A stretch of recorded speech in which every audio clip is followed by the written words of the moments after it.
Welcome back. We're live at East West Stadium with East versus West soccer. First tournament's going to be the girls.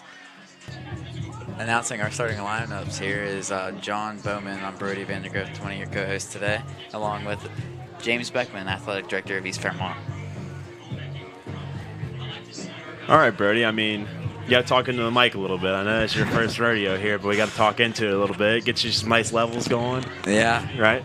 I get you there. But anyways, here's your starters for your Fairmont Senior Lady Polar Bears. Mara Stark, number 23, is a senior captain. Abby Green, captain, senior, number 40.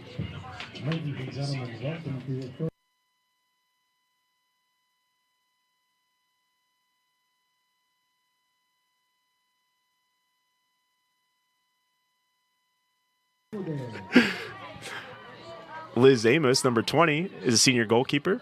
Gabby Magnano is a junior, number 22. Tilly Sinelli, sophomore, number 8.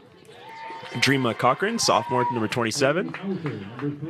Briley Stevens, sophomore, number 36. Sarah Yoakum, sophomore, number 14. Abby Catrone, sophomore, number 3. And then 2 freshmen, Ella E.G. and Katie E.G., number 13 and number 4. So 2 freshmen round up our starting lineup there. Brody, what do you think? Looking at it today, I think it's going to be some good talent out here. It's good East versus West. I haven't really heard much about the girls' game. I'm more interested into the Knights guys game, but we got to get through the girls' game first, correct? Well, I mean, the ladies out here grinding, you know. Nice, I don't know, what is it, 75-degree day, sunny, not a cloud in the sky. Do you want to go ahead and announce the starters for East Fairmont? Sure. All right, starting tonight for East Fairmont, we got the 00 of a freshman, Addison Thomas. Moving up the starting lineup, we got freshman number 25, Lauren Pog. Moving up, we got a sophomore, Riley Lott, starting number 14. Number 17, Miley Summers, the sophomore.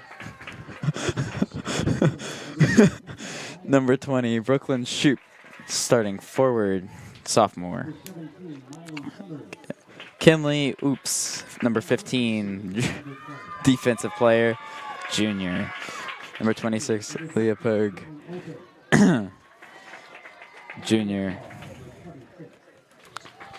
Is that it? No, we got some seniors here. Senior captain, Sophia Schnorr. Then we got number 13, captain, Allie Comis, senior. And we also have Kirsten Maxey, number 22, captain of the senior squad. Number 24, Charlie Ice. Those are your starting lineups for the East Fairmont Bees. Nice. I did notice old Kinley Opus running like she didn't have like any shoes on or something. Sand in her boots. You gotta start moving here. Start this game. Looks like our backup's in red today. That's not a backup. That's our starting goalie. Well, I'm an idiot, so what can I say? Yeah, in soccer, your goalie wears a different color than the rest of the team. I don't really know why that is, but that is our starting goalie that's in red. Well, I guess that happens.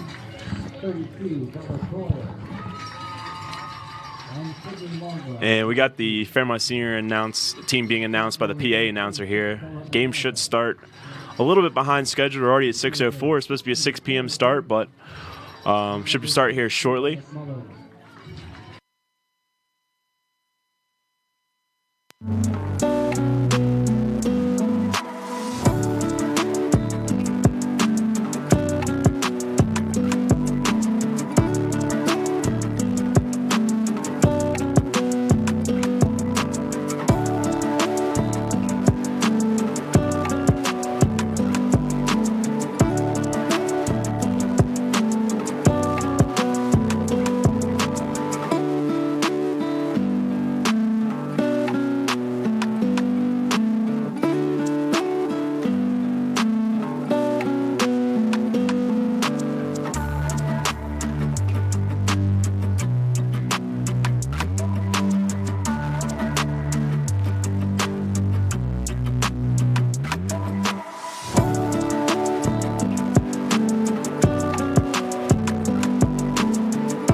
Welcome back to East West Stadium now.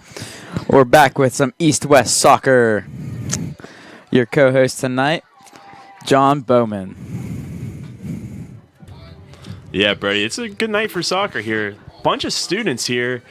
East Side's probably got about 30 or 40 students. Fairmont Senior has some filtering in. I'm not sure why they're not at all East West or West versus Bridgeport football tonight, but big soccer crowd. Highly anticipated action here. Must be two really good teams. I know, Coach Wright earlier in the coaches show this week couldn't speak highly enough about his midfielder Kirsten Maxey and also defender Carly Ice. So we're gonna see what we got here. Teams are out on the field. Looks like Fairmont Senior will get the ball first, I believe. Haven't seen many soccer games ever in my life, so it might be getting a little interesting. But I do have a roster here for each team. Looks like we're off. Fairmont Senior got the ball, and they instantly kick it right to us. Looks like Kirsten Maxey with the tap there. It looks like she's going to go ahead and kick it out. Oh, never mind. I guess the lines are a little different here at our stadium. Yeah, so with soccer, you play to the yellow line on the sidelines. For the people at home watching, you see the big white lines that are football out of bounds. Soccer field's a little bit wider. You play to the yellow. I'm not sure how much you can see that on the stream there. The pass is up over the goal. Oh, yeah. Knocked the goalkeeper down. We got a collision in the box. Looks like there's going to be a penalty kick possibly. Fairmont Senior goalie might be down. Looks like she's slow to get up. Brooklyn Shoop looked like she crossed it there to... She's failing to get up at this time. I'm not sure who that is there with dark hair and the knee brace on East Fairmont. She's still down. It looks like they're trying to help her up now. All right, she's up. Physical to start. We're not even a minute in, and we already got somebody going down. I mean, it's a physical start, East-West. Looking like the official's giving her an extra few seconds here to collect herself. Looks like she's trying to breathe a bit over there. Looks like that's she's already Liz Amos shaking up on the play there for Fairmont Senior. The kick is off. Out to Abby Catrone. Passes it back to Allie. Yeah, it looks like they didn't get the touch they wanted there. Kicks it forward. It's going up towards the goal line now. Uh-oh. Brooklyn Shoop's on a runoff. Brooklyn Shoop with the cross kick misses the goal. It's going to go out of bounds, and that's going to be a goalie kick.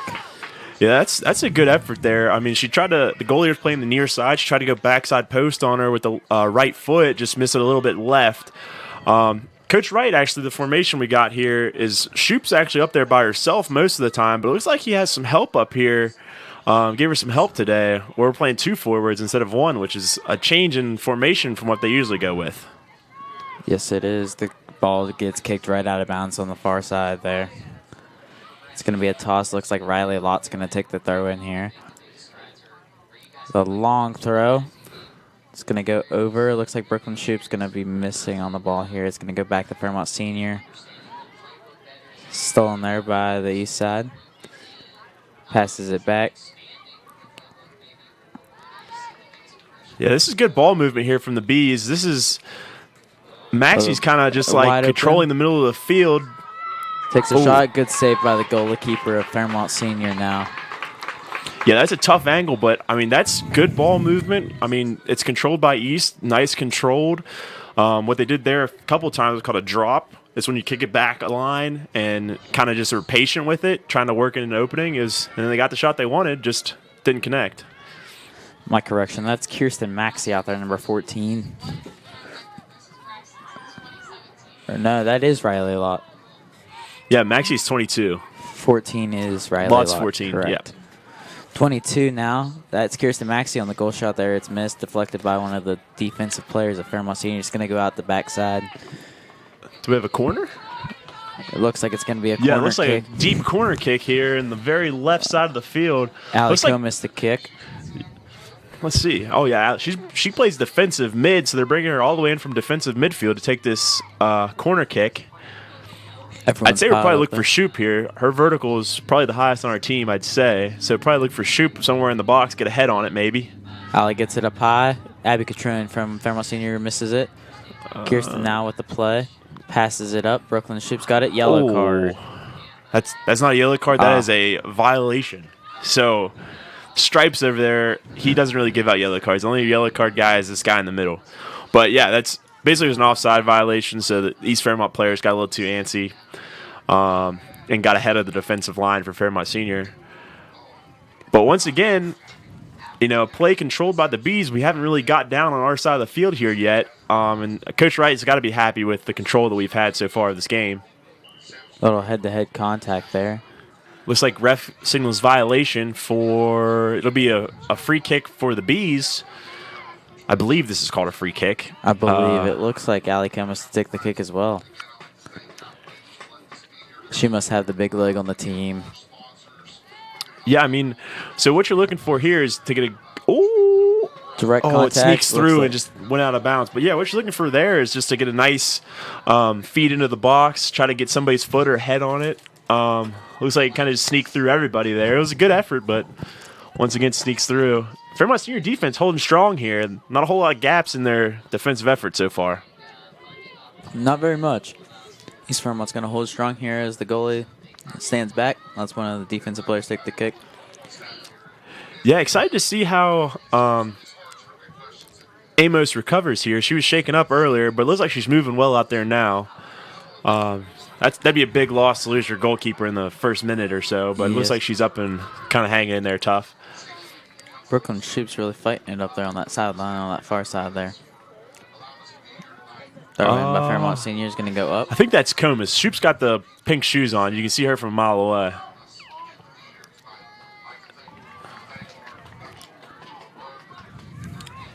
Another violation for Fairmont Senior is going to give Bees another free kick here. Looks like one of the defenders is taking that one. It looks like Allie Comas. See, this is a little bit deeper, so usually you want to get... Oh, they're going for it.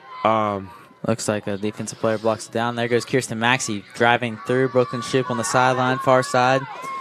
It's going to try to attempt to steal it now. Pushing her out. Looks like she goes out. It might be a corner. Nope, it's going to be a free goal kick here. Yeah, that was a good play by the Fairmont Senior defender, walling it off, making sure that I think that was... That might have been Comas there chasing it down. I'm going to have to figure out what type of shoes these people were wearing because the gold numbers on the white jerseys is hard to read from up here. So I think Comas was playing on the far right side over there.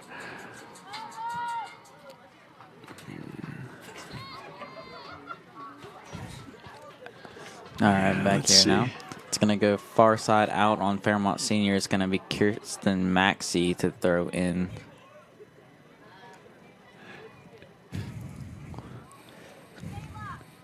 Scratch that. I don't know who threw that in. That was Opus. I can tell from here by her run. She looks like she's in sand. Look at her. Doesn't look like she's in sand when she runs. Yes, it does. Looks like that's one of my basketball players. I can say that. Looks like it's going to go out here. Looks like it might be Comas to throw in now. Yeah, the Fairmont Senior defense is staying strong so far. Comas to throw in. Fairmont Senior kicks it down the far side sideline. Kirsten Maxey with a long shot. Out the back. Nope. Goalie's going to get it in hand. Has it in hand walking towards the 5 now. Yeah, I think so far that the Bees are actually getting kind of frustrated a little bit. They can't break through the defense here.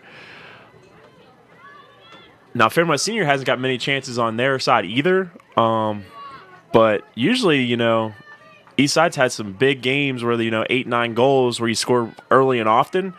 We have yet to sneak through for a really good look at it yet.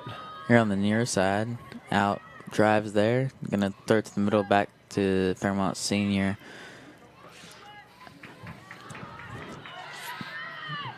Number 25, Lauren Pogue, the 14. freshman, with the steal there. Okay, so Lott is 14. She's playing defense on the far side. Opus is pink shoes here in the back. Let's see. Okay.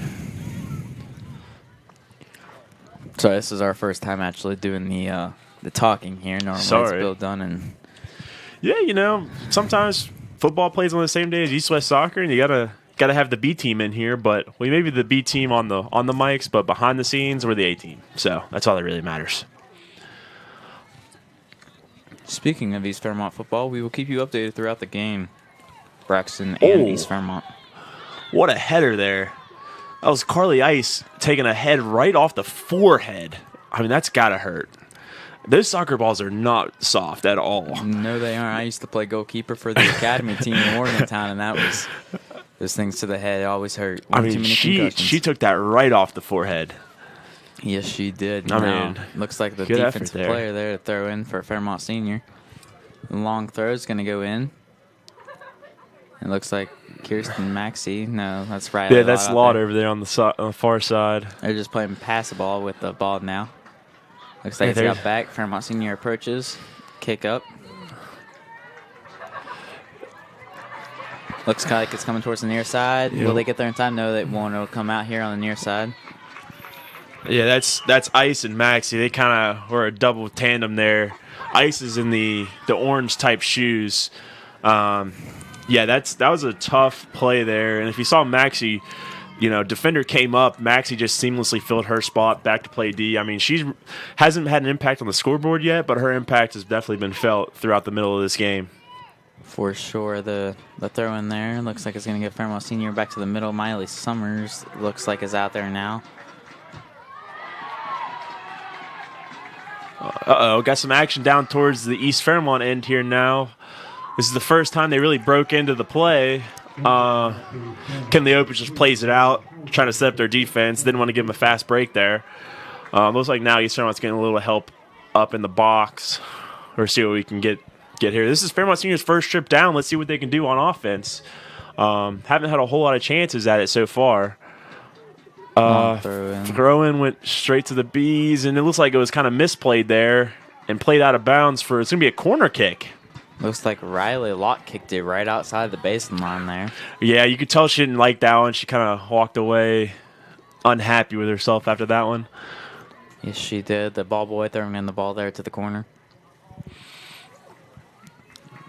Ball setting up from Fairmont Senior. They're all bunched up there. With not many chances here, I figured Fairmont Senior would probably get one more body in the box, but they got 3 out here kind of at the midfield area with our 2. So we should have the numbers here in the box, and the corner went over top of the goal, and they're having issues getting out of the net here now. There it goes out the backside now.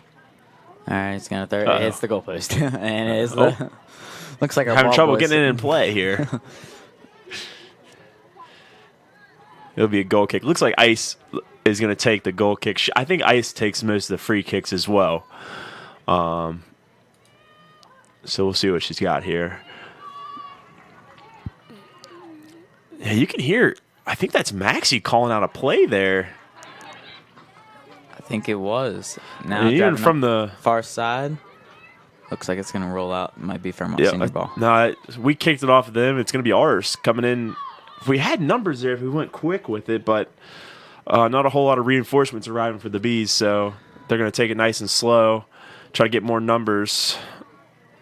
Missed with throw in. Looks like Shoop's up there battling. Looks like we got another co-host joining us tonight, Bradley Edsel. Brad's in the box. Brad's coming to check out some East West soccer. You see Brad on our coach's show and on the sidelines for East West girls or East Fairmont girls basketball games. Bradley, is this working? Yeah, it's on. Yeah, Brad, you're in. Welcome to it.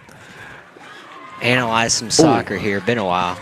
Yeah, it's definitely you're definitely bringing some insight to the booth here. I think I've probably watched about 5 total soccer games in my life, other than being U12 state champion. So, U12. What position you played, John? I was the goalie on our U12 state championship team. Nothing would get past those hands. No, not at all. Outside on the far side there, and looks like it's going to go out on Fairmont Senior. So, Brad, story of the game so far is East Side's kind of dominated possession, but haven't been able to sneak through the Fairmont Senior defense. 22 back there, which is Gabby Mignano, Jr. She's had her hands full over there with Shoot, but she's handled it well. Hasn't really gave up many holes. So, anything you see so far, Brad, with your brief time here? No, I know. Talking to Coach Wright, he said that sometimes converting's been an issue at times this season. They've possessed the ball in the majority of their games. They've won the possession battle a lot of times thoroughly, but the actual goal scoring hasn't always been there for them. Yeah, and that's kind of the case today. We haven't really got a clean look at it, though. Nobody's really got a good foot on the ball and made a hard, nice strike at the goal, which is a credit to Fairmont Senior defense, honestly, because there's some talented girls out there on both sides. Out there on the far side. Fairmont Senior ball. Throw in strong. Off Riley Lott's head. That must have hurt there. Fairmont Senior ball now. Passing in. Center shot. Kirsten Maxey with the ball. See, Maxie's all over the place. She may not be involved on, scoring efforts and stuff like that all the time, but she has controlled the middle of that field, and it has very rarely got by her. And when it does, you usually have Carly Ice or one of the other girls kind of right there behind her. But Maxie's kind of made her impact on the game known just from the time of possession. Yeah, Fairmont Senior here, they don't even have – so they have 3 up right now on the attacking side, but, each side has 5 back there, so there's no holes for them to get through. Out fault. It's going to go off the Fairmont Senior. It's going to be throw in. Riley Lott looks to throw in now on the far side 40-yard line. Let's see. I don't know how far throw-ins are usually supposed to go. She's there from the 40 to 40. That's about 20-yard throw-in. Looks like it's going to go out. Fairmont Senior ball. Brad, do you know who they got up here with Shoop today? Usually he plays the 1 forward formation, but today he's got 2 forwards up there. Do you know who that is? Can you see the number? I cannot. I can't see these numbers. See, when you have white jersey on gold numbers, it's really hard to tell. Especially in the sun. Yeah, I can see the Fairmont Senior numbers pretty well, but the East Fairmont numbers, I have no idea. I know Sarah Noshul's played up there a lot, but I don't think that's her. It looks like a 20 number. It's definitely 2 numbers. And it looks like a 20. They only got 2 number 20s definitely Harris braided, but either way, 2 attackers up there, maybe trying to convert some of these plays that Brad was talking about earlier when they have troubles finishing. Looks like some substitutions coming out now. Yeah, it looks like they took out Comus there early to put Hauser, the freshman, in. Now they put Comus back in. She's going to switch sides of the field, though. She's not going to be on our side, which she started on the far side.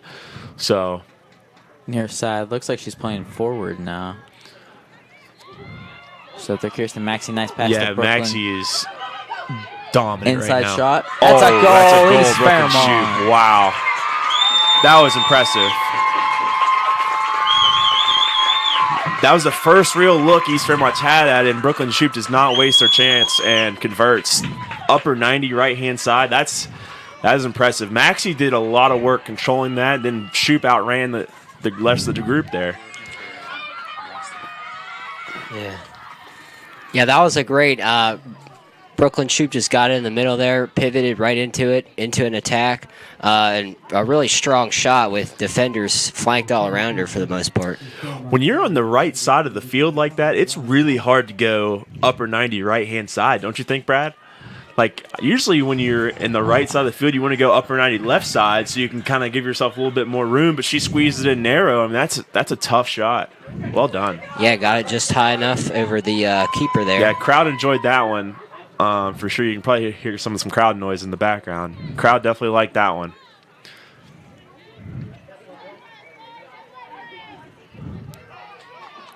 Looks like 40 Abbey Green to take the, what do they call this, face-off, Brad? What do they call this here? I don't even know. I don't know the name of it, maybe? but we're going to call it the kickoff just there for football. Face-off, that's hockey. So. Face-off's hockey? Yeah, you know what? We got laptops right in front of us. Let's look at it. We'll call it the kickoff just for Brody's going to do reference. some research here.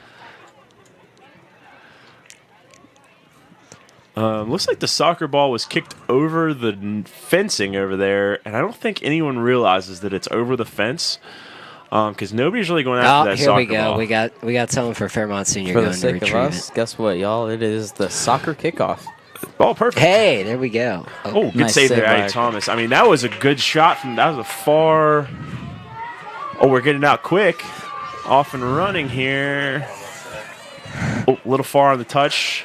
Gives it back to us. See, I will say Maxi's really good at directing traffic.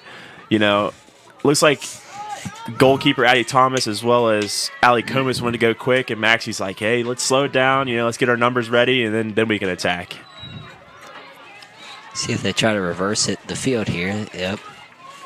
Yeah, veteran play there by Ice. Maxi kicked it back to her, and then Ice is like, I don't like that side. They have all their numbers over there. Let's reverse field and go up the right side of the field. Didn't work out that time, but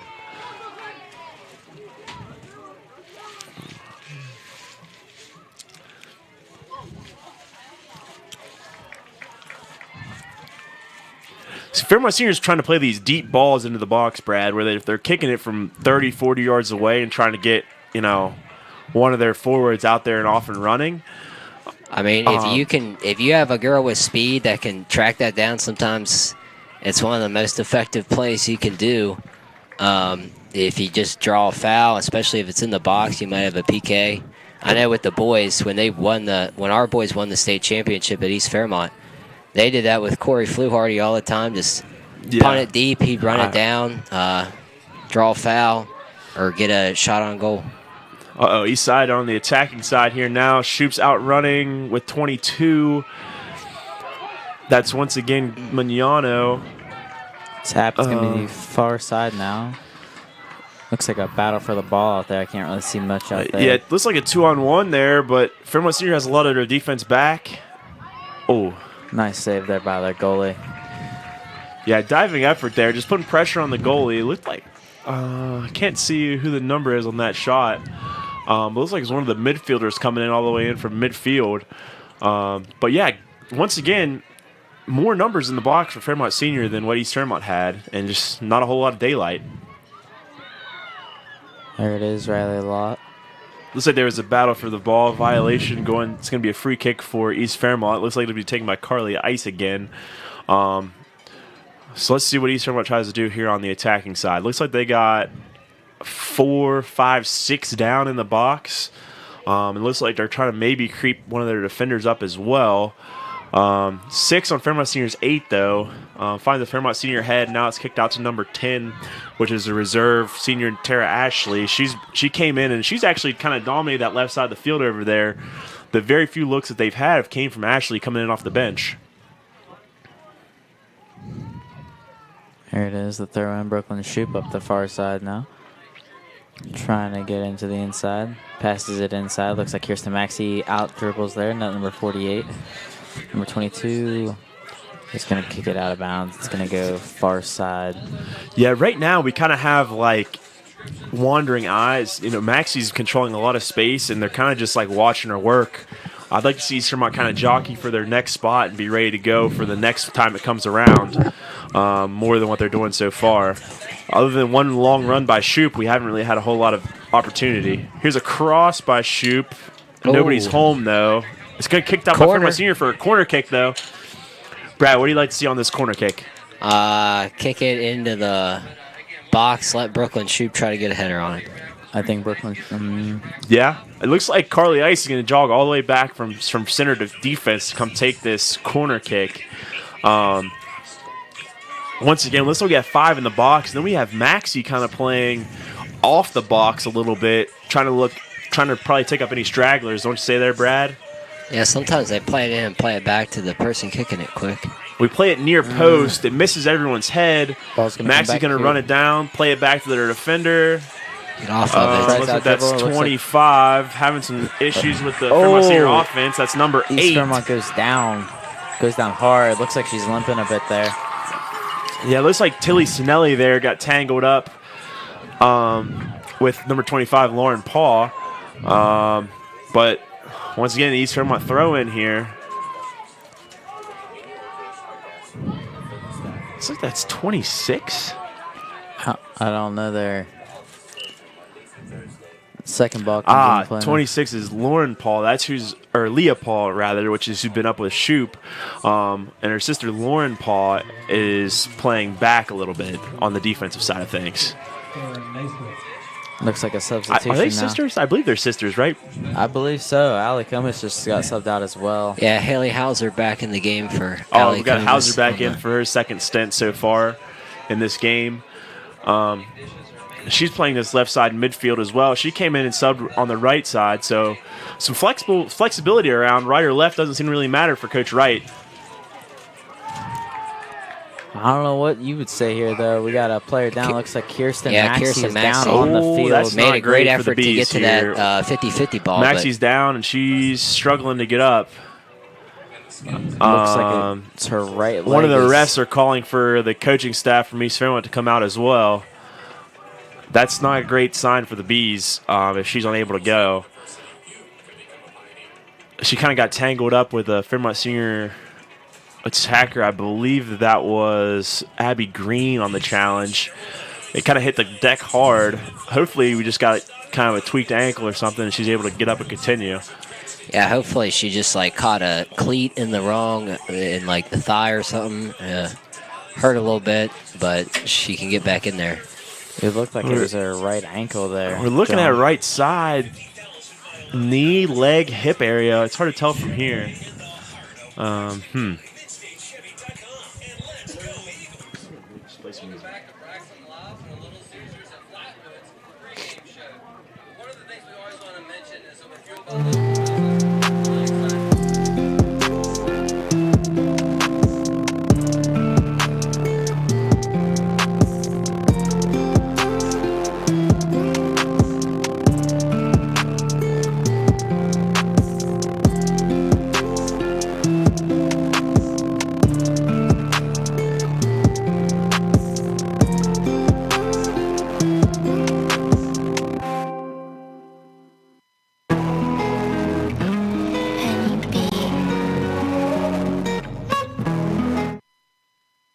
We're back now. Looks like Kirsten is being helped off the field now. Looks like we're going to resume play here. 17:52 to go here in the first half. Yeah, sure. Yeah, not a whole lot of – that's not very good there for the Bees. She was helped off, and she was very ginger to put any weight at all on that right leg. That is not what you want to see if you're an East Fairmont fan. Looks back. It's going to go looks like we have some formation change with her out. Looks like we're dropping 26, Leah Paul, into her spot. Keeping Hauser on the left side of the field. And then Shoop is up with, I'm not sure who that girl is on the far side. On a question. Their trivia question. What is it? How many winning seasons does the county have? That's our trivia question. All right, looks like Brooklyn Shoop far side passing in the middle now. Oh, Drop out. It's got going to a go touch. backside.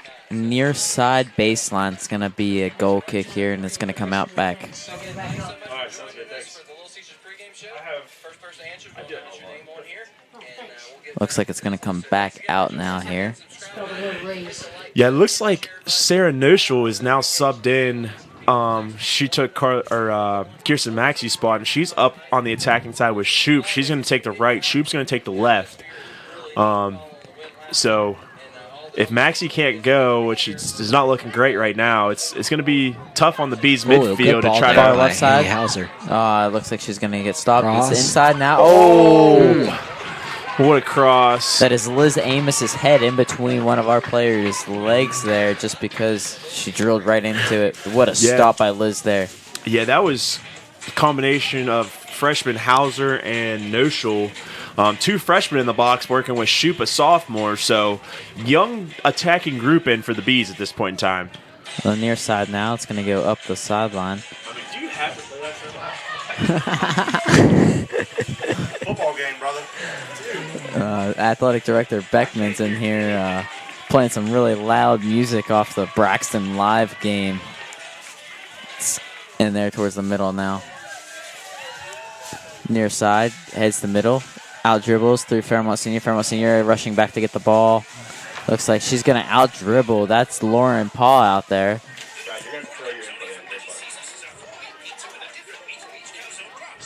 What an amazing offensive There's a attack shot. there, and what a stop by Liz Amos. Back Yeah, at couldn't Fairmont really Senior. get a base to get a strong shot off there, but a shot on goal nonetheless. East has been controlling possession. Punt out back to about the 50. Looks like Lauren Paul back there. Miley Summers, I think, is who that is out there now. Just dropped it out there into the middle. Back out into the middle. They keep trying again. Back to the middle side now. Fairmont Senior with ball. It's going to come back to about the 35. Coming up near side now. It's going to go out off of East. It's going to go back to the Polar Bears. Yeah, it's 1-0 here with about 14 minutes left in the first half. It's going to be good for the Bees that we take this 1-0 lead into halftime. So we're going to try to at least keep the defense strong. I see a lot of pressure on Ice here to kind of maintain this lead. There goes number 28. That's going to be Marissa Summers.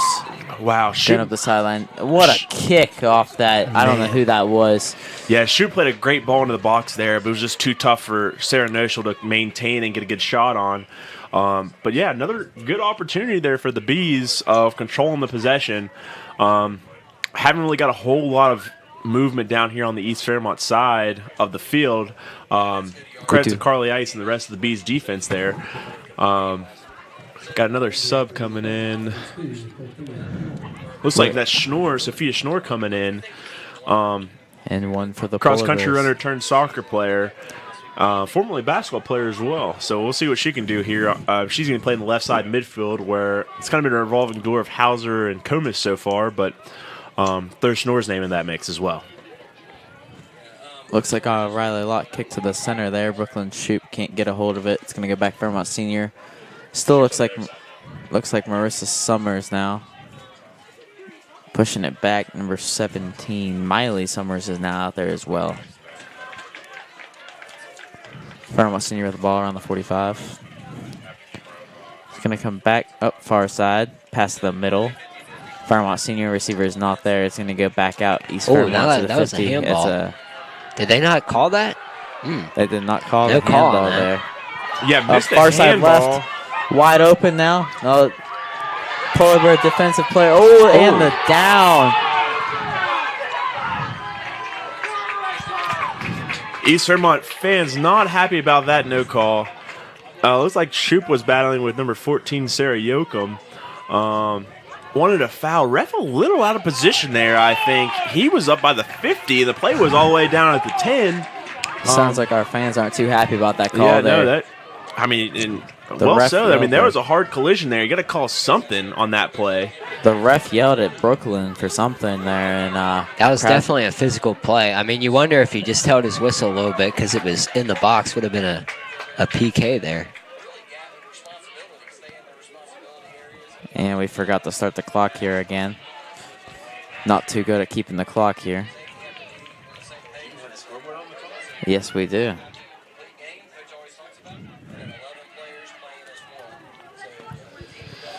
And we put a semicolon instead of a colon on there. Man, I mean, this Fairmont Senior defense has been stifling. Play off the box. Wow, what a save. What a save by Amos. That was an incredible effort. Man, really good look at it for the Bees. I mean, we played one ball into the box. I think that was Allie Comus initially. It was saved, deflected. Then a second ball came into the box, hit off the crossbar, and then hit off a Fairmont Senior defensive player. And then Amos makes an incredible save to keep it out of her own goal. Wow. I mean, another good opportunity, though, for the Bees, Brad. Yeah, they're definitely keeping the pressure on Fairmont Senior. I mean, if you're the Polar Bears, you can only give up so many of those opportunities before one or two of them is going to hit. Max is coming back in. That's good. Looks like another goal for East Fairmont Bees. They're going to sting the Polar Bears once again. And Brooklyn Shoup again on that goal. They played a nice through ball to her. She got it. And again, that's what, if you keep up that pressure, eventually it only takes one little misstep by that Fairmont Senior back line, and something's going to crack there. Is that Kirsten right Maxey there, I see coming back in now? Yeah, Maxie's kind of hobbling back in here. Looks like she's going to be good to go on that ankle or knee or something. Looks like she's kind of banged up. And instantly she's already adjusting the formation, saying, "Give me back to my spot. I'm all right." But yeah, that's the second real opportunity that East Fairmont's had a good, nice, clean look at a strong shot, and we've converted both times. So I think both of them being Brooklyn Shoop there. yeah, she has 2 goals on the night, and that you got to be happy for Coach Wright with, the way this game's went of controlling the possession, keeping everything on the Fairmont senior side of the field, kind of being patient with your opportunities. But then when they're there, you really capitalize on them. You got to be happy for Coach Wright so far.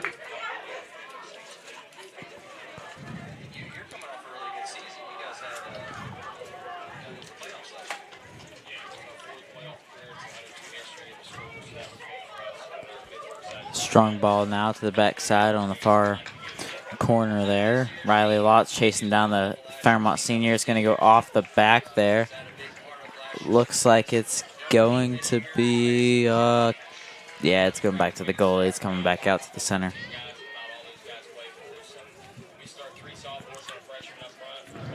Yeah, and I think the energy's been really good on both sides here. Kids are up and active. They're moving. They understand the impact of this game. Especially, if you're an East Fairmont fan. Fairmont Senior sent you home a year ago, and I know that one's still kind of sour in some of the girls' mouths with the way that game went. And they thought that they, should have been playing in a regional and state championship game last season and ended up not falling their way.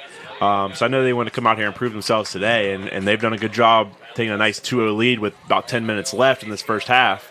But any good team will tell you can't win a game in the first half, but you can surely lose it. So can't win it here, but we got to make sure we take advantage of opportunities when we still have them. Looks like it's going to go out. It's going to be Fairmont senior ball now, far side off the 35. It's going to go past in 20. It looks like Miley Summers out there going to pass back to Paw. It's going to come forward. Brooklyn Shoop with a miss. Looks like it's going to Fairmont senior back to 20 now. A rough contact there by number 2, Sophia Chenor. Going to move up. Brooklyn Shoop driving through that Fairmont senior player. It looks a little aggressive. I think she's a little mad about that call earlier from the ref. Yeah, not a whole lot of room there. It's about a 1v5, just trying to get something going. But you can already see Maxie's impact. She's calling out plays, getting people in spots. That's something that you can't replace, that type of experience. And a great pass ahead. Up the middle now. Incredible pass. We had a one-on-one on the goalie, and she was right at her, and good save. Took that shot early. She had a couple dribbles there to play with, but she didn't really take them. Another nice play by Amos. She's actually holding up pretty well for as much as pressure as they're putting on her. We've had a lot of pressure on her. That was Leah Paul with the attempt. And I don't know if she caught that as clean as she wanted to because she went right at the goalkeeper. Maybe she thought the goalkeeper might make a play one way or another. Crosses at center now, far side off the 20. It's going to go out off of. But once again, though, Brad and Brody, every time the Fairmont Senior gets any sort of momentum going their way, that time it was number 8, Sinelli again. The Bees defense has been right there to kind of snuff it out and get it back to the Fairmont Senior side of the field. Even if those aren't amounting to, opportunities for the Bees, we're at least controlling the possession to where they don't get very many opportunities as if you're a Polar Bear fan. And Fairmont Senior hasn't really gotten too much in transition, even when they have gotten it into East half. It's mostly been out of set throw-in situations where East Fairmont could get its defense back and set, and that makes it difficult sometimes to get that ball in the middle of the field if you don't have any transition opportunities with it.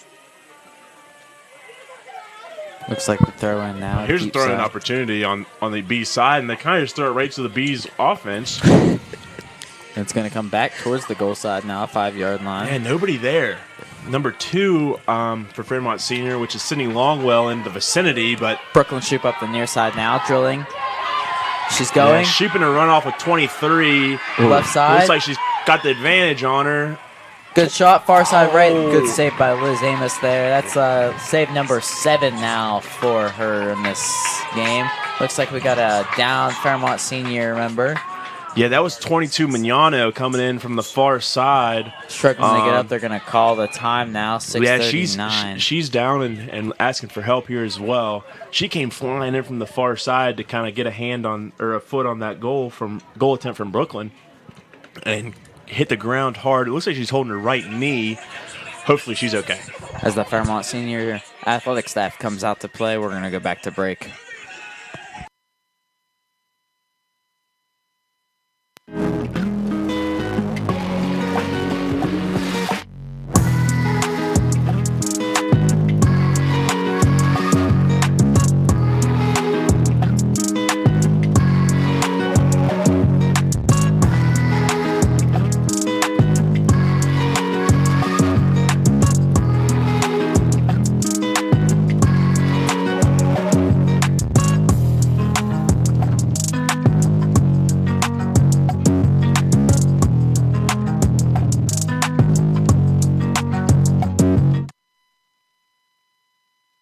All right, we're back now. Fairmont senior players walking off the field now.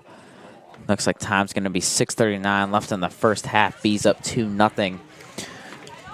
Yeah, she's walking off on her own power. That's a good sign for a Fairmont senior because she's really, kind of kept the backbone of that Fairmont senior defense.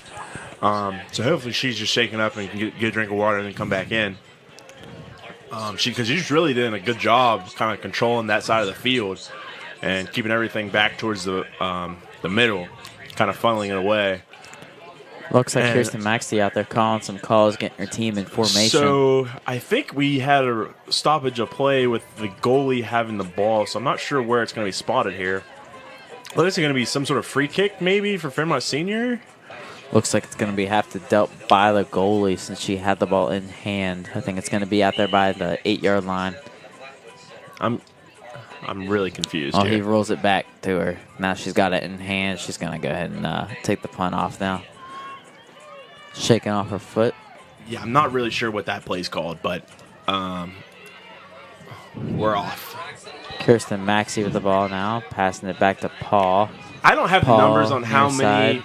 Free kick opportunities, 50-50 balls that Maxey's gotten to.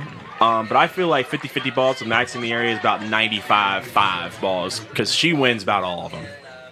Looks like number 2 now is going to get the pass in. That's going to be Sophia taking it up with Miley Summers there. Number 17 sophomore. Nice kick there by Paul up the far side. And that's right there, that's what I was about to say, was we're getting a good effort here from Leah Paul. That's something that we were struggling to have with our 2, because we only had 1 offensive player up there. Now that we have 2 up there, that's a ball we wouldn't have got to before. Here goes Kenley Opus flying in battle with Sinelli. She kind of wins that battle, gets it over to Longwell. 17, Miley Summers down now. Kicks it out. Longwell's over here. 13 is who that is. It's E.G. over there on the far side. That's 13? Looks like 17 out there. The picture. I was talking about Fairmont Senior. Oh, number 17, Miley Summers. Looks like it's going to be up the far side now. They're drilling. Fairmont Senior's coming in fast and hot. It's going to get out in front of the Fairmont Senior. It looks like they're going to come back, and it's going to be out, and it's going to be B's ball. Yeah, Shu's back over on the right side. She's played right, left. I'm wondering if Paul likes it better on the left side, which is why Brooklyn kind of goes either way. The only time she wasn't there was when Paul was at midfield. So let's keep an eye on that to see. Looks like it's going to come into the middle. Kirsten Maxey now with the ball. Coming through the middle. Yeah, she's dribbling around footwork. 3 or 4 Fairmont Senior defenders. Leaves it for Shoop, who couldn't quite get a touch on it. It's coming back. Another good play by Maxey. Number 36 is coming back with the ball now. That's going to be Stevens. Yeah, so once again, though, getting a little Kirsten Maxey going for reaching instead of using our body there for the ball. Had some numbers there for once, but when Stevens was taken up by herself, it was 1-on-5, and then she's finally reinforced by Sinelli, and then it came to like a 3 or 4-on-5 and kind of snuck it by a few people. But without numbers up there, it's kind of hard to get anything going towards that East Fairmont goal. It's going to be up the middle back, Fairmont Senior ball.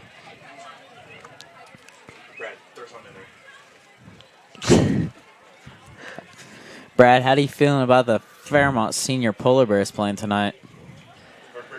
Versus Bridgeport. Oh, that'll be an exciting game. Always was. That's always a highlight of the high school football season. Great rivalry between those two.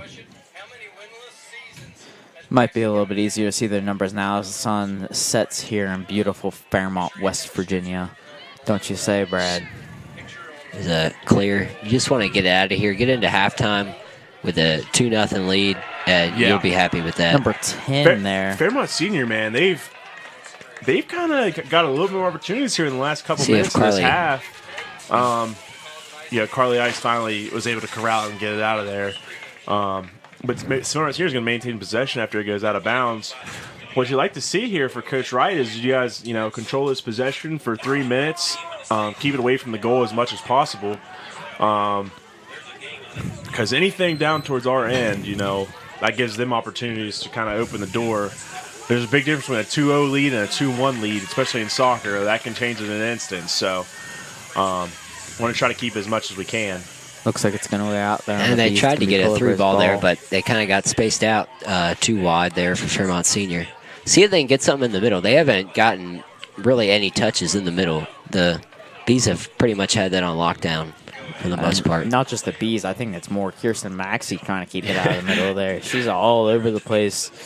We've seen her in the back, middle, and up front. She almost had a shot out there on the goal a few minutes ago. One point to note here, there's no offsides on a throw-in, if I do believe so. So, Fairmont Senior had a girl up the far sideline. It looked like she may have been offsides, but on a throw-in, there's no offsides. So, I'm surprised they didn't go to her a little bit behind the defense and then try to play like a cross situation.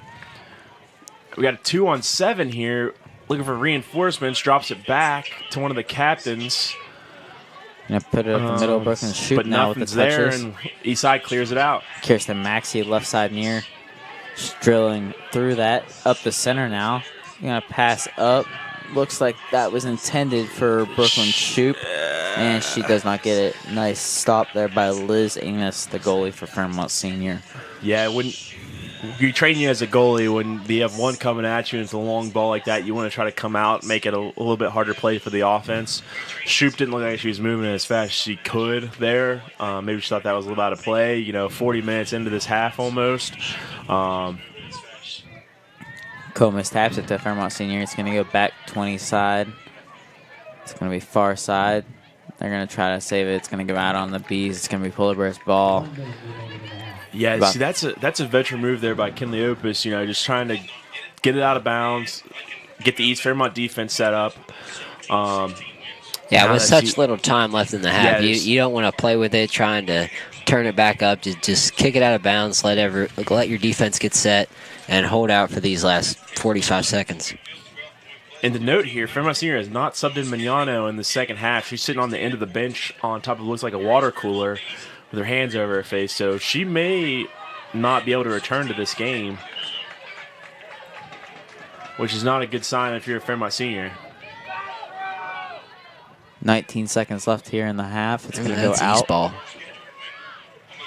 See, 14 seconds here. Bees can take it slow.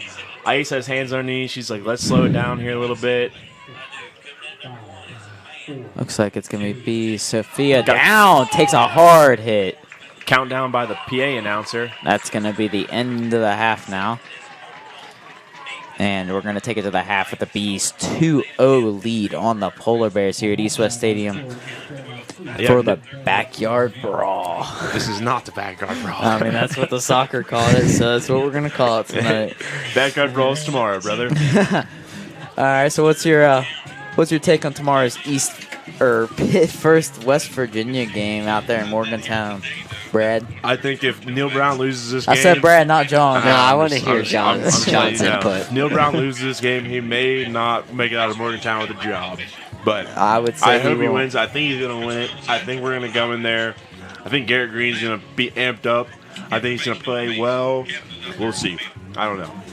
The stadium's going to be electric. We're going to go ahead and go to break and let y'all listen to some nice music as we take our break here tonight.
Welcome back to East West Stadium as we recap our half before we swarm the field for our second half of girls East versus West soccer.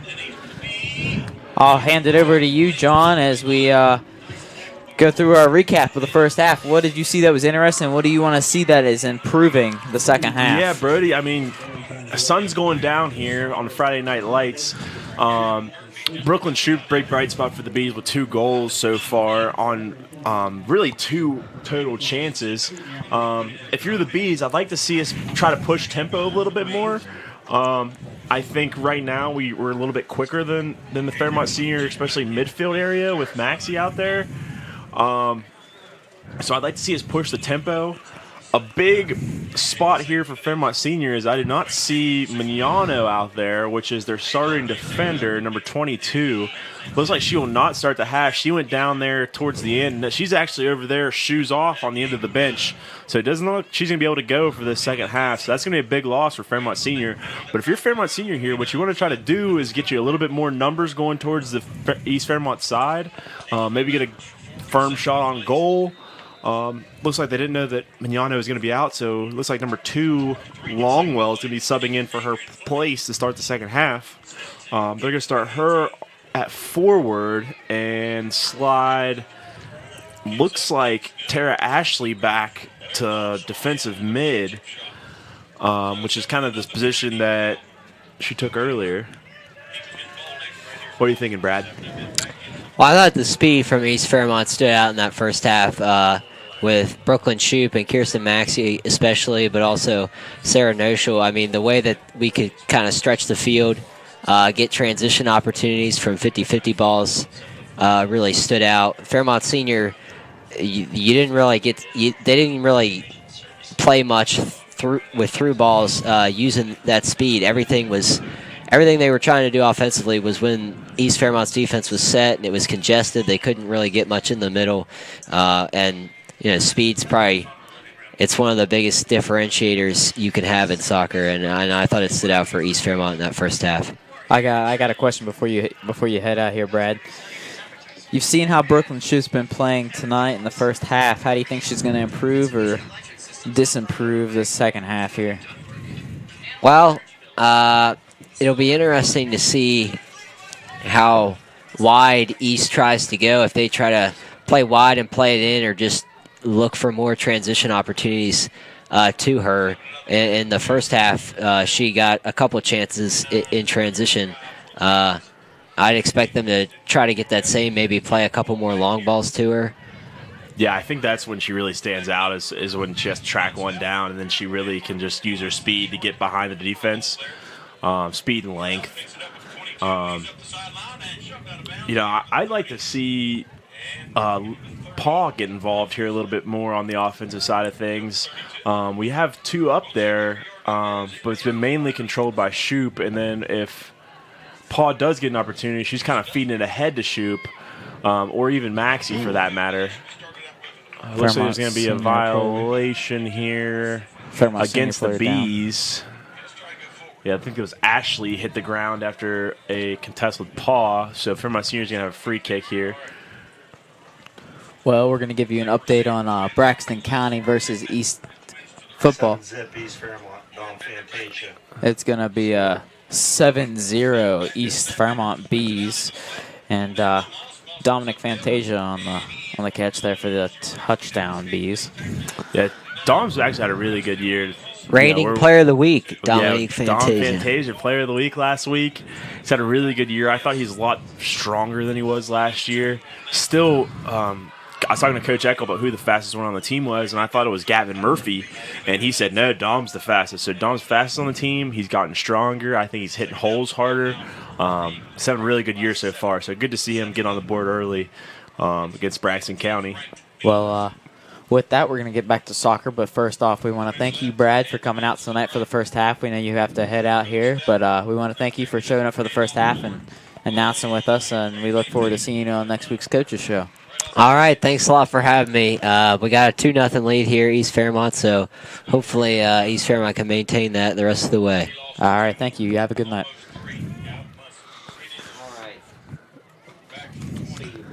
Later, Brad. So we got a goal kick here, and honestly, I haven't been really impressed so far with either team on their set opportunities. There's been a lot of goal kicks, a lot of throw-ins, a lot of even some violations on both sides where people are taking free kicks. And really, nobody's capitalizing on any of these opportunities, which is a really good time to set up a play. You know, you can set up something going into the box maybe. You can try to, you know, disguise something else, maybe something going wide and then play a ball in. Looks like Coach Wright's barking out orders from the sideline here to just out of this free kick. Taking that off the 20-yard line, so that'd be a strike, about 30-yard strike to the back of the net from here. I'm curious to see if looks like Maxie's up there. I'm confused what exactly is going on. Looks like she may go for it. No. Ice played a ball into the box, and then it was collected by the goalkeeper Amos. So a little contact there between Comas and Amos there. Yeah, I mean, once again, though, that's another free kick opportunity that's kind of just wasted and given right back to the other team. Those are ones you want to try to capitalize on, and they haven't really been capitalized on by either team so far. Who is out there on the near side playing offense up there on top of Shoop there? That is Paul. Looks like Paul's going to come in as a forward here as well with Shoop in the second half. Something we saw late first half there. We saw the little mix-up after Kirsten went out, came back in. They moved up to the front. Pretty much been Paul, Shoop, and they put Sarah Noschel up there when she comes in the game off the bench. Another deep ball kind of into no man's land, cleared out by the goalkeeper. She's out of the box here, so if we can control it quick, we might be able to take advantage, but Fairmont Senior does a good job of keeping control, and now they're on the counterattack with Longwell down the right-hand side. She's playing defense, but all the way down the right-hand side on offense here now, and then Ice grabs it, and she's back the other way quick as well. So tempo, I think, is a little quicker this second half. I think Fairmont Senior really sees the pressure. Got somebody behind the defense here. Looks like Comas is going to try to trip her up a bit here. Oh, and the deflection is going to go out on Fairmont Senior. It's going to be the Bees with the swarm in. Yeah, that was Comas battling with number 13, which is E.G., one of the E.G. sisters as a freshman coming in. So that was a good battle, and eventually got back possession for the Bees. Another update with East Fairmont football. It's still going to be 7-0 with 5:47 left in the first quarter. Let's try to get I'll try to look up a Fairmont Senior Bridgeport football score here for us. See if we can get that going.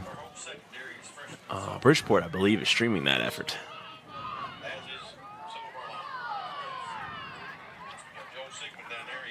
Looks like it's going to be a Bees toss in here off the far side out there next to the 10. Correction, it looks like it might be a free kick out there. Yep, she drops it there next to the 4-yard line. There must looks be like she's going to be there. Definitely have a free kick going.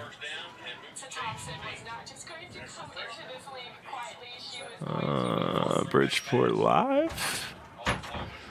Yeah, here we go. Looks like the Bridgeport versus Fairmont Senior varsity football game is going to be 7-7. Uh-oh, got a barn burner, another classic. Yes, it is. Back here, we got 32:54 left on the clock in the second half of the girls' game. Remember, right after the girls' game, we have a continuation with the boys' game versus Westside here at 8 o'clock at East West Stadium. And we will bring that live here on EFSN back with you. We have another free kick here, and we have the official talking to number 36 for Fairmont Senior. It's hard to tell what that conversation was about. But that's Briley Stevens getting a word from the officials. Hard to tell what he was trying to say there. But there's no cards or anything like that. So maybe just giving her a warning of, you may be receiving a card here soon. That's kind of back-to-back penalties down that right-hand side on her. Looks like it's going to be out on the Bees. It's going to be Fairmont Senior ball now. Looks like a substitution now. Looks like Abby Catrone might be subbing in now. Abby Catrone subbing in. Looks like it's going to be a forward now on that far side. She's a East Fairmont transfer to West Side. Oh, She started as really? a freshman. She was on all honors classes last year. Very talented young woman there. Yeah, she came in and with a burst of speed. Looks like she was trying to get something going in the box, but wasn't able to take advantage. Now we got a 3-on-2 with Shoop and Paul kind of dribbling back and forth to each other. Shoop racing down the far side, kind of jockeying for position. Oh, doesn't get her best touch with the left on it. Crossing. And then Maxie struggles to control it as well. Yeah, you can tell by Shoop's face she wanted that one back.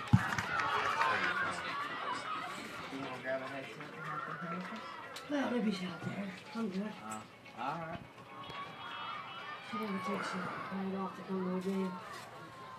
Ever. Yeah, looking like Fairmont Seniors actually had a little bit more possession in the second half than what they've had in the first. And East Fairmont's kind of just looking for these long balls. Ali Comas run down the right-hand side. She's taking a shot. Wide. Beckman now, our athletic director, is now with us here with the headset. Oh, Welcome, no. Beckman. Old James Beckman on the old headset. This is going to be good to see. Soccer connoisseur. What do you got to say? Sounds like he's chuckling over there. Just going back, looking at our schedule, our girls team is sitting at 8-1-1 in the season. They're having a fantastic year. Had a win last night, 9-0 over Preston, and played Berkeley Springs to finish up a 4-game week. So our girls are having a remarkable year with their sights set on states. Sounds decent for the girls. Decent history, decent future. Now Yeah, Fairmont 8-1-1. I don't remember a girls soccer team being that solid. What a save there by our goalkeeper. Yeah, that's Addie Thomas, freshman, coming in. That's Sinelli in there battling. She's been kind of controlling that midfield most of the day for Fairmont Senior. And the only two really good looks that Fairmont Senior has had both came from Sinelli. So I'd like to see if she's able to, contain that. Had a lot of space there in the midfield, and she's kind of trying to get something going. And now we got number 3, Catrone, going down the right-hand side. Can you hear now? I like it in the trenches. And I tell you what, that's where the battle's going. So far, it's been on experiment. Oh, he is now. He can't hear himself, but he can hear me.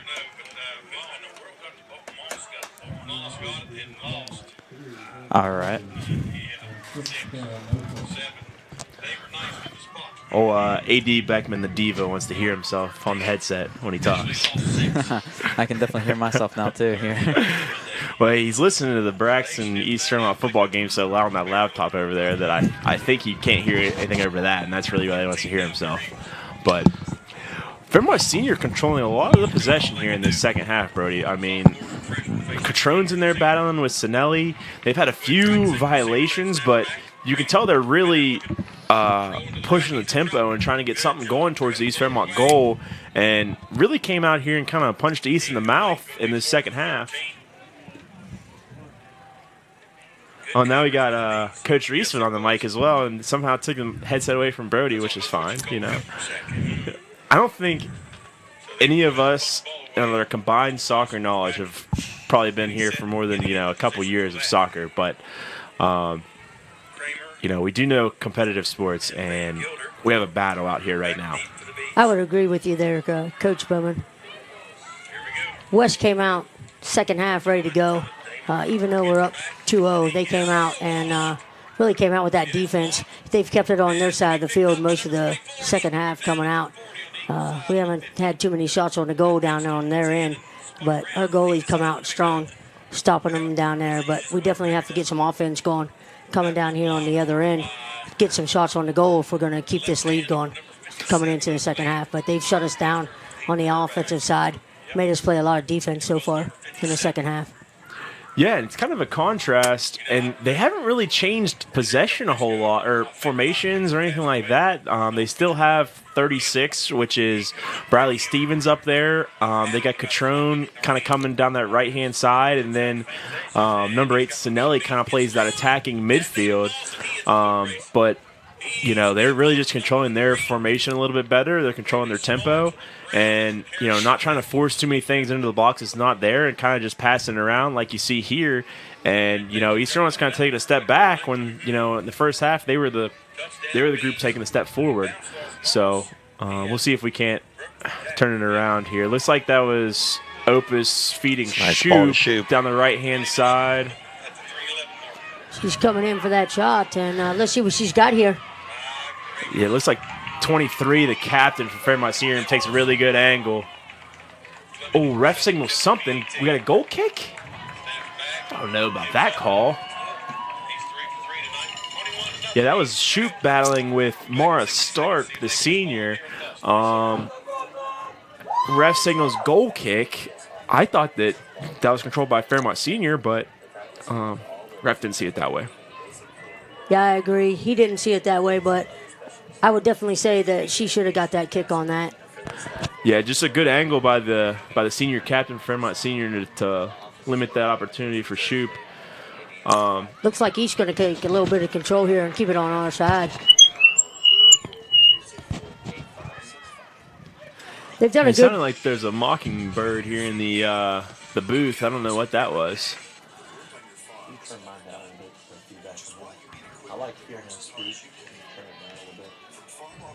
They've done a good job the second half, taking a lot of control of Shoop and keeping that sideline under control there. Yeah, I mean, once again, though, we have a good throw-in opportunity, and we throw it kind of just advance a throw-in, and we have it down towards the other side. I'd like to see us take advantage of one of these throw-ins, maybe drop one back, get something going into the box. As of right now, we haven't really taken advantage of much of them, but as I say that, Maxie wins one, Shoop with the left foot, and, misses wide. A little wide to the left there. Hey, that's right. As a right footer, you're coming away from the goal with the left. That's a tough shot, but, I mean, that looked good from here. Yeah, we'll take that shot on goal. That's a great shot on goal by Shoop. Yeah, that's the first one that we really had here in the second half. We're down to the 24-30 mark of the second half, and that's really the first opportunity we even had going towards their net. So Fairmont Senior, good job. And that's without starting defender, Gabby Mignano, who really had a great first half until she went down. So Fairmont Senior defense holding strong. And we knew coming into this game it was going to be a battle. Oh, yeah. Regardless of the records, we knew that Fairmont Senior was going to come out here against East tonight and battle us and make it really hard on us, knowing that they were going to come out, even with Brooklyn coming in with a couple hat tricks. Regardless of our record, this is going to be a battle coming in. Anytime East plays West, we're going to have a great crowd. We're going to have a great competition. We know it's going to be a close game. Records don't matter. Anytime East plays West, absolutely. Records, you can throw them out the window. Yep. The crowd's going to be great. The competition's going to be great. And these girls are going to battle one way or the other. Yeah, speaking of crowds, I mean, I've been to a lot of soccer games, and by a lot, I mean a couple. And this is definitely the biggest soccer crowd I've seen at a game. And, I know the girls play first, boys after, so that kind of helps. You get both sets of teams in here. But still, usually there's not nearly this many people, this many students, especially, with football on the road tonight of Fairmont Senior going to Bridgeport, which is a huge game, and then East Fairmont at Braxton, which is, a bigger game. But two games that students usually go to on Friday nights, and a lot of students chose to come to soccer and support as well instead. So, yeah, what do you think about that, Coach AD? Both programs are doing exceptionally well this season. They've got a great following with both crowds. Coach Wright does a fantastic job promoting his program. He uses a motto, all in one hive, that I really like as an AD. And it's a family. Regardless of our soccer knowledge as coaches here, as girls basketball coaches, to support our program, to see our kids out here supporting, it's a family. And you've seen our athletic program here in the last few years just continue to blossom, and to see us all supporting each other, the growth is why. No. Got Maxie to shoot, but they called Shoop offsides there. They sure did. This guy with the yellow and orange flag on the right-hand side called Shoop offsides. I mean, that's a connection that's been working all night, the Maxie to Shoop connection. And once again, any breakaway Brooklyn Shoop's had, it's been a goal. That time she was a little bit too antsy and stuck behind the Fairmont Senior defense one step too early. But I mean, Set to pump the ball away. good opportunity, good possession. I mean, East Fairmont crowd right in front of us did not like that call one bit. Thought the ref was out of position, but that's something that we can build on and hopefully get back to, because that's the one connection, the Maxi to Shoop on the long run outs has been working all night. Yeah, those reads have been there all year. That Maxie to shoot, those hat tricks. If it wasn't for the Maxie to shoot, she wouldn't get those hat tricks this year. And then we had that looked like it went off a Fairmont Senior player, but ref signals Fairmont Senior ball. Fairmont Senior takes possession, and looks like they're kind of trying to work an attack here. Sinelli's kind of rallying the troops, goes down, but gets it off. Looks like Leah Paul in there battling. There's Maxie with it now. Oh, looking for Shoop, but once again, number 23, Mara Stark, has really been an anchor on that defense ever since Mignano has went down. She's really been battling in there tough and kind of limiting the East Fairmont opportunities. Still sitting at 2-0, closing on the 20-minute mark. Yeah, Coach, if you want to go ahead and continue on that, talking about a little bit about that football and that pride about these different sports and that rally behind your teams, I think that's a big aspect, whether it's West or East. But East has really come behind their players in the last 2 years, rallied behind all sports. I think that's really seen a big difference. Absolutely, and the success that East Fairmont Athletics had last year in the 22-23 athletic year started with the fall sports, from our football program making it into the first round of the playoffs to both boys, girls soccer, golf, volleyball, cheer. I can go on, but the success of our fall sports just carried on to the winter. Both boys and girls basketball having 20-win seasons and then carrying on to the spring. It sets the tone with the fall season, and our fall coaches have been committed through practice, through the preparation for games, and it carries on with the kids. So I hope we continue the 23-24, and it's looking great so far. I agree, Coach, and it looks like we may have a penalty kick, as somebody was battling over there on the far side and went down. Is that Sarah Noshel? I'm not sure who that was over there battling. Oh, looks like we got a timeout. What was that? Man, we should have had something on that. Oh, we got the Zebras convening here, meeting of the minds on the right-hand side down by the S in the end zone. Oh, look at the penalty kick. I'm not sure who calls soccer officials zebras. Yeah, those are just saying. Yeah, well, the guys in the red, I don't know. I call them a zebra. 1930 with the goal kick. It looks like it's going to be... who is that taking that goal kick? Can you tell from here? Pink shoes. I had the ponytail. I'll be the first one to admit I need to brush up on my soccer knowledge, but it's not I'm almost certain you don't call them zebras. I don't know what his name is. Those guys in red. There's a goal for the East Fairmont Bees. Wow, as we put it stick right the polar bears through. yet again. She got fouled and then was like, I'm going to step up and knock this in, and did. I don't know who that was. Let's see if the PA announcer caught it. We'll get you a name here very shortly. We'll figure it out by the shoes. I was looking for the shoes, but she's wearing like dark shoes, and I can't tell who that even was.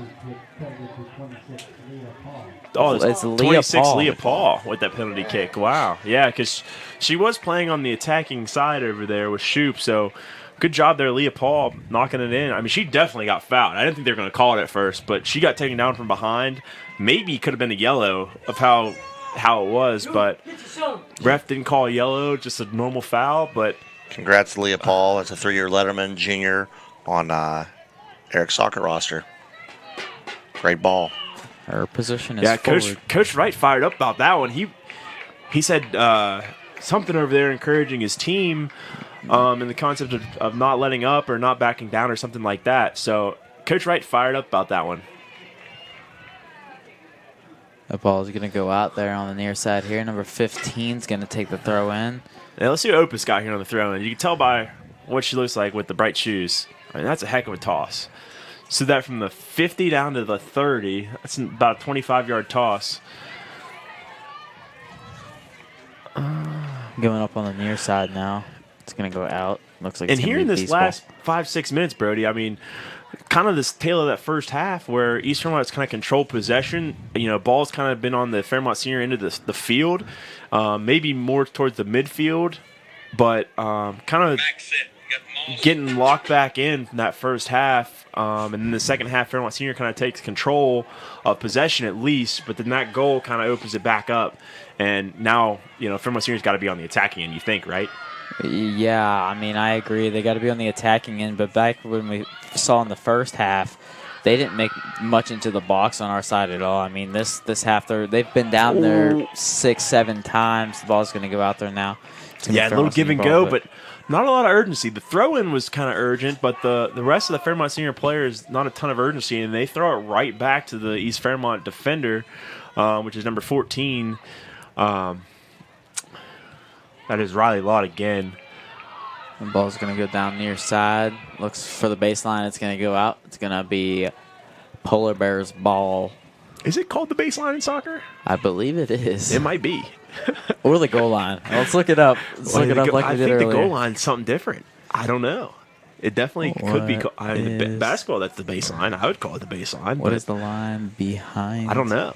The goal in soccer. Coach update from Flatwoods. East Fairmont 23, Braxton 0, end of the first quarter. Oh, man. So East Fairmont football, big on Braxton in the first half. I know that talking with Coach Calloway at the Coaches Show, he said a couple of the Braxton players were down this week and weren't able to go.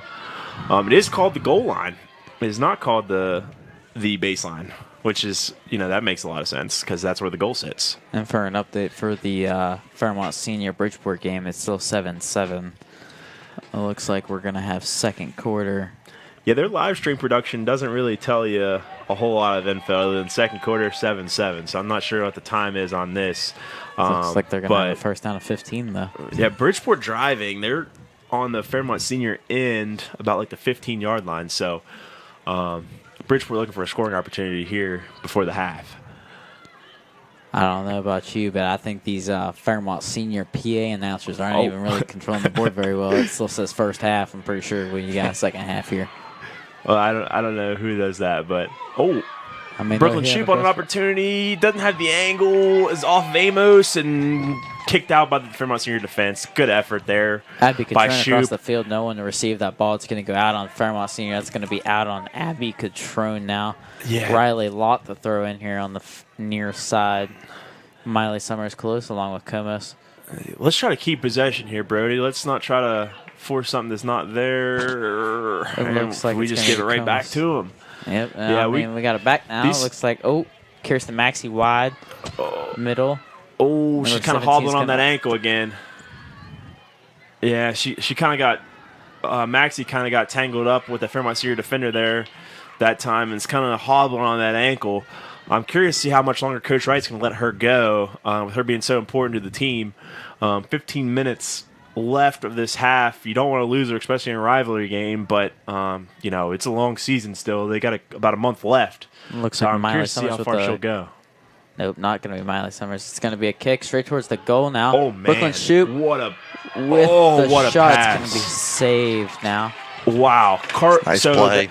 They ran a fake play there with Ali Comas faking the kick and then Carly Ice feeding it into the box. She kicked it about 45 yards right to Shoop's foot. Maybe that was 17 Miley Summers that faked I think it was it. Miley Summers faking the kick, and then Allie Comas had the ball to Brooklyn Shoop. No, Yeah.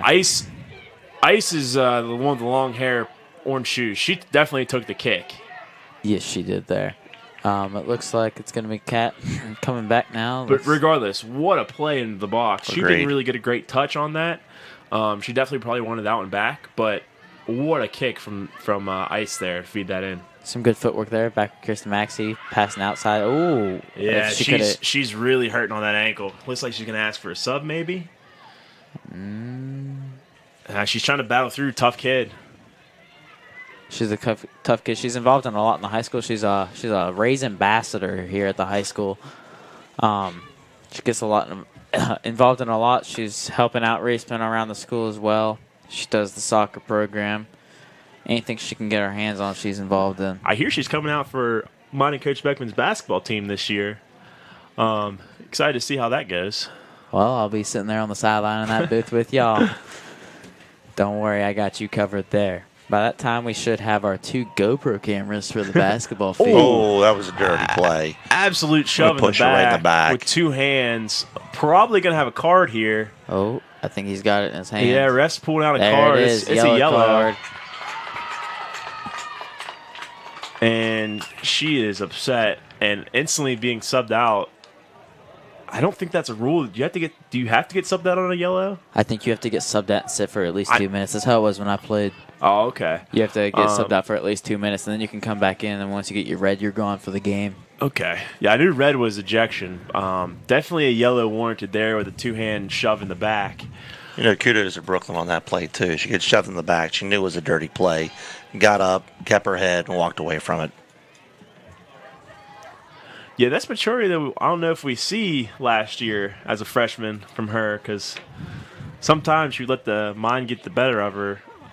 Talent's always been there, but sometimes they'll just let the mind get in the way. But, you know, physical play here, 13 minutes left. Fairmont Senior's got to get something going towards the East Fairmont net. I think they've only had maybe 2 shots on goal, both by Sinelli. So they got to get something going, just looking for some sort of life. And a play like that, Coach, as he's well aware, you know, shoving somebody like that can get your team fired up, and that can also get the other team fired up. So maybe that's something they're looking for. Sponsors. Let's see. Play into the box. Oh, shot on goal. Wasn't a strong touch there. It didn't look like she got all of it like she wanted to. As they're all running collected out by here. Amos. As they're all running out here, we're going to switch over here to Athletic Director James Beckman here. He has a couple sponsors for East Fairmont Athletics. Yeah, before Coach gets going on recognizing the sponsors, I just want to say thank you to the sponsors, because without the sponsors, you know, we weren't able to do any of this stuff. We've put a lot of money in equipment over the past 2-3 years of getting this live stream up and going in terms of cameras, microphones, computers, all kinds of stuff. So I just want to say thank you outside of the sponsors he's about to read off. That's very true. East Fairmont Sports Network has made a big progression here this year, as I've started last year here at graduation. Now we're moving on here doing football, basketball, and now soccer. Trying to expand to as many sports as we can. We just got some new equipment coming in here very soon, but it wouldn't be possible without our sponsor, so I want to go ahead and You're going to continue to see upgrades throughout the rest of the fall season, carrying over into the winter season with the equipment that we're still bringing in, the learning that we're doing as a staff with our EFSN. And one person can't do it all, and I pretty much going to piggyback what John said. It's wouldn't be possible without the sponsors. We've had several sponsors that help us throughout the years to give us some top-of-the-line equipment for our student athletes to help promote them as a team and as well as an individual. Navy and Gold sponsors for this evening: Blue and Gold Graphics, Middletown Tractor Sales, West Virginia Pepperoni Roll Company, V&W Supply, Elevate Physical Therapy, Alaskis, and Ford Funeral Home. Those are our Navy and Gold sponsors. If you'd like to be a sponsor, contact our athletic office, 304-367-2141, extension 4, and help join us in our 23-24 athletic year as being a sponsor. Alrighty, back to the soccer action. Got some subs here late for Fairmont Senior, 11-minute mark. You think this is the group that you want to try to get something going quick at your goal? Or that'd be the East Fairmont goal. 3-0 lead still for the Bees, so they're going to have to get something going towards the East Fairmont side here in the last 10 minutes. Kind of the battle of the 10 minutes so far. The first 10 minutes was absolutely dominated by Fairmont Senior. Ball was down on the east side. Even though they didn't get many opportunities on goal, they controlled time of possession. They controlled the midfield. And then here in the last 10 minutes, it's kind of been the reversal of the fortunes here. And East Fairmont's really controlled a lot of the tempo, and the ball stayed here on the Fairmont Senior side of the field. So here with 10 minutes, making your final subs of, trying to get your people in that you think can win you this game, or at least make a dent in the score. And it looks like East Fairmont decided to go with Noshel here on the attacking side with Shoop. So when Noshel comes in, they move her to the right side. They move Shoop to the left. It's Miley Summers out there on that near side. Is that Summers battling over here? Yes, that is. That's Yeah. number 17. That's Miley Summers back to Lot. Lot puts it center there. There was no one to receive it back. Fairmont Senior, Kirsten Maxey back on the 30-yard line. Hey, I'll tell you what, Maxie's a tough kid. This is my first time seeing her play in a couple years. But she's had that ankle she's been battling, and that thing is not even impacting her at all right now. I don't know if it's pure adrenaline, if they got it taped up good at half or what, but that thing is not even an impact right now. Good to see that she's out there battling still. I don't know. Fairmont Senior now is going to go ahead and throw the ball in. It's going to come back. It looks like Fairmont's got it now. East Fairmont. Bees coming out to the 40. Yeah, you got to specify your Fairmonts here. Got the Bears and the Bees. Yeah, not used to having that yet. Lots now. Oh, she gets deflected by number 13. That is yeah, it's EG again. EG. Yeah, that's a freshman EG. I've been really impressed with the freshman EG over here. She plays this left side midfield on the attacking side, and she's been physical. She's been controlling her side of the field. I thought she's done a really good job. My first time seeing her play. Officials getting a word with her now. Maybe got a little bit too physical, kind of shoved somebody in the back. But I think she's played well and handled herself well as a freshman in her first East-West game as a high schooler. Yeah. I'll be right back, John. I'm going to go grab some stuff out of the truck, and I will be back in about Don't worry. Me and Beck will hold it down. You got it. We I got you believe covered. I'll see you Sunday. See ya. All right, Coach. I didn't realize how late it was. I gotta be there by 8. Be safe. Later.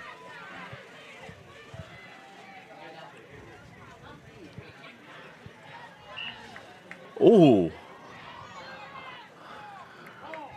Once again, the zebra with a questionable call. I mean, I don't know what the soccer rule is, but that definitely hit off a Fairmont Senior player last. I'm not sure if it's an East Fairmont player that kicks it off a Fairmont Senior player, if Fairmont Senior maintains possession, or what that rule is. Maybe I'll have to get a rules expert up here in the middle of the I think the intermission. proper term is AR, or the gentleman in the center is just referred to as a referee, AR? assistant referee. Oh. The guys with the red. I don't want to call them blue. And they're not wearing... Are they wearing striped shirts? Striped red shirts? I think there's a few pipings of black going down the side. Wow. They're zebra then. Let's see. Got a goal kick that was controlled by the Bees. Looks like that's Noshel trying to feed the middle. Kind of sniffed out there by the Fairmont Senior defense. She gets a throw in. Kind of fed back. And kicked out by Fairmont Senior. She takes another throw in and gives it right back to Fairmont Senior, but maintains possession. Has Maxie in the middle, but doesn't quite get it there. Great Controlled by footwork. Summers. Yeah, I mean, Summers has been a really good... Outstanding footwork. Yeah, she's in that defensive midfield area where she's kind of on the defensive side of the field, but in the middle. And she's had a really good game so far. If anything does get by Maxie up there, and Ikes isn't there to back her up, I mean, Summers is right there. So, really good game by her so far today. Oh, throwing smacks a Fairmont Senior girl in the cheek, and then there's kind of a battle for the ball. Not sure what the official we're getting a talking to the Fairmont Senior girl that got hit in the face. That's EG again.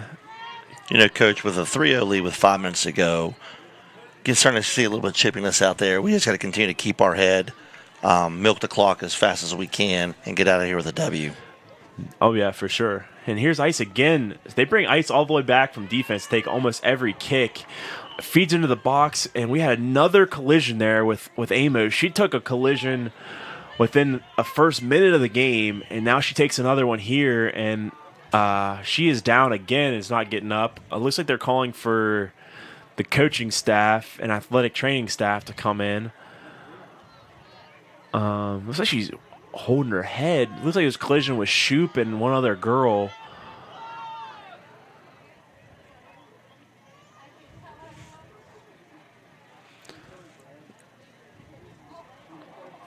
Yeah, see, this is what you hate to see in a 3-0 game with 5 minutes left of, kids just trying to make a play going into the box. Big collision there on a free kick.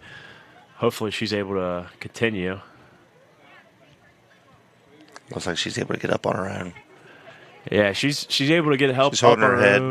own. Definitely back of the head is where she's holding. Looks like she's going to have to come out. Not sure on their roster who the backup goalkeeper is.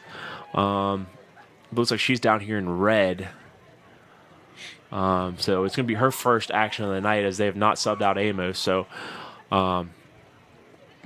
we'll see who they decide to go with in goal. Actually, no, it's not the girl in the red. It's not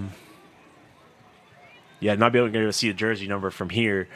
But this will be her first action of the night.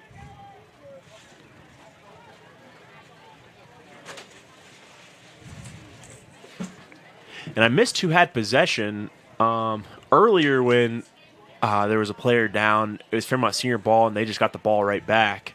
I did not see who had possession going into that injury timeout. But it looks like Fairmont Senior will be taking a free kick, maybe a goal kick. It looks like I'm muted. And we're rejoined here by Mr. Brody Vandegrift, who is back from whatever he was doing. Coach, another update from Flatwoods. We're now up 30-0 with 7 minutes to go in the second quarter. Oh, man. Oh, no. Are we going to Cruising lose? to 3-1 on the season. We've got homecoming week coming up next week with Preston. Homecoming parade is on Wednesday evening, as the route has always been, down Morgantown Avenue. Looking for a 6 p.m. start for the homecoming parade. Don't you start there at Domino's and go all the way down to Palatine, right? Finish up right at the East Middle School in the parking lot. And then Friday is our homecoming game with Preston Knights coming into town, AAA program. Hopefully get some bonus points there. Yeah. With beating a AAA squad. And then Saturday will be concluding with our dance. Yeah, I'm not sure how Preston was. I know we went up to Preston last year, and we tried to stream that game. They didn't have Wi-Fi password for us. They made me stand on top of a roof in the rain with no table, and then they didn't have a Wi-Fi password for me. But we did end up winning that game last year at Preston County, so hopefully we can pull away with another win, take us 4-1 on the season. But for now, we're back with the 4-minute mark of this game. 3-0 still is the Bees.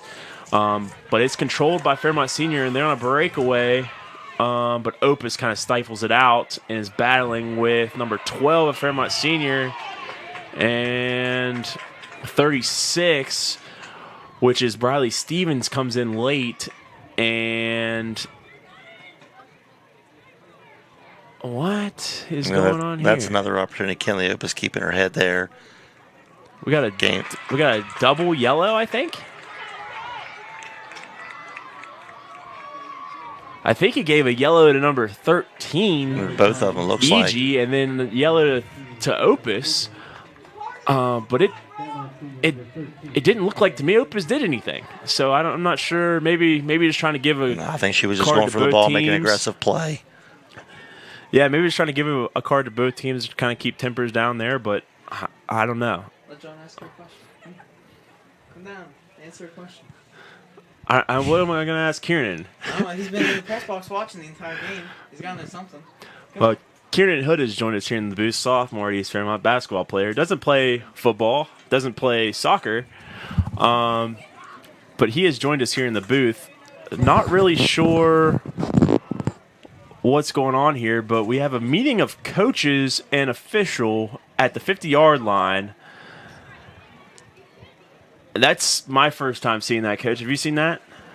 With a meeting of two coaches and the official? That's nothing abnormal. Our center official was explaining his decision to both Fairmont Senior and Coach Wright. Okay. That's nothing abnormal for them to come over there. Gotcha. And then now the Bees are taking it upon themselves to play a game of juggle on the sideline, waiting on the little pepper. I don't know what they call that, but Kieran's here on the mic with us. Kieran, what do you got to see so far? You like the Bees in this one or what? I love the dominance. This is really good to watch. 3-0. I'm hoping the boys scores a little higher than that. Hoping to see two wins come out of East Fairmont tonight. Yeah, 2 W's would be nice. You know, Kieran, isn't your mom the librarian as well, right? Yes, sir. Yeah, mother's librarian, so big East Fairmont guy, Oh, big yeah. East Fairmont family. And we have another girl down, and the official was talking to the East Fairmont girl who got shoved in the back, and I'm kind of confused.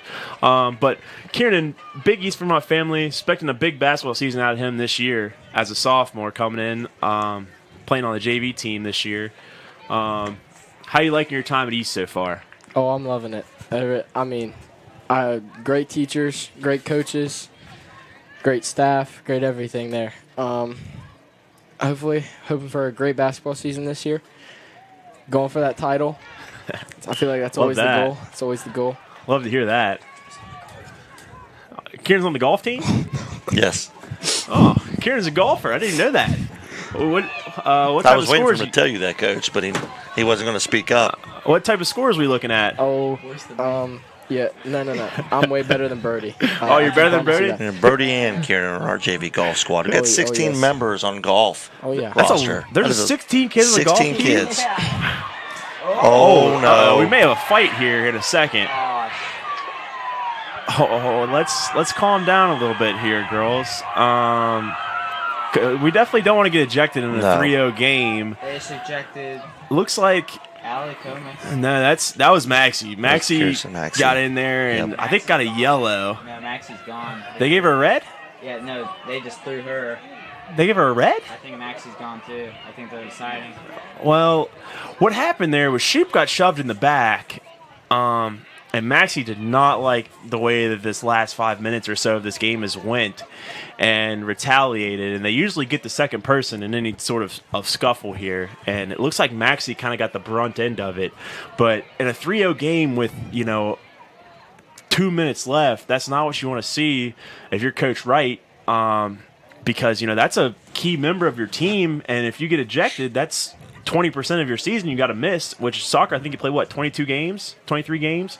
So that's 2 games you'll be gone for if they do decide to go with a red card here.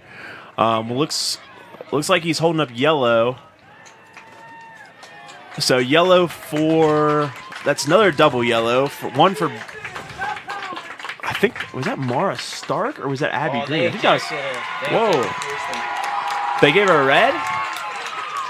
That's not good. Wow. So they gave a yellow to Fairmont senior Abby Green, and they gave a red to East Fairmont Kirsten Maxey. So she's going to miss Berkeley Springs game tomorrow and possibly one more game after that because of that red card here with 2 minutes left. So Be 10% of your season, Coach. yeah, 10% of your season. So that's a big loss for the Bees for the next 2 games. In a 3-0 game here, you were talking about tempers and Which will be rivalry Buchanan game. next Tuesday at home. Yeah, Buchanan, that's a AAA school that should be a tough competition. They've had a pretty good soccer program in years past. Very good. So that's not what you want to see. I'm sure Coach Wright is going to talk to his team here about maintaining level head and composure. This is where the mental toughness got to come in towards the end. Yeah, and there's been most of these games, especially in a rivalry game like this, if something does go down towards the end, you tell your team to kind of keep it together, especially you're on the winning end of things, because you don't want to be down any members of your team. It looks like they're still trying to sort out what's going on. Coach Wright now getting an explanation from the main zebra. You said zebra. Yeah, he's a I've zebra. been on him the whole second half He's a zebra. about calling them zebras. I mean, what do you want me to They're call wearing him? red, man. It's all right. I can see where you're coming from, but I don't know. Zebra's kind of out there for somebody wearing Well, red. I mean, there were zebras in basketball because they wear red or black and white That is very stripes. true. I'll give Now you we're that. making a sub.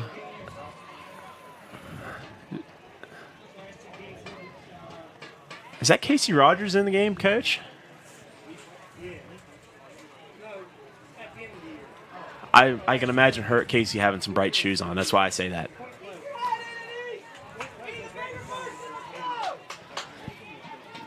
Now East Fairmont crowd get into it. We love the rivalry. Yeah. Oh, we love It looks like there's going to have a resume. I'm not sure, Coach. play. That's Casey or not. Well, now East Fairmont's down, midfielder of the year last year, 3-time Letterman, first team All-State all 3 years as well. So 2 minutes left. Let's just see if we can maintain possession. It's East Fairmont ball, it looks like. Looks like they're confused on who's going to take the free kick.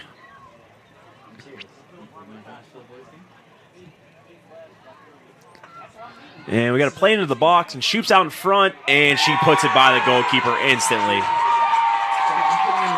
I mean, that's an exclamation point on a day for Brooklyn Shoop. That's her 3rd goal of the day. And once again, off that long free kick, that's, that time it was Ice, I believe, feeding it in, but it was previously Maxie. And, what a day for the Bees. And that's off of a long stoppage of play with 2 minutes left. Having that burst of energy and getting it done here late. That's now 4-0 for the Bees. So what does that mean for Kirsten? She's gone for 10% of the season? Is that what I heard? 10%. So what does that mean? She misses the next 2 2 games? So she'll miss Berkeley tomorrow, and she'll miss Buchanan on next week. Next Tuesday. Yikes. And we have another hard tackle. I'm curious to see if this official is just going to start, calling fouls on everything. Yep. The clock was not running this whole time after Shoop's goal. The official made a signal to start the clock here.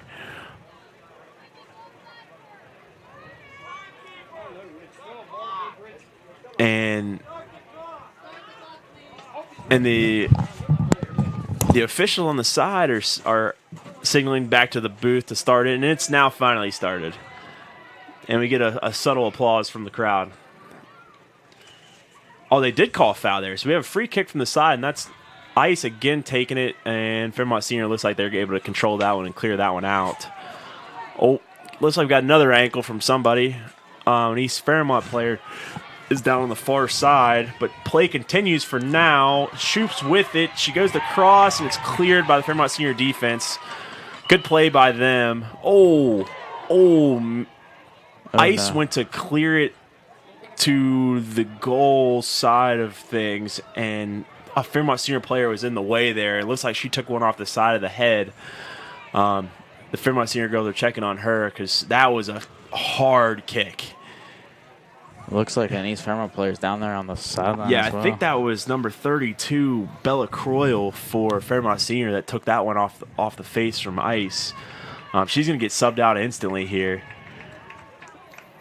No, I mean, I think I see an East Fairmont. Yeah, the East Fairmont girl was down, and as Ice tried to clear it to get the East Fairmont girl off, it looked like Croyle took one off the face. Man, it's been ugly here this last couple minutes, Coach. What do you think? Again, with 141 left to play. East-West game, rival game.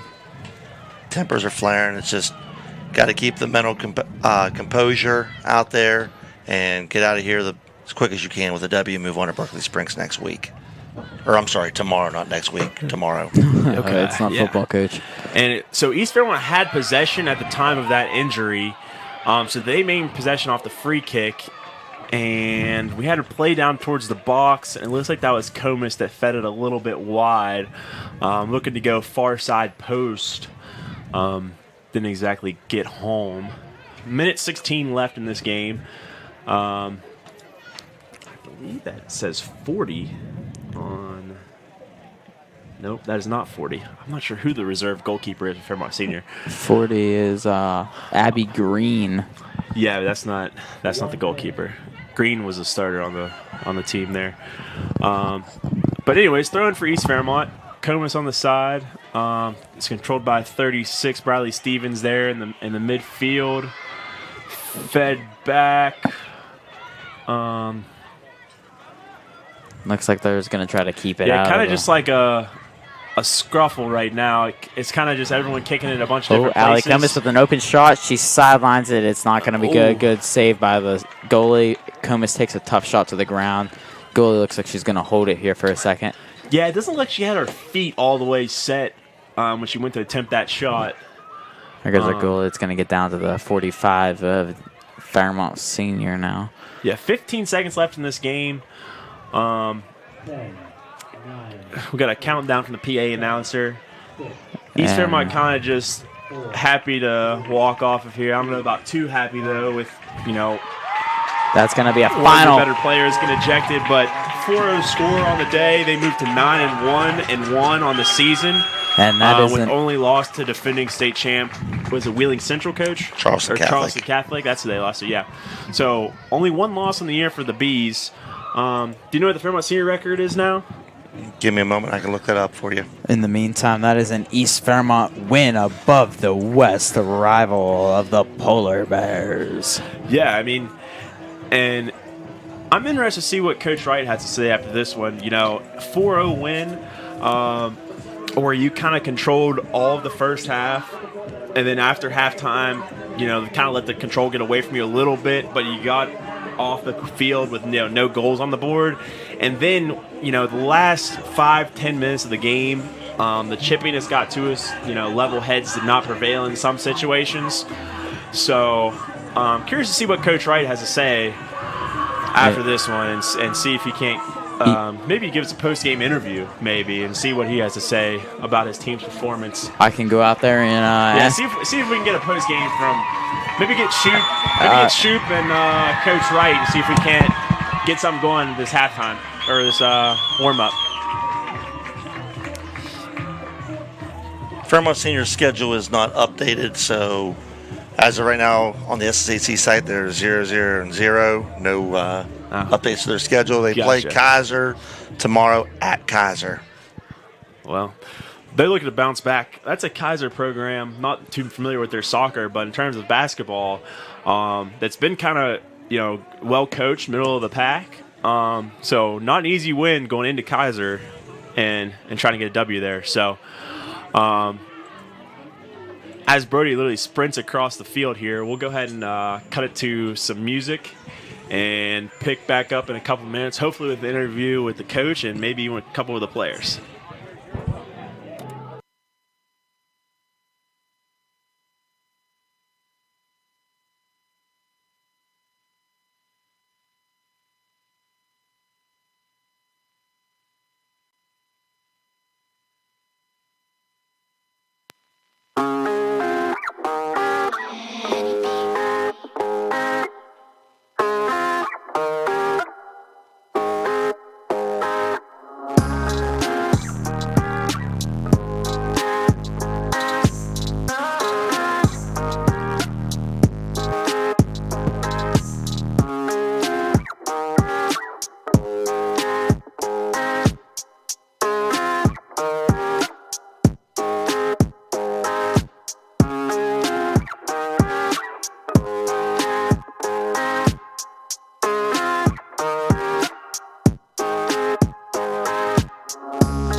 Penny B.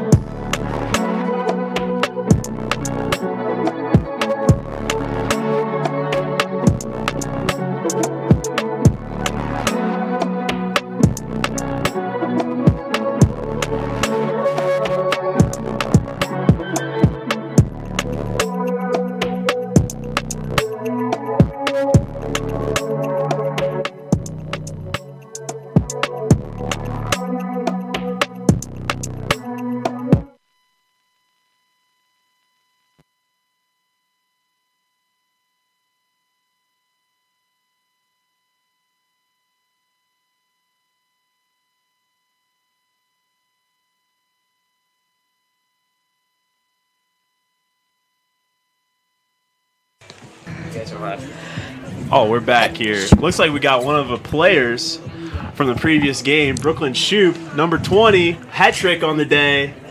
East Fairmont, East-West game, hat trick. How's it feel? I mean, better than any other hat trick. Yeah.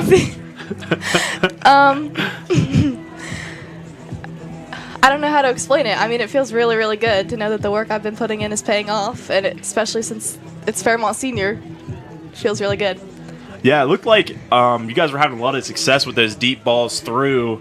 Is that something that you like as an offensive player? Do you like when you have the deep ones through, or do you like, when you have to kind of do some footwork, get around a few people more, or what kind do you prefer? I like the through balls a lot, but goal's a goal. But through balls are definitely my favorite. Yeah, and I thought we did a pretty good job of controlling the ball on our side of the field in the game. It seemed like it kind of got chippy there towards the end. As a player, I'm assuming East-West game, there's a lot of trash talk going on. So I know we talk a lot about mental toughness. What did you see down there as a player when the game kind of got chippy? Were you trying to keep your team in control, or what do you think? Oh yeah, when we came into that huddle after the whole pause, we were just talking about we want to be the bigger people. We don't want to stoop down to their level. We don't want to get chippy like them. We want to finish the game with respect. Yeah, and that's good. I mean, especially since how the games went last year versus Fairmont Senior, I knew this one was kind of one you guys had circled for this year, and a big 4-0 win today. What did you see? Who do you think helped you contribute to those 3 goals? Because obviously, soccer team sport, ton of kids out there. So, who kind of helped you get those goals going? I just give all the credit to my midfielders, like Miley, Kirsten, my other forward, Leah, our outside mids. They create the opportunities for me, and I'm just there to finish them. That's good. I thought you finished with a lot of power today. Looked good. A lot of speed. Coach, you got any questions for Brooklyn? Congratulations, first and foremost, over a rival game beating Fairmont Senior. I continue to watch you, and I continue to be impressed every game that I watch you play.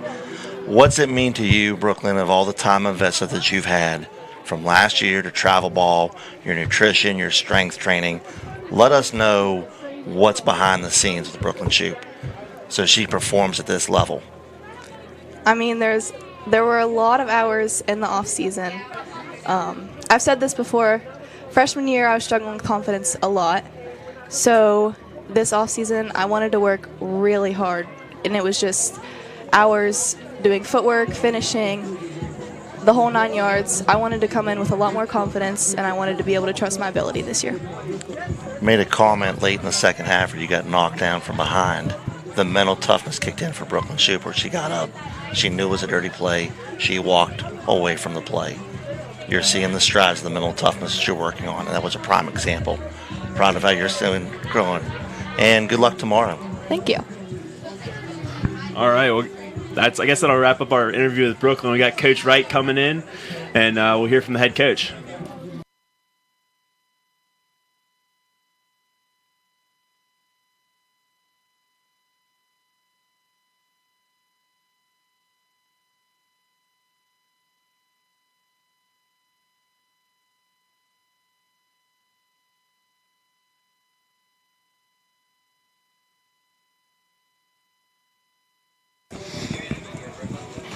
Alrighty, here we're back with Coach Wright of the East Fairmont Lady Bees. Coach, 4-0 win for the Bees over rival Fairmont Senior on the day. That's got to feel good. Let's talk before we get into. We're going to get into the Kirsten situation here later, but before we get into that, what did you think the team did well at today? I noticed there's a little bit of formation change from what you guys previously do. Well, the first half we stuck to our 4-4-2. And really tried to push tempo. We controlled the ball. We knew that Miley and Kirsten were going to control the center mid. We just tried to push and get ourselves forward and create opportunities. And then in the second half, we were up to, they switched up a little bit, their personnel and formation. So we just tried to counter. We were already up to, so we played a little more defensive, but even in a defensive formation, there's a transition part of it. So once we got the ball and got high, then we pushed back up.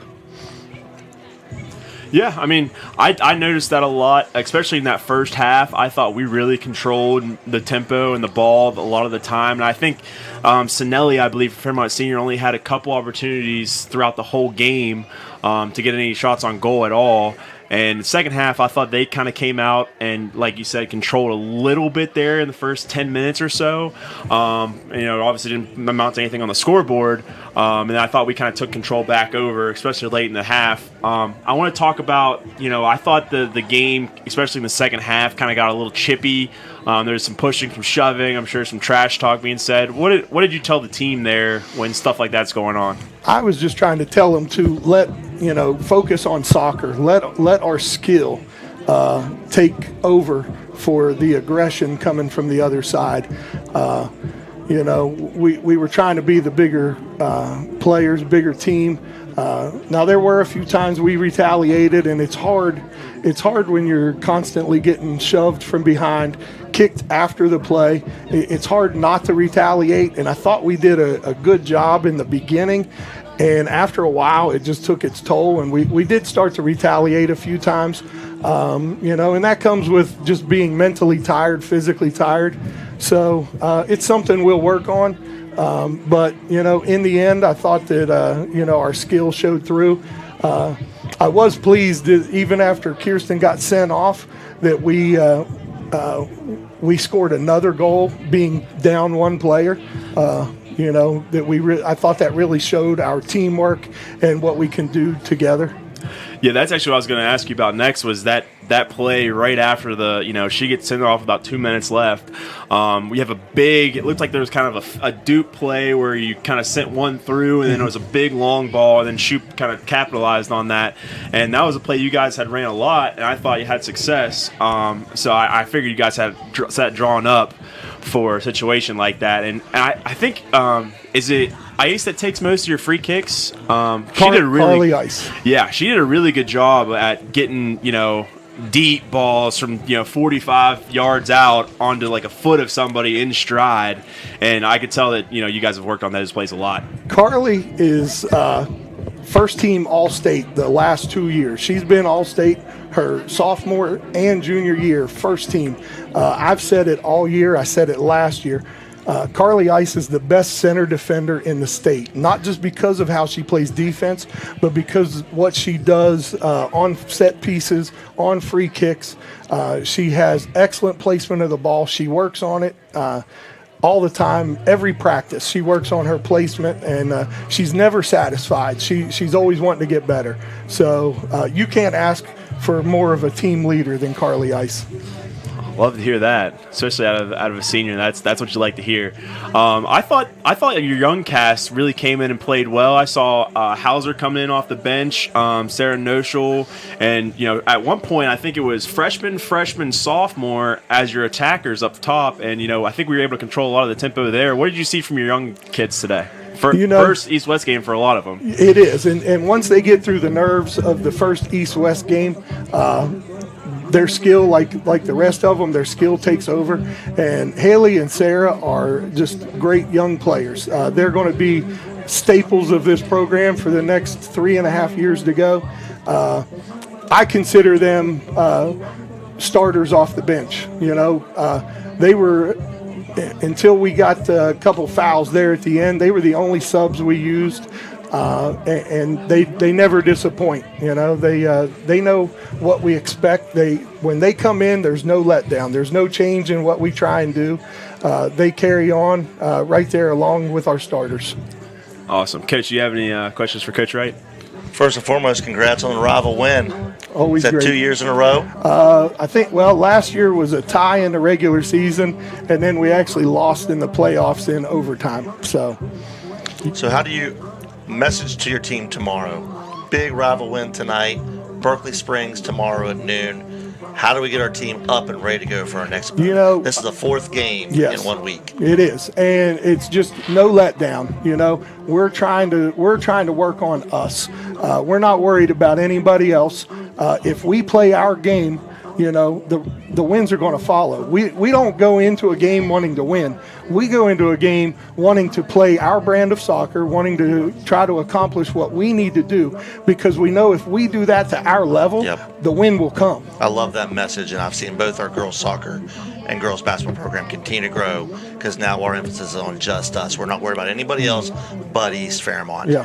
And you're 9-0-1. Continue to make steam going into next week with Buchanan. Yes. And who's your opponent on Thursday? Elkins. Elkins, Yep. which is known for good program. girls soccer.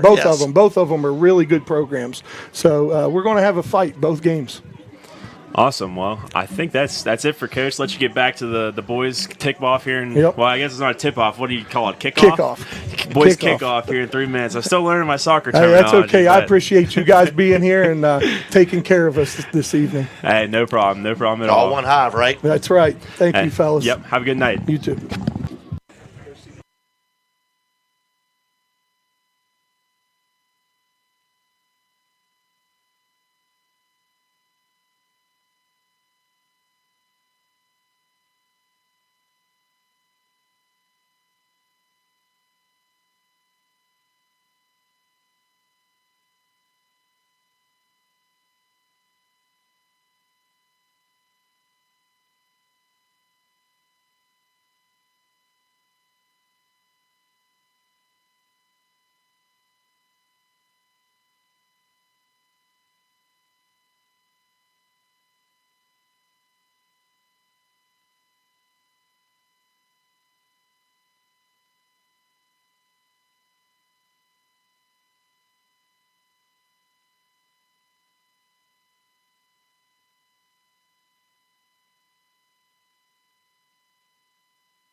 welcome back to East West Stadium, where we have the boys soccer game versus the East versus West Polar Bears and Bees.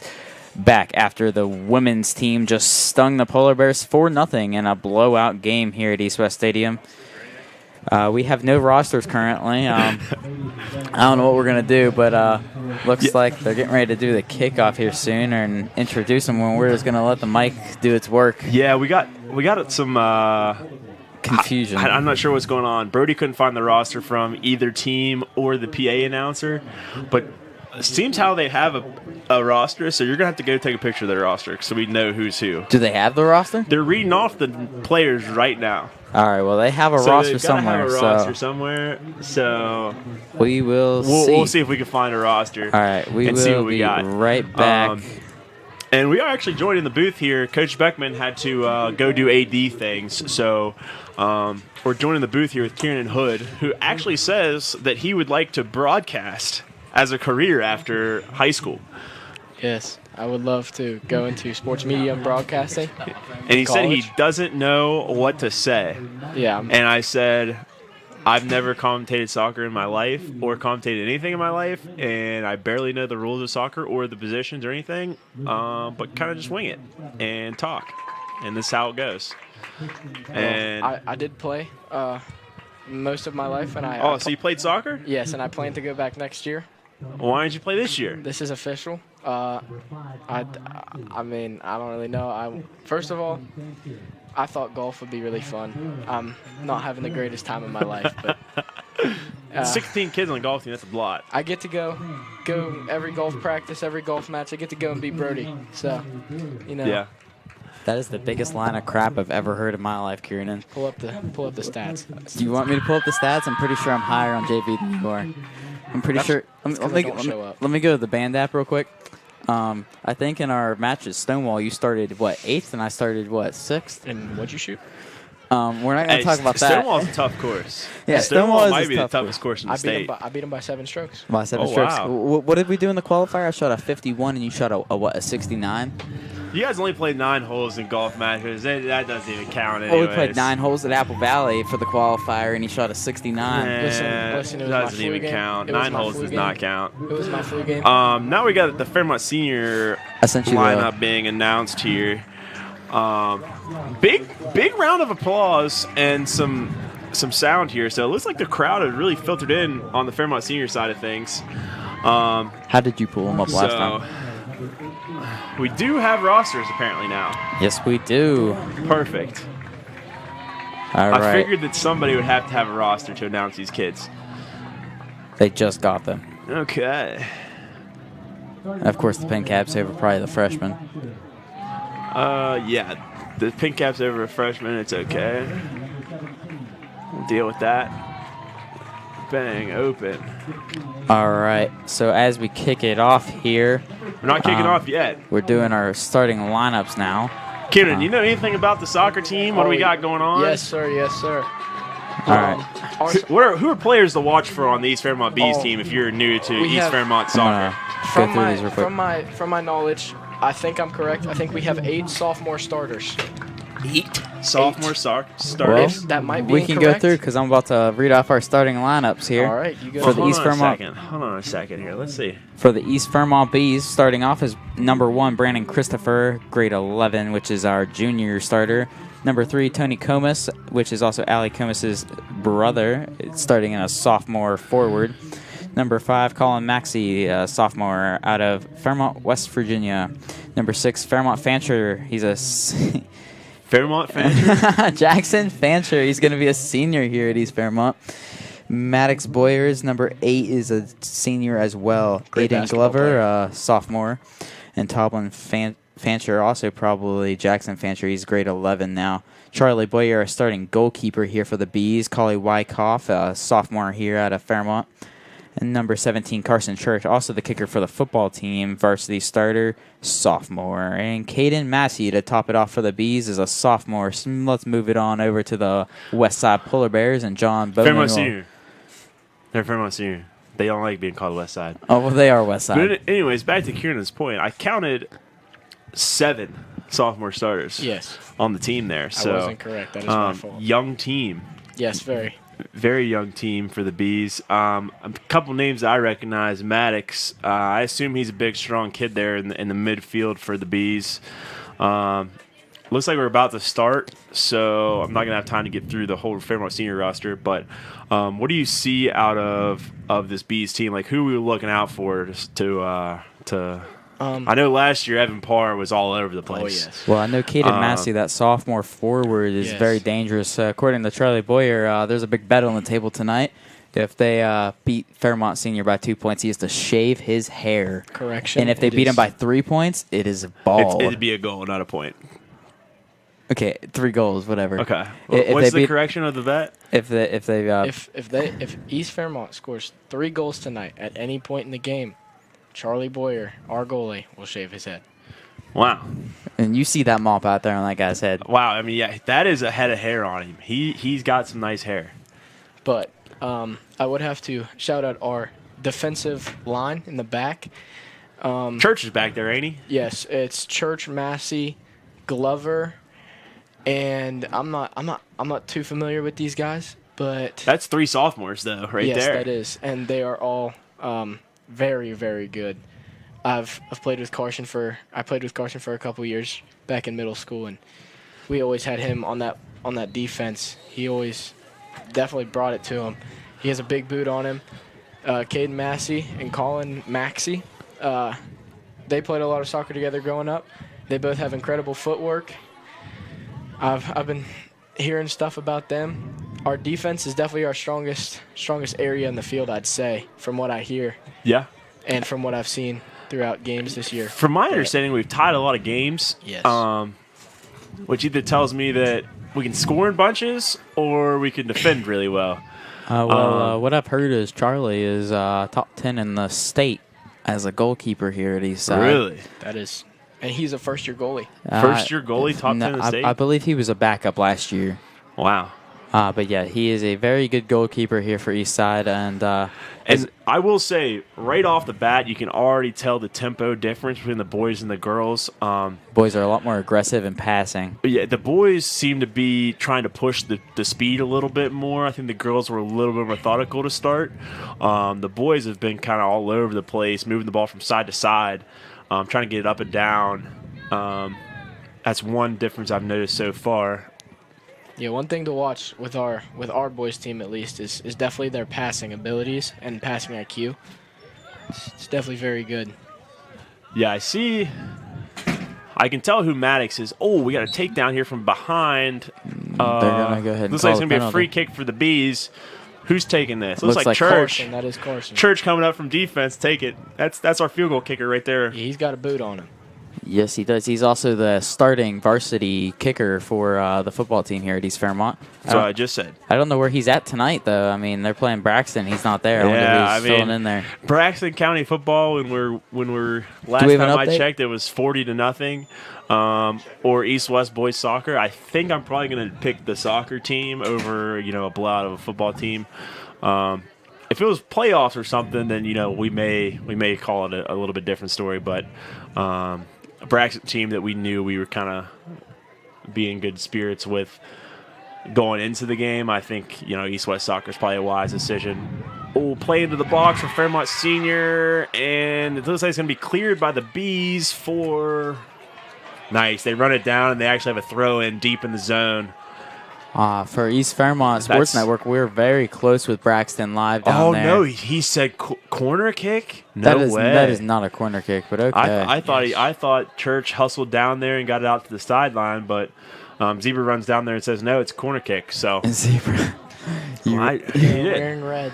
Reese been calling him Zebras earlier. And everyone knows what I mean. That is true. I'll give you that. Corner is a little bit wide. They played the corner to the back post, and they found a home, but the shot on goal was wide there. It looks like a defender came all the way up. It looks like number 15, Abe Thomas, maybe, came all the way up, or maybe 16, Deskins, came all the way back up from defense and was in the box, putting his name in the hat there. Pushing it to the far side. It's running the far side now, about the 50-yard line there. Carson trying to take the stop. Number 25 out there is also getting the stop. Actually, it's 26. It's Caden Massey out there in the defense, and it's up into and the they play it stands. out. And we yeah. honestly should have a good effort here. So this is what the girls did not take advantage of, was these throw-ins deep in the zone. We have a throw-in here about the 10-yard line. That's probably a Kieran call. You can probably see down there. Yeah, it's a throw-in down to the 10-yard line. You'd think that we'd have some sort of set play or an idea of what we're trying to look for here, and then we kind of just throw it right back to Fairmont Senior. Well, no, we got something into the box. Is that Maddox in there battling? Who is that? No, Maddox is back here. I can't even tell who that is. I'm not too sure. We had a battle in the box there. I think that was Cully Wyckoff. Watkins? Cully Wyckoff. Oh, Wyckoff.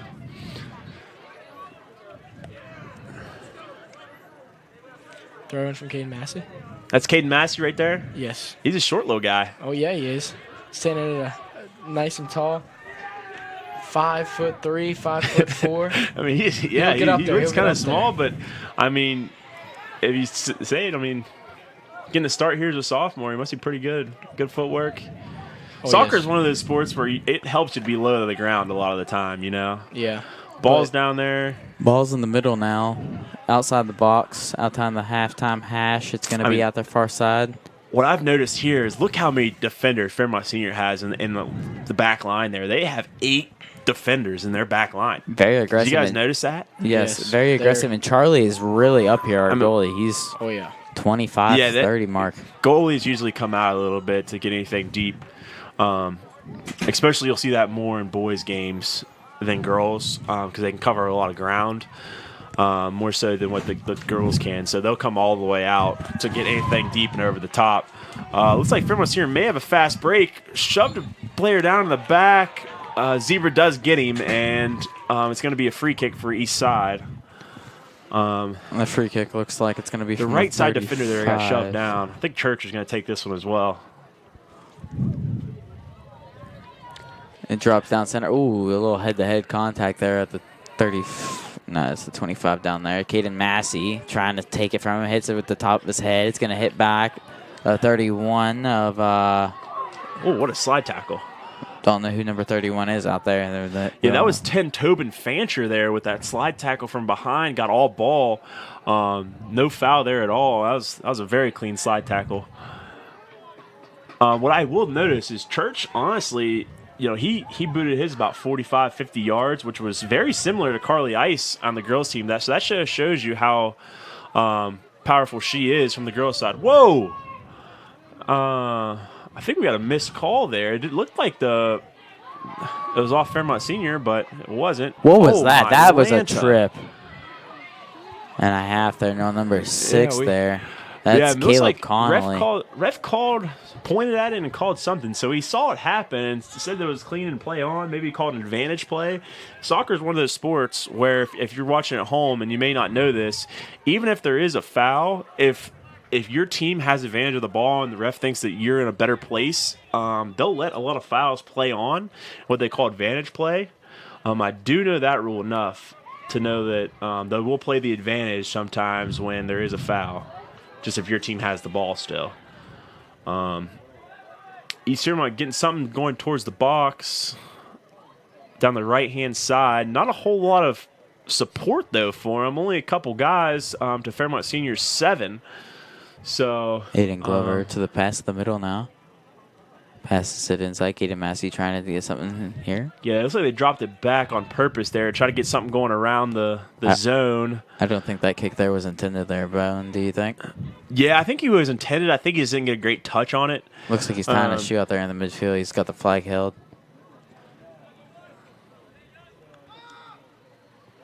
Yeah, I will say the Bees seem to be a little bit contrast to the girls, to where the girls have a lot of people down on the attacking side. The boys seem to be kind of more defensive mid and kind of just letting their 2-3 forwards up there kind of battle it out. So we'll see if it pays off for them in the long run. A little bit difference of game plan. Something I've noticed here in this first 9 minutes or so, is our boys are a little bit more aggressive with our heads than the females were.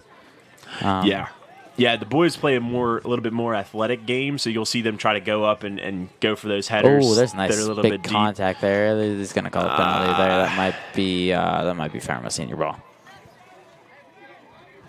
Yeah, a little too aggressive there on that challenge, and the ref's going to get him right outside the box. It's not going to be a penalty kick because he is outside of the box, but barely. So it's going to be a really good effort here for Fairmont Senior. They're in really good spot. What is he doing here? Oh, he's counting off to how far the East Fairmont blockade could be. So East Fairmont's going to put 3 guys in a blockade trying to get in the way of this free kick opportunity. This is the first real good effort here for Fairmont Senior. About 20 yards out from the goal. They try to get something in. Looks like it's stifled for a second, and then it's put in. That's going to be a Fairmont Senior goal now. I mean, that was a heck of a goal there. That's quite the... Hopefully the PA announcer helps us out with the name of that Fairmont Senior player.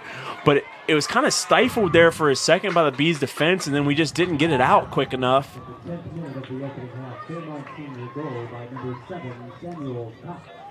Number 7, Samuel Cox, the senior, gets credited for the goal. Yeah, we just didn't get it out quick enough there, Brody. And then, the goalkeeper didn't even have a chance at that one. That was a beautifully placed shot. Yeah, Charlie didn't have enough time to react there, and unfortunately, that's a goal there for Fairmont Senior. That's an early goal. That goal came at the 31-minute mark. That's an early goal for the Fairmont Senior Polar Bears. Let's see how the Bees respond here. In a rivalry game like this, you don't really want the lead to get too far out of hand. So down 1-0 early, we got to make sure we try to get an equalizer here soon. A little update from East Fairmont football. It's 44-0 with 55 seconds left in the third quarter. Speaking of updates, I'm currently watching the Fairmont Senior Bridgeport football game on my other screen, and they are 20-20, all tied up in that game as well. So it's been tied the whole game. I haven't seen one team take a lead every time I've flipped over. It was 7-7, it was 14-14, and now it's 20-20. So barn burner up at Wayne Jamison Field, like always, with those two storied football teams. So we'll keep you in the loop there. Back to the soccer action here on the old pitch. Oh, we're rejoined by Coach Beckman. Didn't even see him sneak in. I mean, I saw him sneak in. He hasn't even said anything. Nah, he sits there nice and quiet. Yeah, just taking her in. Coach, you got anything from this first half you see so far? Again, East-West rival game.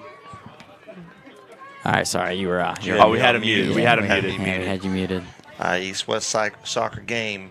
That's probably rival game on the line here. It's got to keep our composure, continue to take advantage of opportunities tonight. As you said earlier on the goal from Fairmont Senior, we had our opportunity to clear it, and we just didn't take advantage. Yep. And they capitalized on our mistake. Yeah, well said. And this is what I was talking. Once again, I know very, very little about soccer, but I didn't think we did a good job in that first game of taking advantage of our throw-ins and free kicks, which Fairmont Senior right there score on a free kick, their first real opportunity. They had one corner early in the game, which turned into nothing, and then their first real free kick opportunity turned into a goal. So I'd like to see East Fairmont kind of put pressure on the box, maybe get a free kick of our own and see if we can't capitalize off of a deep throw-in, a corner, or a free kick. What I will say here, the boys seem to control possession a lot more frequently than what the girls do. The girls kind of look to get deep attacks right away and kind of score quick. The boys seem to be a little bit more methodical as they pass it around. They take their time a little bit more than what the girls do. Here we have a fast break opportunity. We're throwing it out ahead to our striker a little too much. I think Maddox wanted to get that ball a little bit wider than what he did. When he puts it in the numbers like that, inside of the hash marks, it lets that goalkeeper make a play on it. So I'd like to see him get that out a little bit wider next time. Give our striker a little bit better opportunity. But pretty good defense there by the Fairmont Senior Polar Bears. Goalie coming out. That's what you like to see. It's definitely a good ball, just a little bit too much on it. Yep. All right, well, I tried to get someone to go get me a drink, but apparently they don't like the response. So I'm going to go grab a water from the concession stand. I'll be right back. You think? Yeah. John, looking at schedules for both Fairmont Senior and East Fairmont. Fairmont Senior sits right now at 5-2-1. Their last game with Buchanan has not been updated. They play tomorrow at Kaiser as well. Our boys sit in at 4-1-5. They wow. defeated Preston last night 5-0. Lincoln 4-0. So they're 2-0 on the week so far, with Fairmont Senior tonight and Berkeley Springs tomorrow at 2:00. Wow, when you see 5 ties, once again, not really a soccer guy, but that kind of tells your defense is pretty solid. Usually if there's a tie, you're looking at 0-0, 1-1 ties. If it's Me personally, as a coach and AD, I'm not a fan of the ties. Oh, I don't like the ties Find either. a way to win the game, whether it's PKs, Yeah. extra minutes in overtime. No game should finish in a tie. I couldn't agree more. If I was I'm not sure how us football connoisseurs, that's European football connoisseurs, like the tie rule. I'd like to see games get a PKs. I'm not sure how much longer that would take. Make the game a little bit more exciting at the end, too. For sure. And what do they do in like state tournament games? It's got to end somehow. PKs. Yeah, if it goes to PKs, then why not practice that, during the season and practice your team taking PKs. So I believe they go to 2 overtimes in soccer. If they don't find a winner in the 2 overtimes, then they go to the PKs. Yeah. You pick 5 from one squad, 5 from the other. Yeah. And then if they're still tied after that 5, you keep going down the line until somebody scores and somebody gets a stop. Once you kick one PK, you're limited. You can't go back and kick again, I believe, right? Yeah, I'm pretty sure. I mean, I don't know what happens when you run out of players, but you definitely have to go all the way through your roster at least one time. I thought so. Physical play I've learned here. a lot as 6 years as an AD in soccer. Yeah, we had some physical play in the midfield, but no real opportunities for either team right now. As I say that, Fairmont Senior starts moving into the box. But once again, they only have probably 4 guys in the box compared to East Fairmont's 8 or 9. And I think the captain there for Fairmont Senior wearing the pink armband noticed that we didn't have the numbers and tried to take a deep shot and couldn't really find home with that. We got a sub coming in here for East Fairmont. Looks like I don't know what his actual name is, but they call him CJ Brantley. Skids. No, Coming here on the far end. Oh, this is CJ right here coming in? Number 16? Yeah, 16. CJ Brantley. Yes. He's a junior. So CJ's coming in, but Skids, which is what they call the guy who left, which is Terlowski. Jared Terlowski? Yeah, He's Terlowski. a sophomore. Yeah. Sophomore. They call him Skids.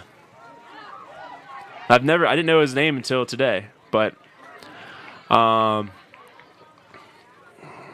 yeah, once again, kind of just playing in the midfield and not really Our getting Bees a whole program led lot. by Ian Hayhurst.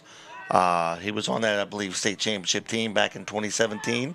I believe it was. No. Ian would have been gone by then because Ian was with me. He'd have graduated in 14 or 15, one of the two. 14, I think. But yeah, Ian, I know him really well. He's a year below me, basketball player, soccer player. Oh, we got a guy going down in the box. Maybe a flop there by the Bees. Ref is calling something. Got a whistle blow. They're going to have a meeting of the minds. Wait. Going back to Ian while there's stoppage in play. 2-sport athlete, soccer, boys basketball. He's making a name for himself in his profession. First-year head coach. Wow. So he was a paid assistant last year. Eric decided to step down in the offseason, put a little bit more concentration back to the girls' side. And we're very blessed to have Ian take over our boys' soccer program, which has had a rich tradition here in the last 10 years. Yeah, and speaking of that, I mean, Ian was a good soccer player himself, played, I believe, at Bethany in college. I believe you're right. For college soccer. I never forget this. One time he got a dunk in a JV basketball game, and he was all amped up to tell me about it. And I was like, why don't you do that in a varsity game, Ian? But no, really good kid. Solid player for me as a freshman boys basketball player. Yeah. That was a good group of kids that year. Yeah, and I mean, that's a soccer family too. His dad and his mom are both big into soccer. They were helping all the way up through. So, soccer from a young kid, that's a soccer family. So, good to see him. Hopefully he has a lot of success here. I'll tell you what I like to see down there. You see Eric right beside Ian as a mentor, still right beside him as a first-year head coach. That's when you have successful programs, when both of those coaches are being able to bounce things back and forth off each other. Yeah. Sorry, Coach. I was trying to figure out what was going on here. Fairmont Senior had a free kick, and there was kind of some jostling around on the line, and an East Fairmont kid went down, and on this, the East Fairmont kid got a yellow card, and then a Fairmont Senior kid got a yellow card. So this was going to be another free kick from Fairmont Senior, and this is the second game where we're seeing several yellow-red cards. Yeah. You know it's a rival game as an official. Number two, you want to let them play a little bit, but they got to get control of this game. Yeah, completely agree. And that didn't even seem like it was that physical of a play. They were kind of standing around for a free kick, kind of just arm wrestling for position, and then ended up with 2 yellows. And now I don't know if we're having a conversation about what the call was on the field or where the ball should be kicked from. They're going to take the free kick from the same exact spot that it was taken before, it looks like. And I honestly don't even know if these are called free kicks. Do we know if they're called free kicks? Oh no. Oh, it went over. The deep free kick into the box. And there was a header from the captain. Sorry, we don't have the roster right in front of us, Fairmont Senior. Not sure who that was. Looks like number 5. Yeah, number 5, Grant Broadhurst, got a head on it. It flipped over the goal. From here, it looked like it went in, but it was just a little bit high and flipped over the goal. We have another stoppage in play. We want to talk about our sponsors. I don't know if we have a stoppage here. We did that for a few moments. Well, we're back at it, and we're having a fast break, it looks like, off of a goal kick. We got a shot on goal. It's deflected off the goalkeeper and in. Score. Wow, what a strike. That was about 25 yards out, I'd say. Deflected off the goalkeeper's orange shirt and went into found the back of the net. Not sure who that was, but that was a very strong strike. Oh, and then we have a Steph Curry celebration there with the putting him to sleep. We got 1-1 now at the 22. Braden Christopher. Number 1, Braden Christopher, the junior midfielder, with that goal. 22, that was a very strong in the strike. First half, 1-1.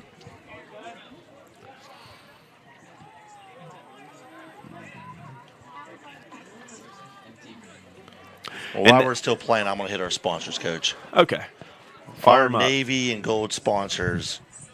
Again, as we talked, we wouldn't be where we're at without our sponsors. Blue and Gold Graphics, Middletown Tractor Sales, West Virginia Pepperoni Roll Company, V&W Supply, Elevate Physical Therapy, Alaskis, and Ford Funeral Home. You're interested in becoming a sponsor for our East Fairmont Athletics? Don't hesitate to call our athletic office as we can continue to upgrade our EFSN production. Well, with 22 minutes left remaining in the clock now, it looks like it's going to be B's ball. Nope, never mind. It's going to be Fairmont Senior with the it's off a corner kick. We got a head on it there. It looked like Church going up sky and high for that header. But it's not cleared out as of yet. These balls are kind of lingering in the box for Fairmont Senior. I like to see the Bees kind of clear those out a little bit quicker than what they currently have.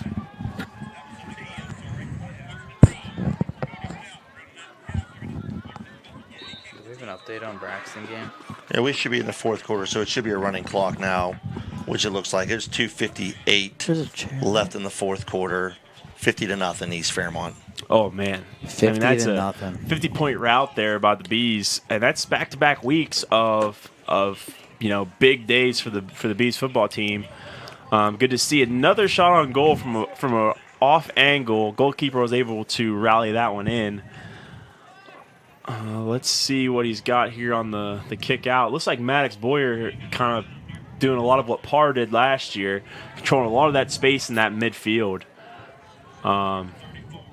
Good to see him out there kind of anchoring it down. He plays point guard on our basketball team as well, so seems like that defensive midfield role is good for point guards. Yeah, Tony Comas out there as well in the middle field, just running around like a chicken with his head off, trying to find the ball.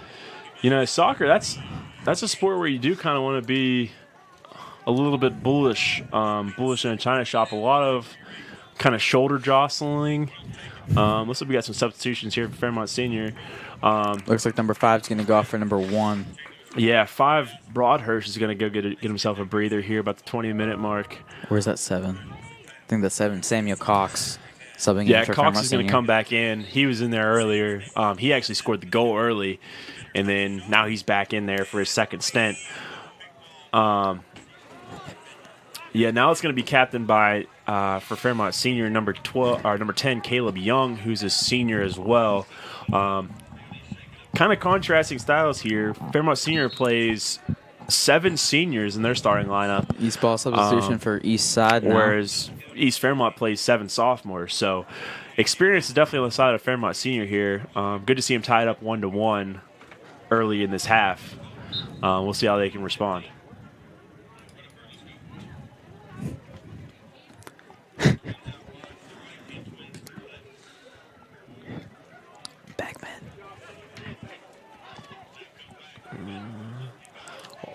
Oh, Fairmont Senior sneaks a ball down the line, but it just goes too far out of bounds. It's going to be a goal kick. Looks like Church will take that one.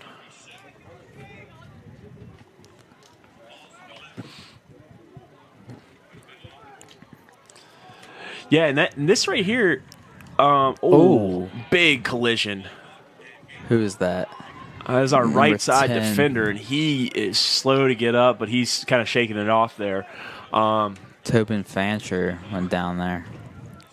Yeah, what I have noticed about the boys more good? so than the girls is they'll try to play that short ball out and then kind of start working their offense from the defensive side of the field, whereas the girls were kind of looking for the home run ball. A little bit different. And once again, a ball's kind of just bouncing around in the box until it's cleared out finally by East Fairmont. Another. It's from the far side now, up the sideline. And looks like it's going to go out. It's going to be out on Fairmont Senior coming up the far side. Ooh. Yep, it's going to stay in. It's final from Flatwoods, 50-0. Uh-oh. We got a run out here on the far left side, kind of jostling with it, 1v3. It's kicked out by Fairmont Senior. Looks like we're going to have a corner. Did you say 50-0, Beck? 50-0 final from Flatwoods. Look at that. That ends Yeah, it that's for the Bees. That's a route right That there. moves us to 3-1 on the season, heading into Preston next week. Yeah, good job to the old East Fairmont football team. Hey, I'll tell you what, though.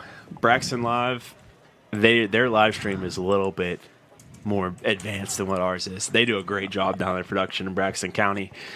Last year they came to our place, and they brought probably 15 guys with them, a bunch of cameras, equipment, microphones. They were doing field interviews. We've bounced a lot of ideas off of them. They've helped us out a lot with our setup. A lot of credit. Definitely a lot of credit goes to those Braxton guys. And that's a team that we've, I didn't know this fact until a couple of days ago at the coaches show. We were even with them in the last 3 games. We were 3-3 versus Braxton County the last 6 times we played them. So now with this, we moved to 4-3. Gives us an extra win on the board. Finally getting to a winning record against those guys. But that's a tough place to get out and play. First time they played on grass field as well this year. Yeah, I think we're more 4-3 now versus Braxton here in the last 7 years. Yeah. Oh, man. We had a good pass gonna be across out the on the outside. box, and then we just couldn't get a foot on it there. It was a great scoring opportunity, but just couldn't get a foot on it. Got a sub for the Bees. Just kidding, for the Bears. What's up?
Sorry for the audio issue, y'all. We had to pause our audio for a second for something in the press box.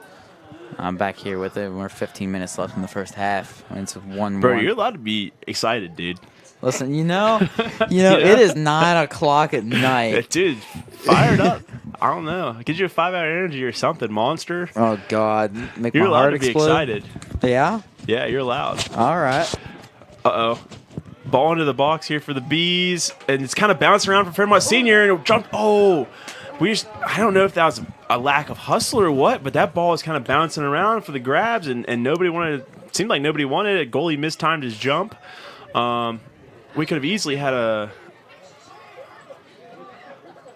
attempt at it. It looks like we have some sort of violation. What is that? Is that a handball? Yeah, that was a handball. Yeah, Maddox went up for that one, and it looks like he just missed his foot and caught his hand. So Fairmont Senior is going to have a free kick at the 50. Let's see what they can do with this. This is where they've had success in their previous adventures down the field, and they got a ball into the box. A big head on it from Maddox Boyers. Got it out of there quick. Good.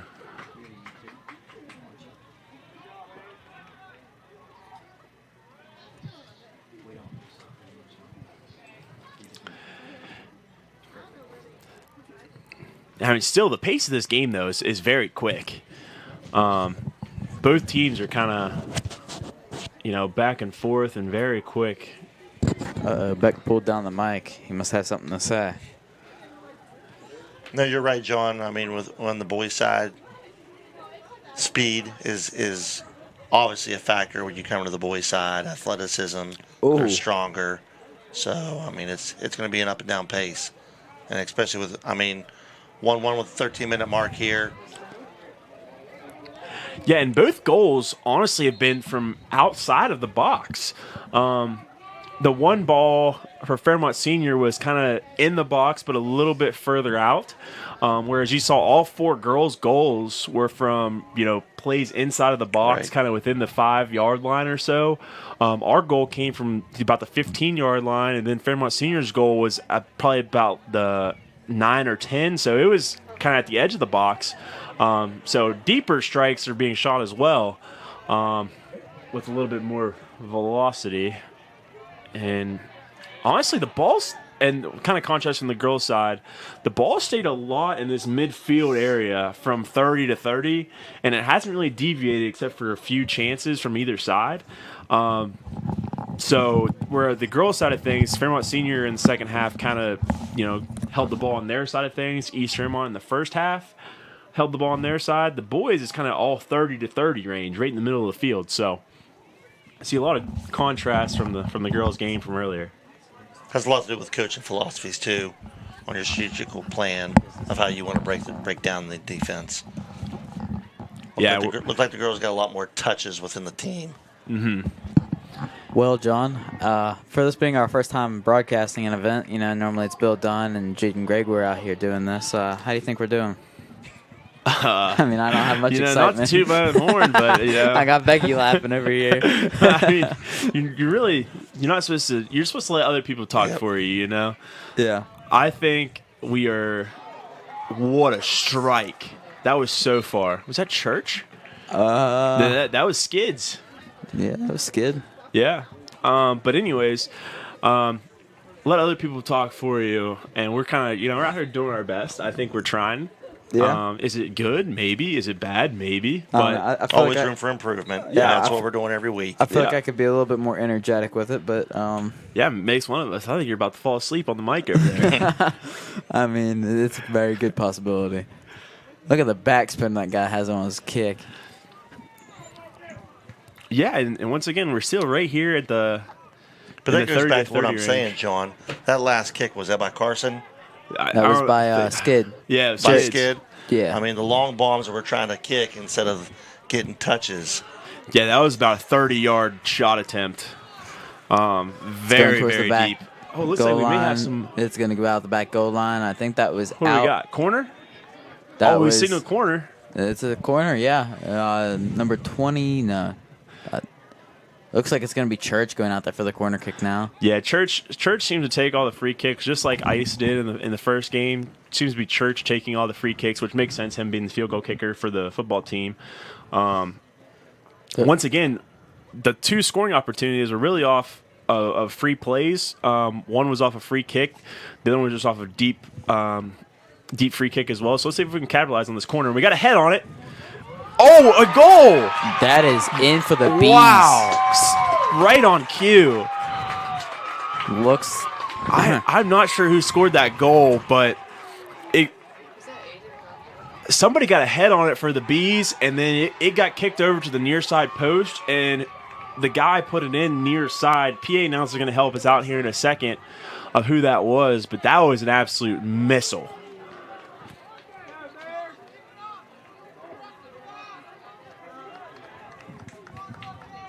In the 31st minute of the opening half, he was Fairmont goal by number 5, Colin Maxey. Number 5, Colin Maxey on that goal.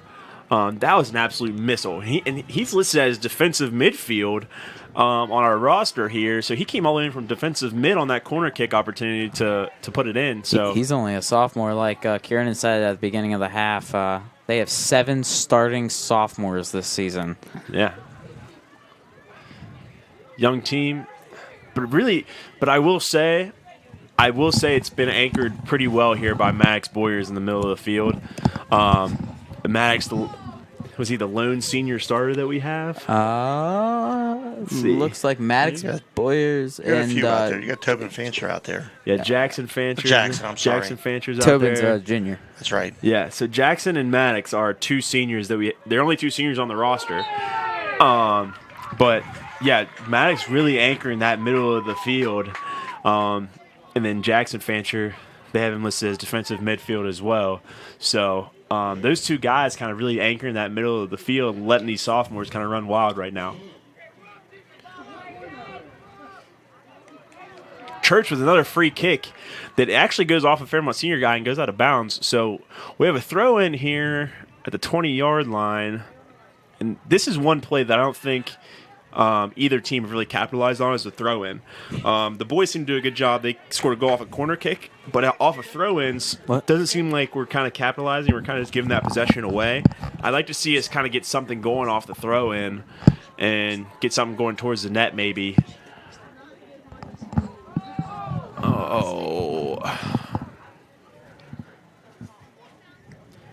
Not sure what the call was there. Maybe a free kick? Yeah, looks like there was a jostle for position there and flagged East Fairmont for, I'm not sure, do they get flagged? Let's just start throwing flags on the screen. The zebra over there put the flag up, but I don't think he didn't throw a flag, so I don't know if they call that being flagged. I can't believe we're calling them zebras out here. I mean, I don't know. They don't look like zebras tonight. No, they're wearing red shirts. Everyone knows at home what I'm saying. Oh, yeah. As long as they've been watching for a while. Oh, no way he kept that What in. a good play there by 20 for Fairmont Senior. Then falls down on the turf there and then kind of keeps his composure, gets it back to his defender. That's Ryder Moran. He's a freshman. Oh, wow. Yeah, well, he's his. I checked. He's a freshman. Oh, he's a freshman? Yeah. Oh, well done there by Ryder. He kind of lost his footing, maintained composure, stepped back up, swung it around. I have noticed that, especially in the boys' side of things, they kind of start on one side of the field, then they reverse field very often to where they swing it all the way around. They started right, worked all the way back left. Yeah, unlike the women's game where they were keeping it on one side of the field for almost the entire half, and then the other half it was on the complete opposite side of the field. Oh, looks like a Fairmont Senior player fell down there, and he may have touched it with a hand on the fall. Looks like the ref got him for a handball. So Church is going to have a free kick here, 37-yard line. We'll see what he can do with this. Looks like East Side's rotating about 5 guys down in the box. Doubled up. The 2 kids got tangled up. Crowd wanted some sort of call, but looks like it's going to be free kick to Fairmont Senior, which I didn't think that would be the call.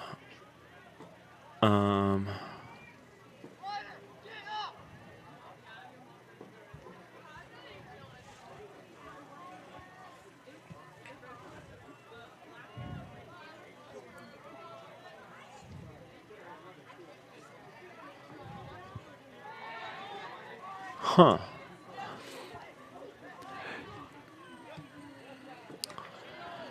Just too much there for Ryder Moran down the sideline again. Looks like that's number 6. Or is that 8? Who's up? Who's right there next to Maddox? Next to Maddox, it looks like number 6, which would be Caleb Conley. Yeah, He's Caleb a Conley. senior. He's been the vocal leader out there for Fairmont Senior. He was just talking to Ryder Moran, the freshman, telling him to get up with him. Trying to put some pressure on the offensive end for the Bees.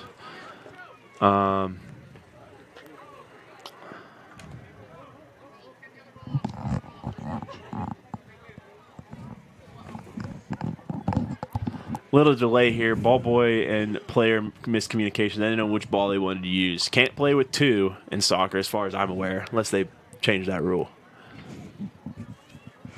Unless you're playing foot golf, I don't think so. You can play with 2 in foot golf? Yeah, you can play professional. I don't know the rules of that, but maybe we'll commentate that one next. I don't think we have a foot golf team. If we do, Beckman hasn't filled me in on that yet. I wish if there was one sport that I would want to add, it would definitely be men's volleyball.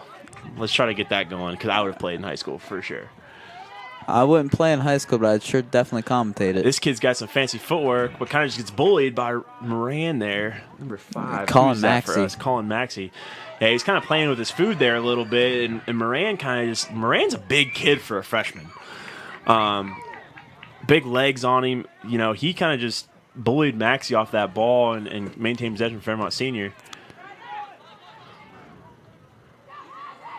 Oh, he gets a nice boot back out to the 40. That's the clear out we need.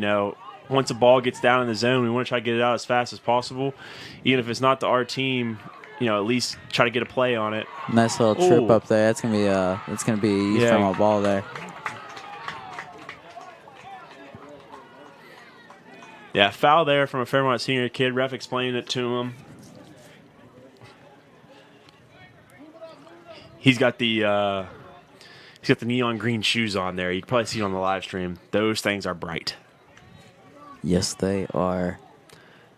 See, I don't know what type of shoes Church has on, but he's got Church taking this free kick. He's got like the red or pink on the bottom, and it's like a dark white and black on top. It looks really clean when he walks. I like those. It's not too flashy, but then when you pick your feet up, you got a little bit of flash. Probably the same spikes he uses for football. Same field out here.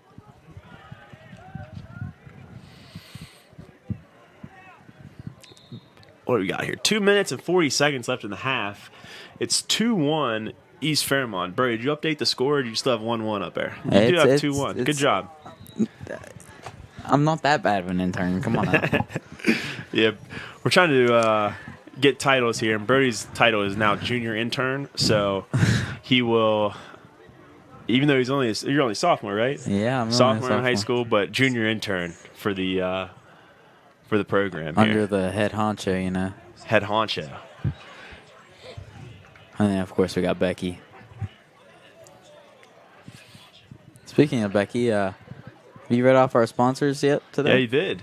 He read them off already when you were out there at concession stand getting a drink of water or tea or whatever you tried to do. Yep, I got a tea. Didn't bring me anything. I see how it is. It's fine. You didn't ask for anything. Well, sometimes you should just know. Oh, is that a part of being an intern? Got to know what the boss wants. So, I will say that was another long free kick opportunity where Fairmont Senior just has more numbers up there. Oh, what a swing and a miss there by Maddox, pulling his Charlie Brown impression. Nice little pass kick but they over there. recover and cleared out. We're just exchanging kicks back and forth here in the last 2 minutes here. Yeah. Not a whole lot of real possession from either side. Oh, nice one off the chest there. Oh, yeah. There was a big collision there.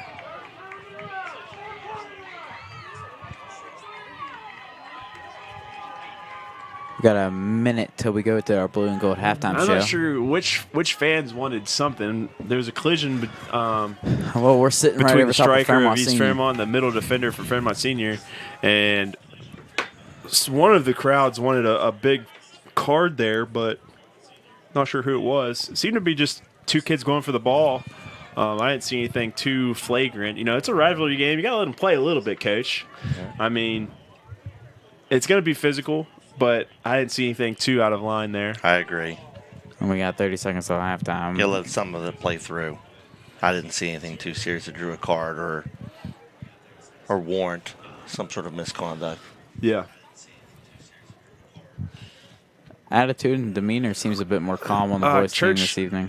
Has the goal kick out of bounds. We got 10 seconds left. Fairmont Senior's trying to go in a hurry, but turns it right back over. PA announcer's giving a countdown again, which I don't necessarily like during play. East Fairmont with the advantage. Do they give advantage play in soccer? Do they give additional time? That's the half. I don't know. They just call it a half? Just call it a half. Wow, they don't. And I've watched a few Messi games, and if Messi has a breakaway with 10 seconds left, they're letting it play, and they want to see Messi score. It's a good half for us going into the halftime ahead 2-1. Yeah, I mean that's. If you're an East Fairmont fan, you got to be happy with that outcome of that half. A big score early within 9 minutes. Fairmont Senior scored the first goal, and then East Fairmont responds with 2 within kind of slow and steady, but big effort on free kicks. Fairmont Senior scored their first goal on a free kick, and then East Fairmont scores on a corner, and then another deep ball. So you got to be happy with that if you're the coach going into the half, Coach Ian Hayhurst. So yeah, I would be very impressed with my team. Good defense, good offense. Doesn't let too much get past. I mean, we're all over the field, but I mean that's how soccer's played. You normally just run around and kick the ball. It's a little organization, so I mean, don't know much about soccer, but what would you say Coach Hayhurst's message is going into halftime here? You're up 2-1, still got another half to play. What's your message to your team going into the half? Yeah, you got to play to the strength of your team, which seems to be our big, strong defense. Other than that one shot on goal, I don't know of many goal opportunities, that we've had. So I think the strength of your team's your defense. I think you rely on, your seniors, Maddox, and let your sophomores kind of run wild. If they get opportunities, then take them. It's a rivalry game. So, you're going to expect Fairmont Senior's best foot forward in the second half. But you got to play to the strength of your team, which right now is our defense. So I think we keep playing into that. I definitely say we play aggressive. Don't be conservative. Yeah, that's what I was going to say. Stay aggressive. Get your opportunities when they're out there for you. Get them out there so we can get breakaways for our forward. Yeah, we got a lot of quick kids out there with C.J. Brantley, Braden Christopher, and the few other ones that are. Yeah, I completely agree. Let me see. Interlowski's out there. Maxie scored a goal in there. So, I mean, we've got the weapons. And, the East Fairmont crowd, I'm looking down into the crowd here now. All smiles on our faces right now. So hopefully we can keep this momentum going into the second half and walk out of here with a W. 2 W's on the night. Yeah, still have quite the student section here, and just want to take one more moment to thank our sponsors because we wouldn't be able to do this if it weren't for our sponsors here at EFSN. On behalf of EFSN, we want to thank you and thank you for all you all do. With that, we're going to go into our halftime, and we'll see you after the break. 27-20, Bridgeport.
Just wanted to give an update on some football scores around the state. Tuning in from Wayne Jameson Field for your Bridgeport Indians versus Fairmont Senior football game. It is now 41-20, Bridgeport over Fairmont Senior. He's not shanking it. He shanked it. 40-20. Bridgeport over Fairmont Senior. I could have told you that was going to happen. Yeah, he definitely shanked that right after I said he would, and I jinxed him. But that's a big route in terms of state rankings. Let me see. There's a couple other games here that have finished up. Let me see if I can't find the scores of.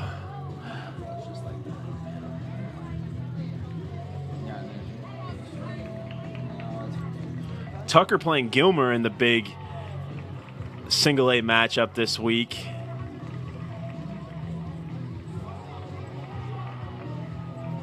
Let me see if I can find the score to that. Tucker County 3-0 versus the Gilmer County 21. Here we go. Oh, I thought that was North Marion Huskies. That's Northern Huskies. Tyler Consolidated up big on Webster. Oh, here's a big one for East Fairmont fans. Which order you want? Max Preps? Yes. Young Jedi Warrior, you need to be on Metro News. Roane County is up 34-0 on Lewis County. Alrighty. That's a big game for East Fairmont because we have Lewis County on the schedule here in a couple weeks, and we need them to do well so we can get some points if we do end up beating them. I think another key game to look at is Liberty Harrison and Phillip Barber going. Liberty Harrison's up 21-20 in the third quarter. Wow. We have both those two teams, don't we? We have Phillip Barber on October 5th, and the week after that we're at Liberty Harrison. So Liberty, I think that's an upset brewing because Phillip Barber was ranked what, second? They're ranked number 2 in AA. They're ranked number 2 as Phillip Barber, the Colts. They lost their running. Got some fresh blood in, but our one loss in the season, North Marion hosting Brook, AAA. They're ahead 28-6 going into the fourth quarter. Wow. I mean that's a good win for North Marion. You want to see some energy? And you got to think Roane, number 4 right now in AA. They were in the state semi against North Marion last season. Mm-hmm. So I'm sure they're returning a lot from last year's squad. Yeah, that's going to be a good Roane team. But here we are, kickoff of the second half. That's out. What are you we saying, started, Brody? but we've yet to start the clock. Yeah, clock operator seems to be struggling. You want to know why? Oh, they got it going. You want to know why they're struggling? It should be 39-37 because I started on the dot. We got an East Fairmont player down. Wait, what happened there? How do we got somebody down already? Maybe a quick cramp? He's going to walk it off there. It's Tobin Fancher. Yeah, he's cramping up. You can see him stretching.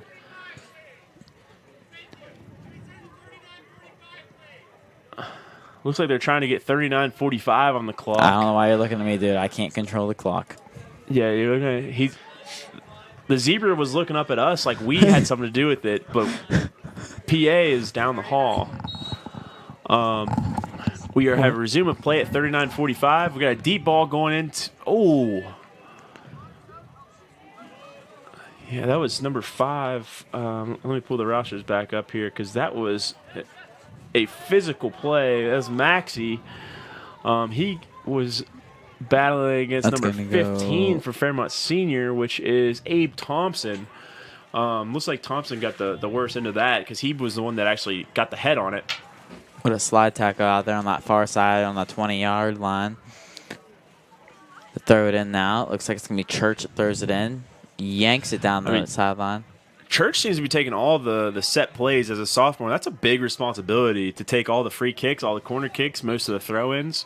That's a big role for a sophomore coming in. And he plays center defender, which, according to everyone that we've talked to, is the strength of this East Fairmont Bees team. So, kudos to Church. Coach, another score update. Our opponent next week, Preston, gets her first win of the season, defeating RCB 20-14. Oh, wow. Wow, Bird must be – I don't know too much about the Bird program here in the past couple of years, but there for about 10 years they were a powerhouse in football, and they've taken some lumps this year. But that's good for us that Preston gets a win. So now if we can go and knock off Preston next week, You get their points plus we get bonus some points. for beating a AAA program. Yeah, we get points plus bonus. So that's that's a our- good win for the Bees. That's our homecoming game next week.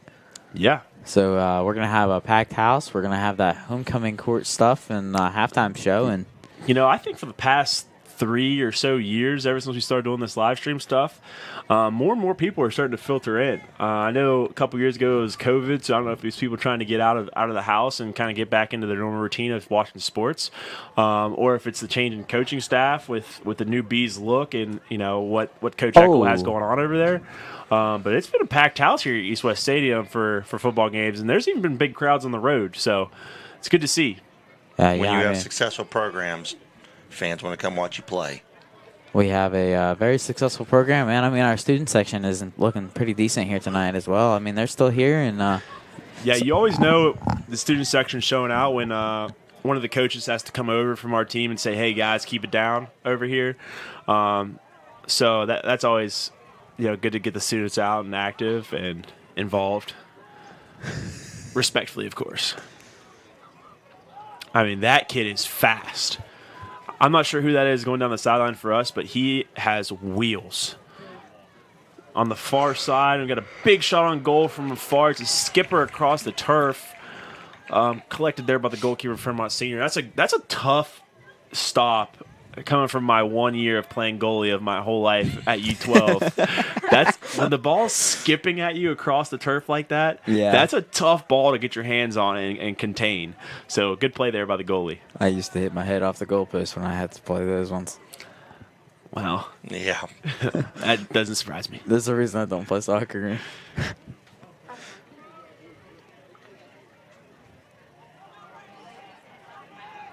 Yeah, I think that's Braden. Christopher over there. Is that Braden Christopher out there running that down? He is very fast. He's quick on quick, that's for sure. I mean, he ran past those two Fairmont Senior kids like they were standing still.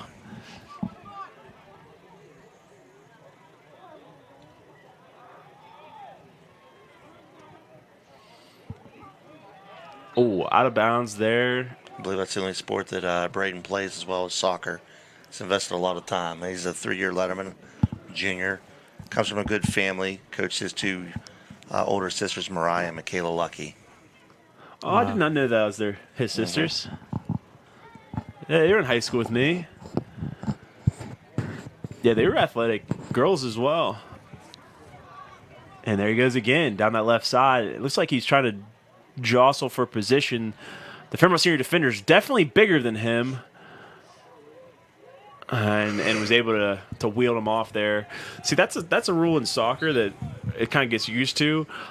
In basketball, you can't really defend off the opposing player from getting the ball, but soccer, you just put your body in between yourself and the ball, and it does not matter. As long as you're in between them and the ball, that player cannot go through you. And, Christopher giving up some size there to that defender, so good play by the defense, letting it go out of bounds.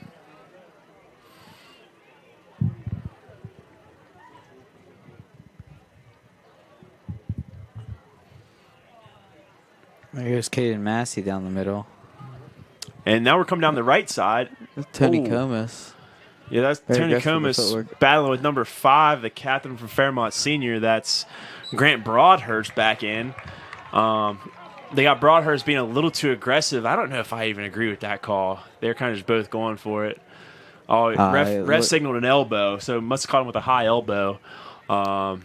Ref didn't like it. Free kick here for Church to take as well. Let's see what he can do with this. This is a little bit closer.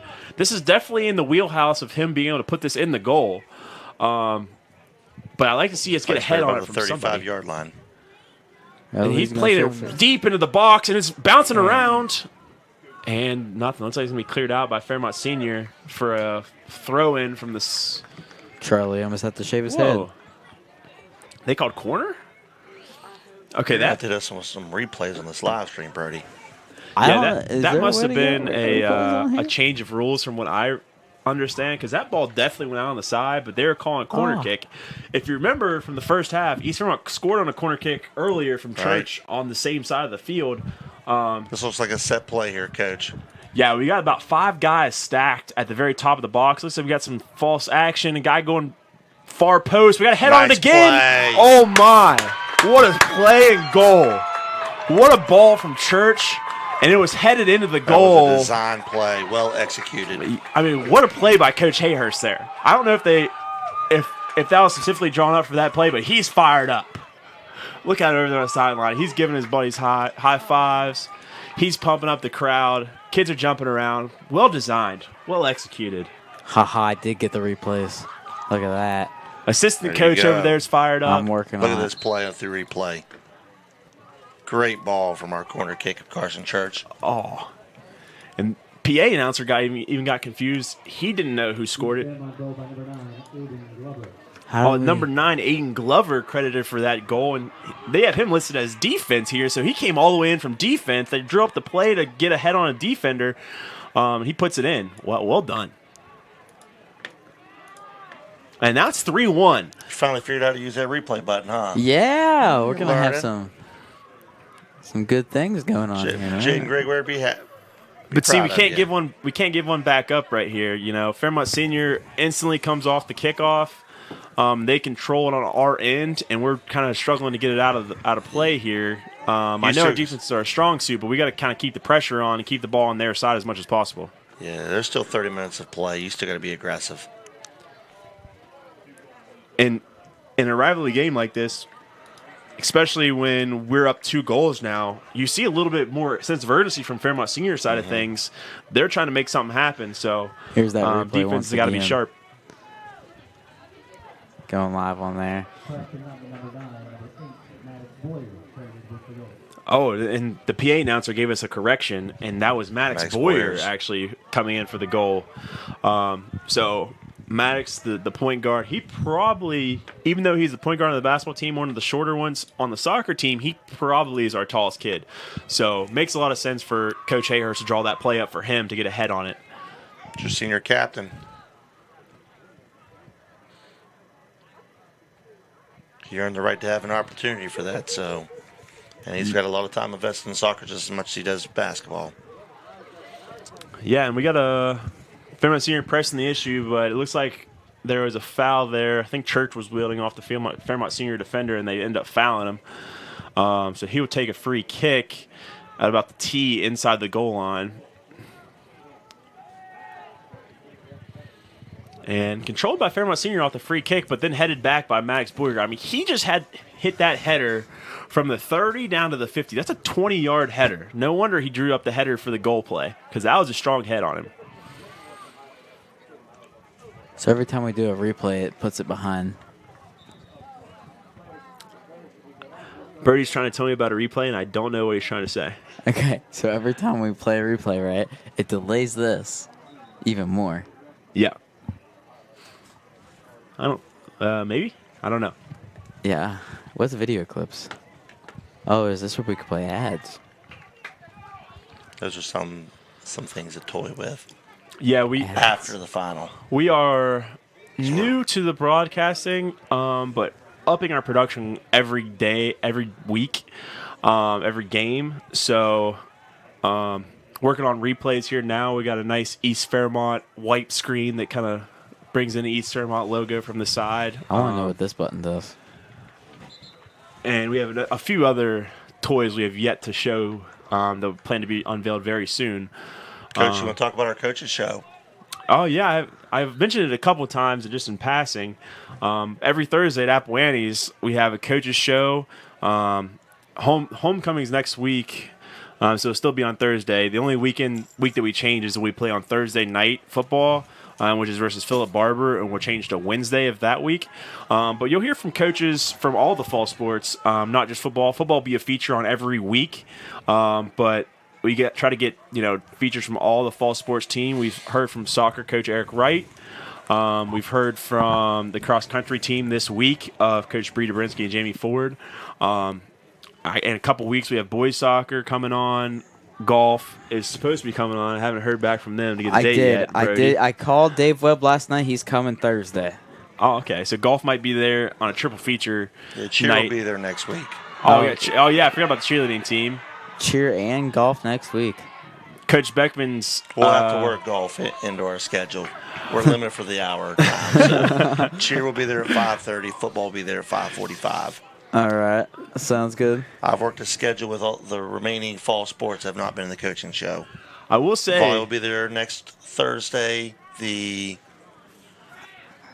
28th, I believe. I will say the cheerleading team under Coach Beckman as well. They've had a very successful. I don't know how long has she been coaching, Coach. A long time. I'm not going to say I exact. think she's closing in on 20 years as head coach for our cheer program. I mean, God bless her. She's been there at least 10, and they've been very competitive. There we go. Oh, that's a penalty kick. Oh, that's going to be a penalty kick. Oh, here goes a replay and a half. And a card. And a yellow card. Oh, God. Fairmont Senior did not like that call there. That's 15 Abe Thomas that is carded there, and it's going to be a penalty kick because he was fouled in the box. He's jogging off. He was not happy with that call. But regardless, it's going to be a penalty kick here for East Fairmont. Great opportunity to take a 4-1 lead. Yeah, if we go up to a 4-1 lead, I mean, that's kind of – at that point, you start relying on your defense heavily. You expect Fairmont Senior to have something going into the box, but it's a big opportunity. Yeah. And we got some shoving and pushing and shoving on the line here. I don't know, penalty kick. I don't know what's going on. Let's see what he can do with it. Score. And he puts it in. Wow. 4-1 now. And we got a card here on the penalty kick for an East Fairmont player. Who took that penalty kick? Here's an instant replay on that penalty kick there.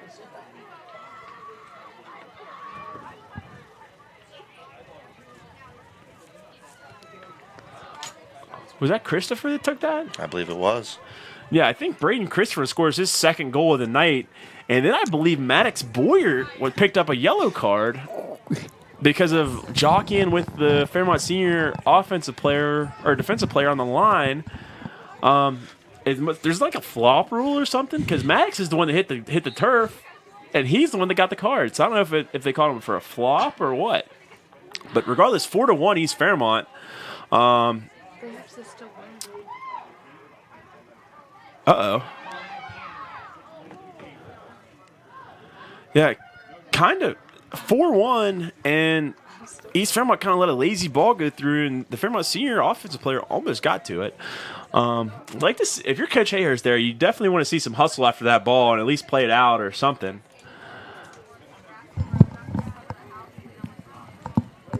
Yeah, John, I think that's going to give some confidence to this East Fairmont team after that penalty kick. Maybe they'll get a little bit more aggressive on the defensive side. Yeah, I mean, we still are in that same formation of having kids up. A couple subs coming in. It looks like we got Maddox. Is that Maddox coming back on?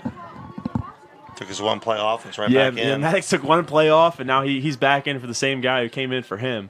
But But big news in soccer, if you get a second yellow card, that's a red and you're gone. Right? I believe that's the rule. So Yeah. Max got to be careful here with a yellow card already under his belt to not pick up a second one. That would be terrible to have 2 red cards on both. Both midfielders for the boys team and the girls team on the night. In both games where, it's kind of already, you never want to count your chickens before they hatch because this game could turn in an instant. But East Fairmont definitely in control. That's for sure. Yeah, East Fairmont definitely in control. So you definitely don't want to lose your starting midfielder on a second yellow card here. Back to the far side. Fairmont Senior is going to kick it out of bounds. It's going to be East Fairmont ball. Looks like we got a Fairmont Senior player down in the middle of the field about the 35-yard line. Chest. Yeah, he looks like he kind of got tangled up with somebody in the midfield, and he's down and holding almost looks like a shoulder. It kind of looks like he's holding his chest there, John. Not sure. Can't really see from here. Didn't bring my glasses. And it looks like he's going to attempt to get up now. Yeah, he's wearing pink shoes. Looks like 21, maybe? 31. Tyler Veltri. Yeah, it might be Tyler Veltri shaking up on the play. I don't have binoculars, John. I was unaware Tyler played soccer. It's at 31. Tyler Veltri is a starter as a junior. Looks like he's shaken up and been walking off. I believe Brody is right. I think that is 31. Tyler's a heck of a baseball player. Father's Tony. Oh, that's Tony Veltri's son? Marion County deputy, great baseball official, football official as well. So Veltris are well known in our area. Yeah, hopefully he's okay, and hopefully he can get back in here soon. Yeah, he walked off under his own power here now, and he's not even really being looked at by training staff, so he looks like he should be good to go.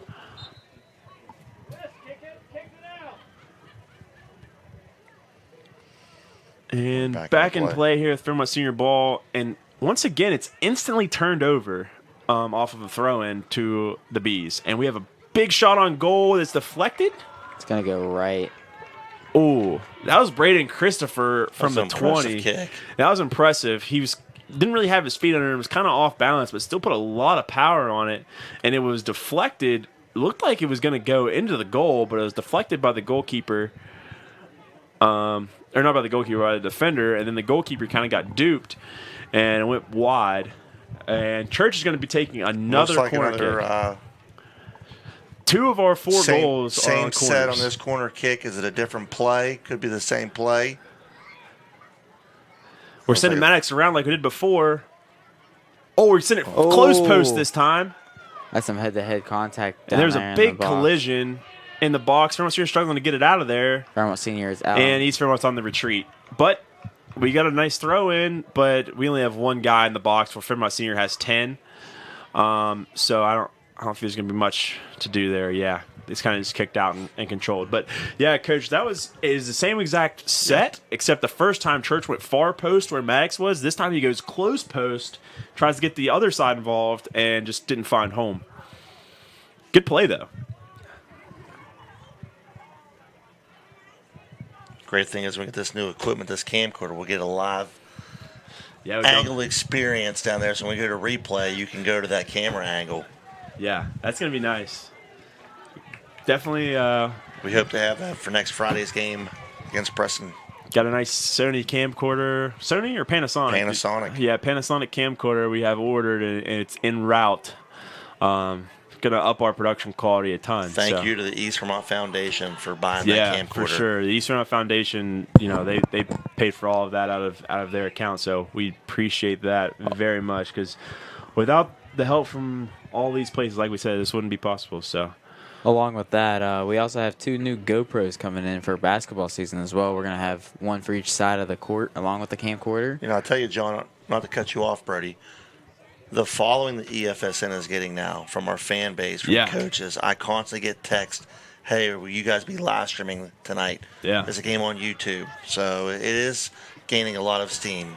Yeah, and I even like going into opponents' places and streaming as well. Like we streamed from West Virginia State in basketball a few times. And that's funny you said that because I was at an AD meeting yesterday, and I told Lewis County's AD, I said, hey, we want to come down and live stream our football game at your place. He goes, well, we already live streamed, so you don't need to. No, our fan base has been trained to tune into EFSN. We want to come down. We'll pay the broadcasting fee. Just let us broadcast on EFSN. Yeah, and I think it's good for all of our fans because, you know, a lot of people don't know what to look for when you go to, you know, you have to go to Lewis County or another place. There's another instance of shielding. Yeah, I think we shielded a little too much, and we didn't play the ball at all. And the Fairmont senior defender just took it from They let between the our one-on-one legs. play there for a couple seconds. Yeah, they let him go. But Fairmont senior kind of just muscled us off of that one for sure. But yeah, back to what you're saying. I think it's better for our fans to get involved by going to the same place every week than trying to find, you know, Lewis County. Every high school has a 100%. different name. You know, it's hard to find, especially YouTube search algorithms. It's kind of funky at times. So it's better for us to just have a bookmark to our page, and you can see all East Fairmont stuff. And we didn't mess with Braxton Live tonight, Oh, so no. we let them do their thing. Yeah, Braxton we're Live, not gonna they got fight with that competition. I mean, we would lose. Yeah, but they definitely have the setup and a half down there. And also, it's good to come over here to East West Soccer. You know, we don't get to a lot of soccer games. You know, and they're on a road production like Braxton County where they already have a really good stream set up. And, you know, it's a rival soccer game. So it's good for us to come here and get some soccer action as well. I think that was kind of a big decision more so than Braxton doing and their it own goes thing. back to our motto, John, bees supporting bees. Yeah. And we're all one hive here at East Fairmont. I'll tell you what, the East Fairmont kids are back to soccer a little bit. The East Fairmont kids are definitely a little bit smaller in terms of size than the Fairmont senior kids, but we are not backing down in any of these challenges. I think we're taking it, you know, head on. I'm not sure what Fairmont seniors ranked in the state and soccer rankings, but this East Fairmont team is hanging tough with definitely a little bit bigger size team across the board. If there's a site for rankings for soccer, I'm unaware of where to look at. So I do apologize. It's all right. Sometimes we just don't have the. I know Metro News the normally info. comes out for baseball, football, basketball. I don't know where the rankings are at for soccer.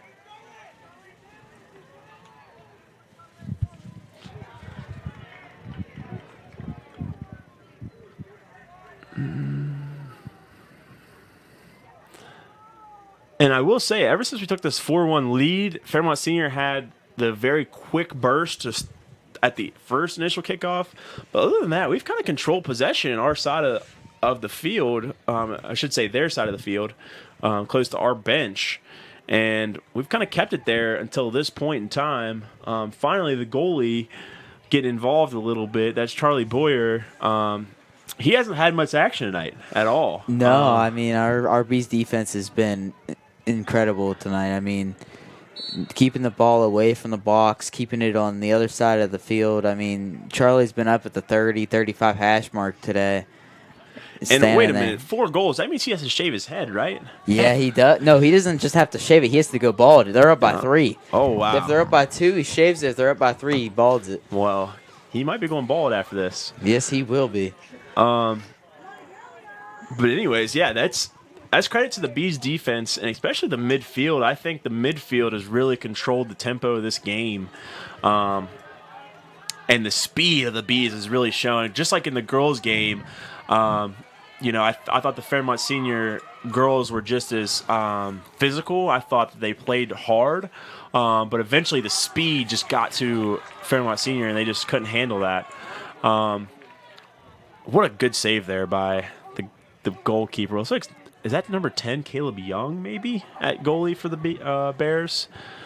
But yeah, really good save. But once again, another strike from the 20-yard line. So that's a good, you know, if you're unfamiliar with soccer, that's a good 11 yards outside of the box, which is where you normally see a lot of your shots from.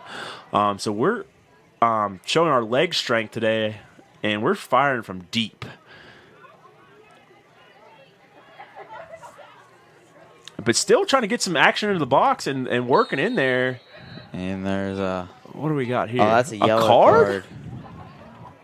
That looks like that's on Maxie. Well, we're handing these out like candy. Yeah, this ref is handing cards out like candy. And I mean, I didn't see a card there. I didn't either. Maybe a foul, but I mean, I saw a trip. That's about it. There. I also don't really know the rules, so maybe that might be there wasn't much argument from the kid, so maybe he knew that he did something that he wasn't supposed to do. But from here, it just looked like they were both going for it, and they kind of like banged into each other. I didn't see enough to warrant a card there, but Zebra saw it a little differently. Oh my god! I can't believe you right now, dude. It's all right.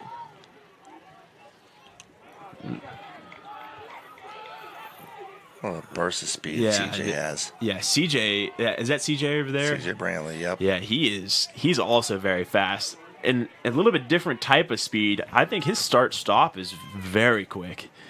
Ian's got a lot of athletic kids on this soccer program. And I feel like that's been the case for, every bit of like 10 years now. 100%.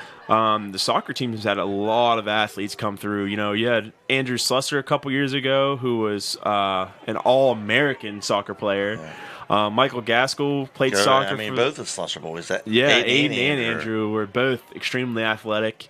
Gaskell was goalie of the year. Corey Fluharty, and Corey Fluharty's brother, Levi. He was there in high school when I was there. And I mean, that soccer team's been Colin Harvath solid. Yeah, Colin Harvath, Jesse Roman. Yep. I mean, we've had some solid soccer players for the past 10 years, and it's showing here tonight for sure. And even Parr from last year was really good. Yeah, Evan Parr was a multi-sport athlete. He played soccer, basketball, and he was probably one of the best golfers that ever came through East Fairmont. We keep name dropping over with this boys soccer program the last 10 years. Oh, for sure.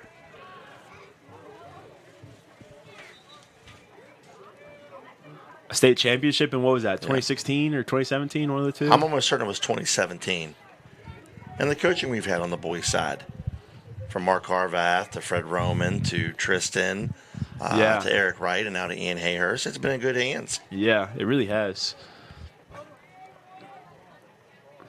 A free kick coming in from Fairmont Senior. It's kind of skipping into the box.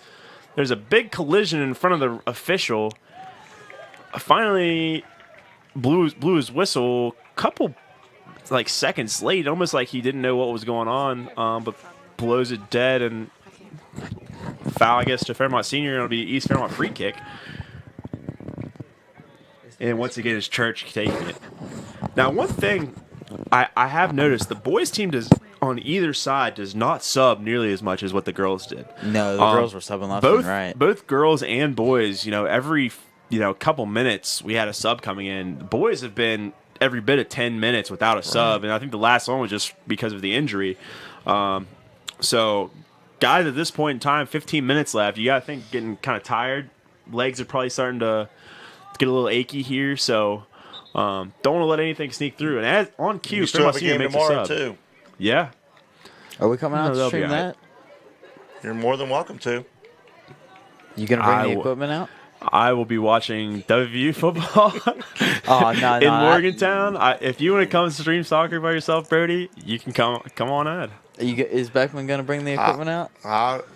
I will bring the equipment if you're going to be here by yourself, but I will be controlling the gates tomorrow as it is a home game for East Fairmont. Okay. I see. I'll decide if I want to go golfing or not. Yeah. You have the backyard brawl to watch, the actual backyard brawl. Yeah, going back to what you said, John, got a lot of young men over there. It's just a difference in soccer compared to other programs. You don't see many JV soccer games. Yeah. For the development of that young program. Mm-hmm.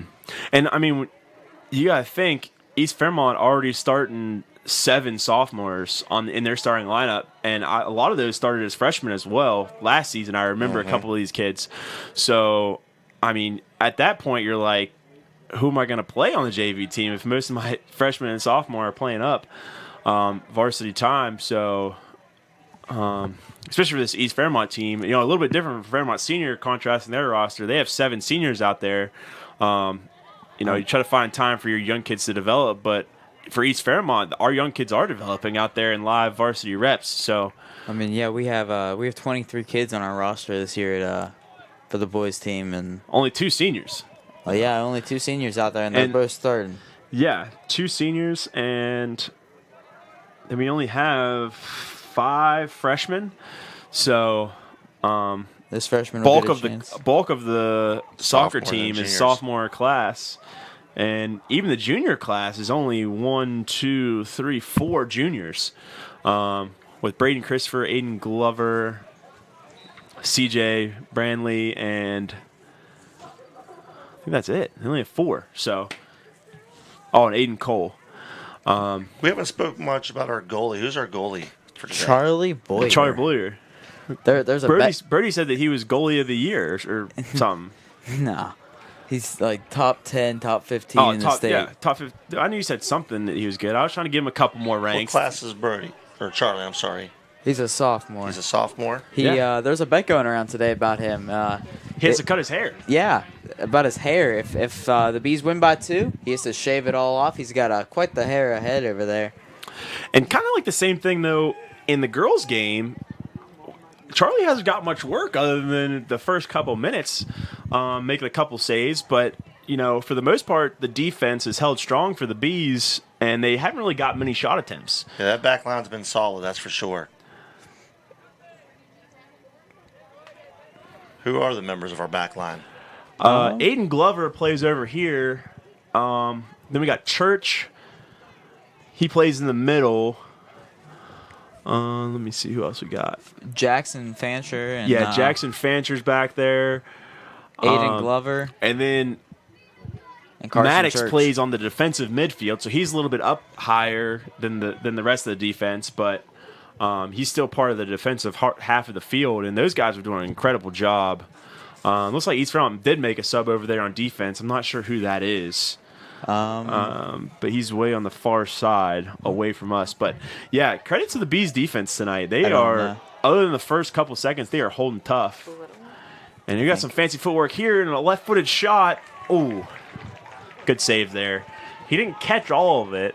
I'm trying to see who that was with that shot on goal. Is that number 4 for us? Closing on an 11-minute mark. Right here. Who's this? East up 4-1. Number 5. Can you see who this is with the ball right here? It's number 5. Is that Colin Maxey? Oh, that is Colin Maxey. Yes, number 5, Colin Maxey. He had that left-footed shot on goal. Didn't really catch all of it clean, but once again, another deep shot. And Fairmont Senior, you look to get number 10. Oh, that's Caleb Young right there, number 10 in midfield. You'd like to see him get involved. Senior captain, wearing the purple arm sleeve. You'd like to see him getting more involved here on this offensive attack, especially with down 3 goals with 10:30 left in this second half. If he doesn't get involved on this offensive side, I'm not sure really who is. Caleb's a senior for Fairmont Senior. Yeah. Yes, he is. Oh, wow. Yeah. Boy, time flies. I know that family very well. Great family. Yep, Caleb Young. And they have another Caleb, number 6, Caleb Conley, who's also a senior. Most of this Fairmont Senior lineup is seniors. No, they have a lot of juniors on theirs. They only have 1 junior in the starting lineup. Oh, you meant starting line. I thought you meant like Do your whole research, boy. Listen, I thought you were talking about whole roster. Okay. No, just a starting lineup. It's been a long night. Well, Good thing you're a sandwich between John and I. Yeah, you're welcome. Now you see why you earned the junior intern nickname. Not nickname, title. Should be freshman intern. We got 2 subs in here for East Fairmont. Looks like one of the attackers are coming out. Looks like somebody from midfield as well. Hopefully we can get names on those kids who just subbed in. It's getting dark over there on the far side. East-West Stadium lights aren't exactly doing me justice way up here in the box.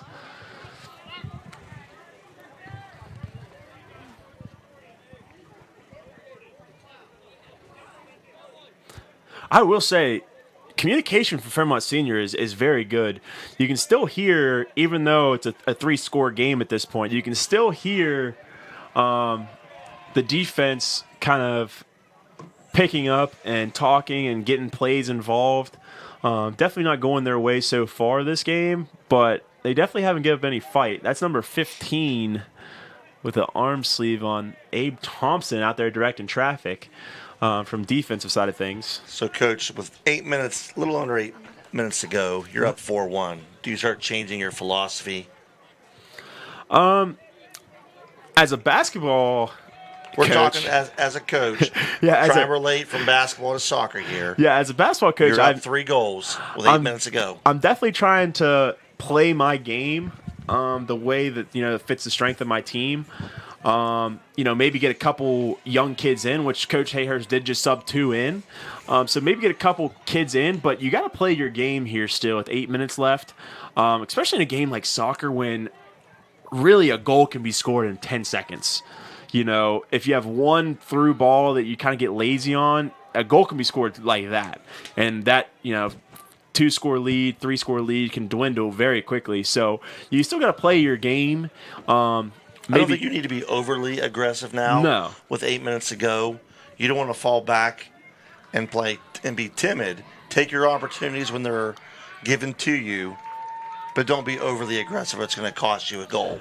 Yeah, and I don't think he's changed formations a whole lot. I think he's kind of stuck with the 4-4-2, which is kind of what Coach Wright was talking about as well.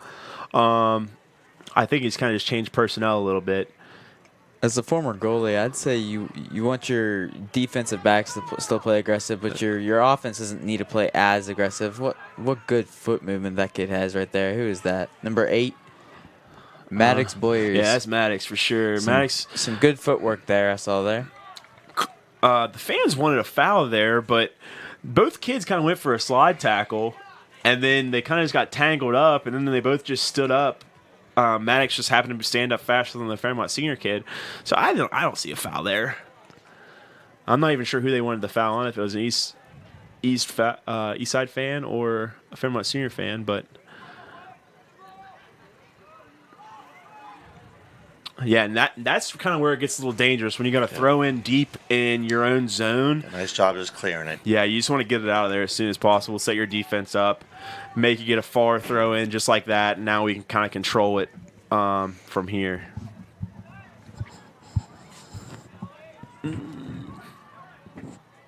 Tobin Fancher with the ball. I think Dr. Westfall's in the house. She's always in the house. Probably made the quick trip from Braxton. Another reason why our athletic program has continued to be successful. Because the support that she shows to every program. Yeah, changed the principal since I was in high school. I was graduated in 2013. Dr. Westfall came in a couple years later, and I have seen a lot of things trend, especially in the athletic department, trend in a positive direction under her leadership. And I think it's a credit to the attention to detail she puts into everything, with making sure logos match, making sure colors match. You go through the hallways that are freshly painted, all the the different blues in the school, they all match, and the sports teams' uniforms are all starting to match. And it's credit to you, Coach, as well, kind of getting everyone on the same page and, saying, hey, this is what we're going to do. I think it makes everything look a little bit more professional. I think, it helps winning. If you look good, you're going to play good. That's always been my mentality. So I think everything that you guys have done as administration and you as athletic director have been, really good and helped with our recent success in athletics. Another deep ball into the box. Man, that was a boot. Yeah. Church has an absolute leg. AKA leg. The only thing I have to say about these uniforms is the yellow is really hard to read on the white uniforms at night. Yeah, but the yellow matches. Yes, it does. That's what matters, is that all the golds match each other now. That is very true. And there's been a little bit of backlash trending to this new gold from our old cronies back at the old school. And sometimes change isn't accepted well, but we've stuck with this gold. We've stuck with the logo, and it's very professional, as you said, for all 18 sports to trend to this way of using the same colors, the same logo, and we look more as a family. Yeah, I personally was a fan of the Vegas, and I didn't really like the new athletic. It's called athletic yellow, right? Well, it looks like we have a Fairmont senior player down on the far sideline. Well, I couldn't even really tell that he was down because he kind of took a knee pretty much in his bench area. Now he's coming off. It's just somebody with a wristband, so it's one of the senior captains. But yeah, as you were saying, I was kind of a fan of the gold. Oh, what do we got here? Before we start talking about the gold, this is a shallow corner kick right outside of the box, free kick. I mean, right on the goal line here, the Fairmont Senior is going to have a free kick. So this should be a good scoring opportunity for Fairmont Senior. They go close post. It's kind of bouncing around in the box. Charlie Blake gets his hands on that real well there. Yeah, how about our goalie? He wasn't afraid to go get his hand on that ball. Yeah. Kudos to him for breaking that up. Yeah, what you want to do is, as a goalie, it's called punching that out. He did a good job punching it, and then the rest of the defense kind of stifled around and kind of got a second touch on it. I mean, he had no fear, just ran right into that. As goalie, you're kind of like a receiver coming across the middle sometimes. You know you're going to take a beating when you come across the middle, and he still did it with no remorse. So, good ball. Now you're down to 4 minutes, up 3 goals. Yeah, but you don't really want. I know we're kind of nursing this lead here a little bit, but you don't really want all this attention on these free kicks into the box. That could be anything. They could kick it in here. They could have a handball, could have a foul in the box. You want to try to keep it in the midfield as much as you can. I wholeheartedly agree. You need to be aggressive on the defensive end of the field. We got a timeout here for 2 more East Fairmont subs coming in. We're getting a loud applause here from... Something went on down there. We're going to get a replay of that. See what happened here. I'm not sure. Fairmont Senior's coach is upset about something. Yeah, I missed it. I think... I'm unsure what he's upset about. All right, I got it He's here. chirping to the center official. I think when there was a substitution, there was kind of some arm wrestling a little bit. Here it is right here. Here's the replay. Looks like there was a shove down there right on the goal box. Did you see it? Well, it's kind of the same. This is kind of like the same time in the girls' game where things got started to get a little chippy. Especially on the boys' side of things. I get one of those big screens in this press box, so when he replays, we can see it ourselves besides having to look through a phone or a small iPad. True. Yeah. See if Keith and company from our tech department can bring a big old flat screen in here for us. Yeah, we're getting another substitution from Fairmont Senior's side of things, and it's getting a big applause from... Maybe that's an East Fairmont sub that is getting a bunch of love from the crowd.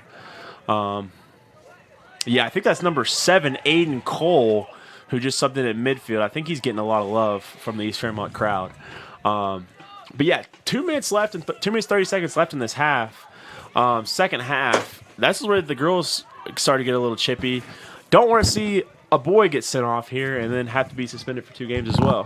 Updates on football. Sorry to cut you off. Phillip Barber comes back and defeats Liberty Harrison. Oh, wow. 42-41. Wow. What a game. See, now that's kind of good for East Fairmont as well because we played both those teams, right? You want them to be undefeated coming in on October 5th. Yeah. You want to get them as many wins as they can leading into that October 5th game. So when we go in, we defeat them, we steal their points. Yeah, for sure.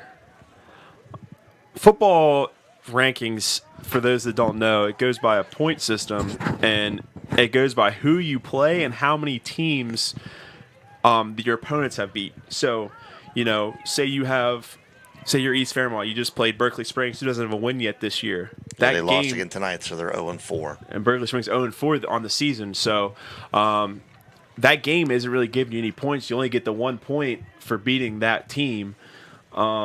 but you don't get any additional points. But say you got a team like Philip Barber who comes in, with 5-6 wins here in a couple weeks when we play them. If we beat them, we get a point for beating them, plus we get 6 points because they have 6 wins. For instance, to go with what you're saying, the 3 wins that we have right now, Braxton County is the only that has 1 win. So Braxton County is 1-2. Grafton lost again today. They're 0-4. They lost to Hampshire 35-20. We played Grafton already, though, We correct? did. So if you're an East Fairmont fan, you want Grafton to win as many games as possible. You want Berkeley Springs to win as many games as possible. You want Braxton County to win as many games as possible. So that way you get more points to help your chances of making a good seed in a playoff run. Where last season we go down to Scott and play a really competitive Scott Skyhawk team. If we had a little bit more points, we would have been able to proceed. But looking like with about 10 seconds left win here for our boys program. And it looks like they're just going to call it. Charlie Boyer is going to have to shave his head bald. I mean, that is... I don't remember the last time an East Fairmont soccer team has beat Fairmont Senior by this margin. Even the good, state championship teams, Fairmont Senior was always a task where it was like a 2-1 final, or, a 2-1 final either way, maybe 3-2. But in terms of winning by 3 scores here tonight, that's an impressive win for Coach Hayhurst. That's a 4 unanswered goals because Fairmont Senior took the lead 1-0 to start the contest. Ian Hayhurst. Yeah, Yes. I mean, we may not be able to get him for an interview here, depending on how long we go. But we'll try to get Coach Hayhurst and one of the players on for an interview. But yeah, Braden Christopher, 2 goals on the night. Had one off the long run out, and then put the other one in, and then we had 2 goals on corner kicks. Colin Maxey put one in, and then the other one was put in by Maddox Boyers off a nice header. So this is what I was saying in the girls' game is I wanted to see us have more success with our free kicks and our scoring opportunities there. And the boys really capitalized on the corners here tonight where, you don't have anyone rushing you. Church can just put a nice ball in there. We can get something going, get a nice set play into the net. So really, really good win here by the Bees. They're coming across. They're hyping up the fans. Fairmont Senior looking a little disheveled as they are trying to make their way through.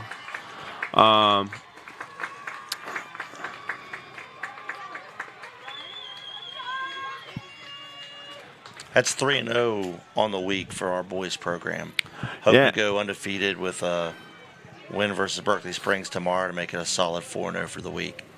This was a much-needed win for this program. Oh, it looks like Coach Hayhurst, Brody went down there and got Coach Hayhurst right away. And it looks like we got goalie Charlie Boyer as well. So we're going to hear from the man who has to shave his head right away, coming in off the pitch here. And before he goes back and talks to the team, that's usually they talk to the team first, and then now they're coming back over. So I'm not sure what we got going on. Maybe we'll get some music going, and then we'll get an interview with Coach Hayhurst and Charlie, see what they have to say about the game.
righty, we are back here at 10:30 on the dot at East West Stadium. We have joined by the goalkeeper, sophomore Charlie Boyer. So, big win against Fairmont Senior. You know, you guys gave up a goal early, but came back to a 4-1 win. How's it feel? It feels awesome, man. I mean, that first goal was lucky. It was a deflection. We bounced back off of that. And I'd like to thank my great coach, Ian. He did a fantastic job coaching us till this point. Yeah, I mean, I thought you guys did a really good job of bouncing back, especially, you know, from goalie mindset of things. You guys didn't really give up any other goals, scored 4 straight from that point forward. As a goalie, I know you guys, you know, usually are vocal back there. What were you guys, you know, talking about after that first goal? Just making sure it was completely locked down. We knew that they had speed on us, so we played to what we could play to. Other than that, we were pretty sound after that first goal. Yeah, you still got your shin pads on. You got your gloves on still. It looks like you're ready to go play out another half. Well, I'm electric right now, man. I can see you guys. You guys are big amped win up for the program too. Oh yeah. Yeah. So I heard about this bet of cutting the hair off now that you guys won, right? Yep, it's going bald status now, eh? Yep, the luscious locks are leaving. Luscious locks, I like it. You think that'll get you more, you know, girls in the school, or you think less? I know the ladies less. like the hair, but you say less? Yeah. Well, I think it really pushed our team, though, thinking about what they could see on that field.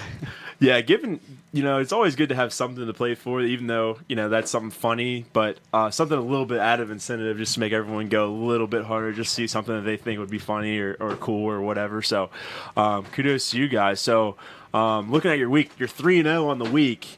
You got another game tomorrow against Berkeley Springs. What are you guys looking forward to carrying the momentum over until tomorrow? You guys have any new plans, new strategy, or just kind of playing your game? If it ain't broke, don't fix it. That's all I got to say. We appreciate that. Coach, you got any questions for him? Just what this is my first time really watching you play as a goalie. How aggressive you were, especially in that second half. Corner kick late in the second half there, how you came out of your area, got that deflection. I thought the aggressive play for you really made a difference with your back line and how you guys were able to control them. Fairmont Senior coming at you guys, so I was really impressed with your play this evening. Mindset-wise for you, and this was just coaches talking back and forth, how did your mindset change with a 4-1 lead as you started going down to the 8-minute mark to the 4-minute mark? Just don't give up anything easy. Got to stay aggressive as a defense. Yeah. I think my team knows how good I can play, and they trust me back there, so they trust themselves in playing forward and being more aggressive to certain balls that they normally might not be able to with a certain person, captain, I'd like to think of myself back there. How important is communication for you with you being able to see the whole field as a goalie? Communication to your back line, I'm sure, is crucial. Yeah, I mean, I can see the whole field. Like you said, the back side of everybody's back. Like if there's a runner, I can see everybody swivel without them having to turn. Cool. I think that's all we got for you, Charlie. Congrats on the win. It's a big W for the Bees tonight. We can bring on Coach Hayhurst now. You can enjoy the rest of the night and you'll win with your team if they're still here. Congrats. Good luck tomorrow. I don't know if you're one or two. It's going to be both. Appreciate it, Charlie. Ian, hop on the mic, big dog.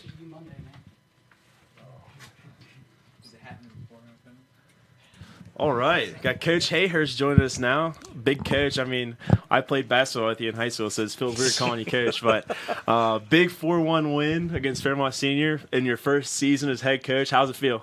It feels pretty good, and I'm really proud of how well the players have responded to what we want to try to do, and how much effort and heart they give and they give everything we ask out of them.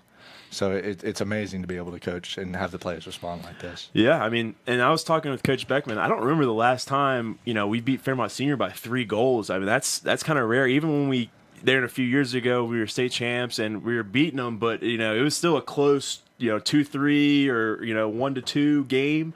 For you guys to beat them 3-1 or 4-1 in your first season, that's got to be a little bit different than what you're used to. It is, but I mean, we expected a competitive game, and we still got a competitive game for the most part. But we just responded well, and we played tight in the back. We didn't let anything easy go in, and then we just were able to attack out of that and take our chances. Yeah, they're good. So your philosophy, I know Coach Wright, you coached under him for a couple of years. It looked like the boys kind of play a similar formation. How has he been as a mentor kind of to you in your first season as a coach? He's been a huge mentor for me. We differ a little bit in how we actually see and how we want to coach with like formation and what we want to teach the players. But he's a very good communicator and a very good role model that I can take, that I can see as an example for me, and how he interacts with the players and how he builds a team atmosphere. That was something I got to see and learn about and trying to carry on. Yeah, awesome. I love that, because kind of Coach Beckman does the same thing for me of a nice, good role model where, we don't always see eye to eye, sometimes butt heads, but it's always good to agree to disagree, as Coach Gerard and I used to talk about when we were on Coach's training staff.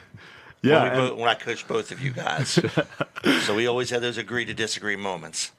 Yeah, I wanted to talk about Braden Christopher. Big game night, 2 goals on the night. He had a big night. I didn't. This is my first time seeing the kid play. He is fast.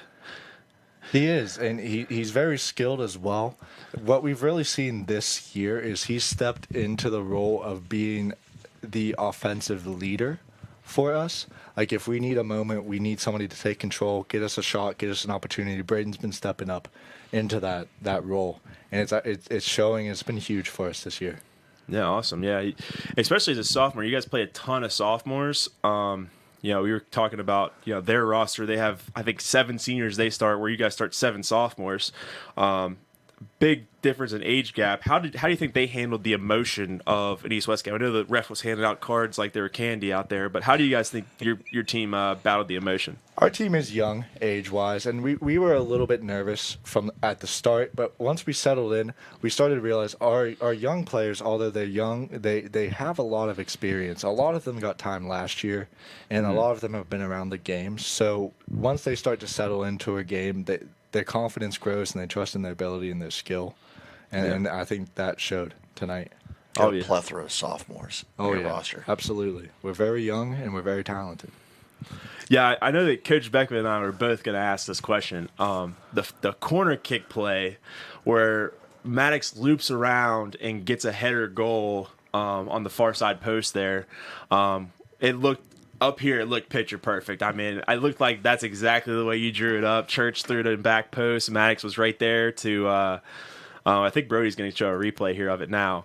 But, yeah, it looked like it was picture perfect. It looks like it's been practiced a lot. It looks like the timing was really good on that. Great play. Is that something you guys do a lot in practice? Or So we practiced corners at the beginning of the season before our first game. We had set up the routines, and we were having success with them some earlier in the season. Last week at practice, we made it an emphasis to work on those a few days just to touch them up a little bit, and we have now 3 goals from corner kicks this week. Wow. So it's... And 2 tonight. Yeah, and the boys have responded very well. I think Maddox is very good at winning the ball out of the air, and everyone's crashing the goal to get a rebound too, and they're executing it very well. Yeah, awesome. I mean, this is, like I was talking to the goalie about, this is your 3rd win of the week. And I know early in the year you guys tied a bunch of games there consecutively, and it seems like now we're kind of turning the corner and turning those ties into wins. What have you guys changed since those early ties? We tweaked our formation a little bit too. We were playing a 4-3-3, and we've changed it up a little bit to have 2 players to play more of the attacking role themselves, and I think it's given us a little bit better movement, a better rotation up top as well, and the boys have responded really well to it. This is something that we initiated at the beginning of the week, and I think they've been playing it very well, and it seems to suit us a little bit better, just that little bit of a formation change. Yeah, Coach, you got any other questions for Ian? To go off of what you were saying, Coach, looking at your schedule, you're in the middle of your season now. You're sitting. If you get a win tomorrow, you'll be sitting at 6-1-6. If I'm correct. 6-1-4. 6-1-4. Okay. Yes. I may have a few games I need to update. Where do you like your team now in the middle of the season, heading into the back part of your schedule? I mean, I think we're really coming into our own, and we're growing in confidence in the ability we want to play. Early on, we really focused on let's keep the ball, let's play out of the back, let's build out of the back. And we've initiated that all season. Now we've tweaked a little things up top, and it's given us more confidence in front of goal. We're finishing the ball better. We're creating more chances. I think as the season goes on with how young we are, the more experience we get, the better we're going to get. So I think the more games we play, we're going to keep getting better and better and better as these guys get experience. And as a coach, you always want to get better. What's one thing in your program you want to see you get better at going into the second part of the season? Yeah, and absolutely. I think we got our fitness where we need to have it now, and we're starting to just really click offensively and create chances. Well, your team's fun to watch, and congratulations on a big win for the program. Yeah, absolutely. Thank you, Coach. And you're welcome. All right, that's going to wrap it up for us at East West Stadium. 2 wins for East tonight against the West Polar Bears. We'll see you tomorrow as the boys and the girls move on to play here at home. Good night.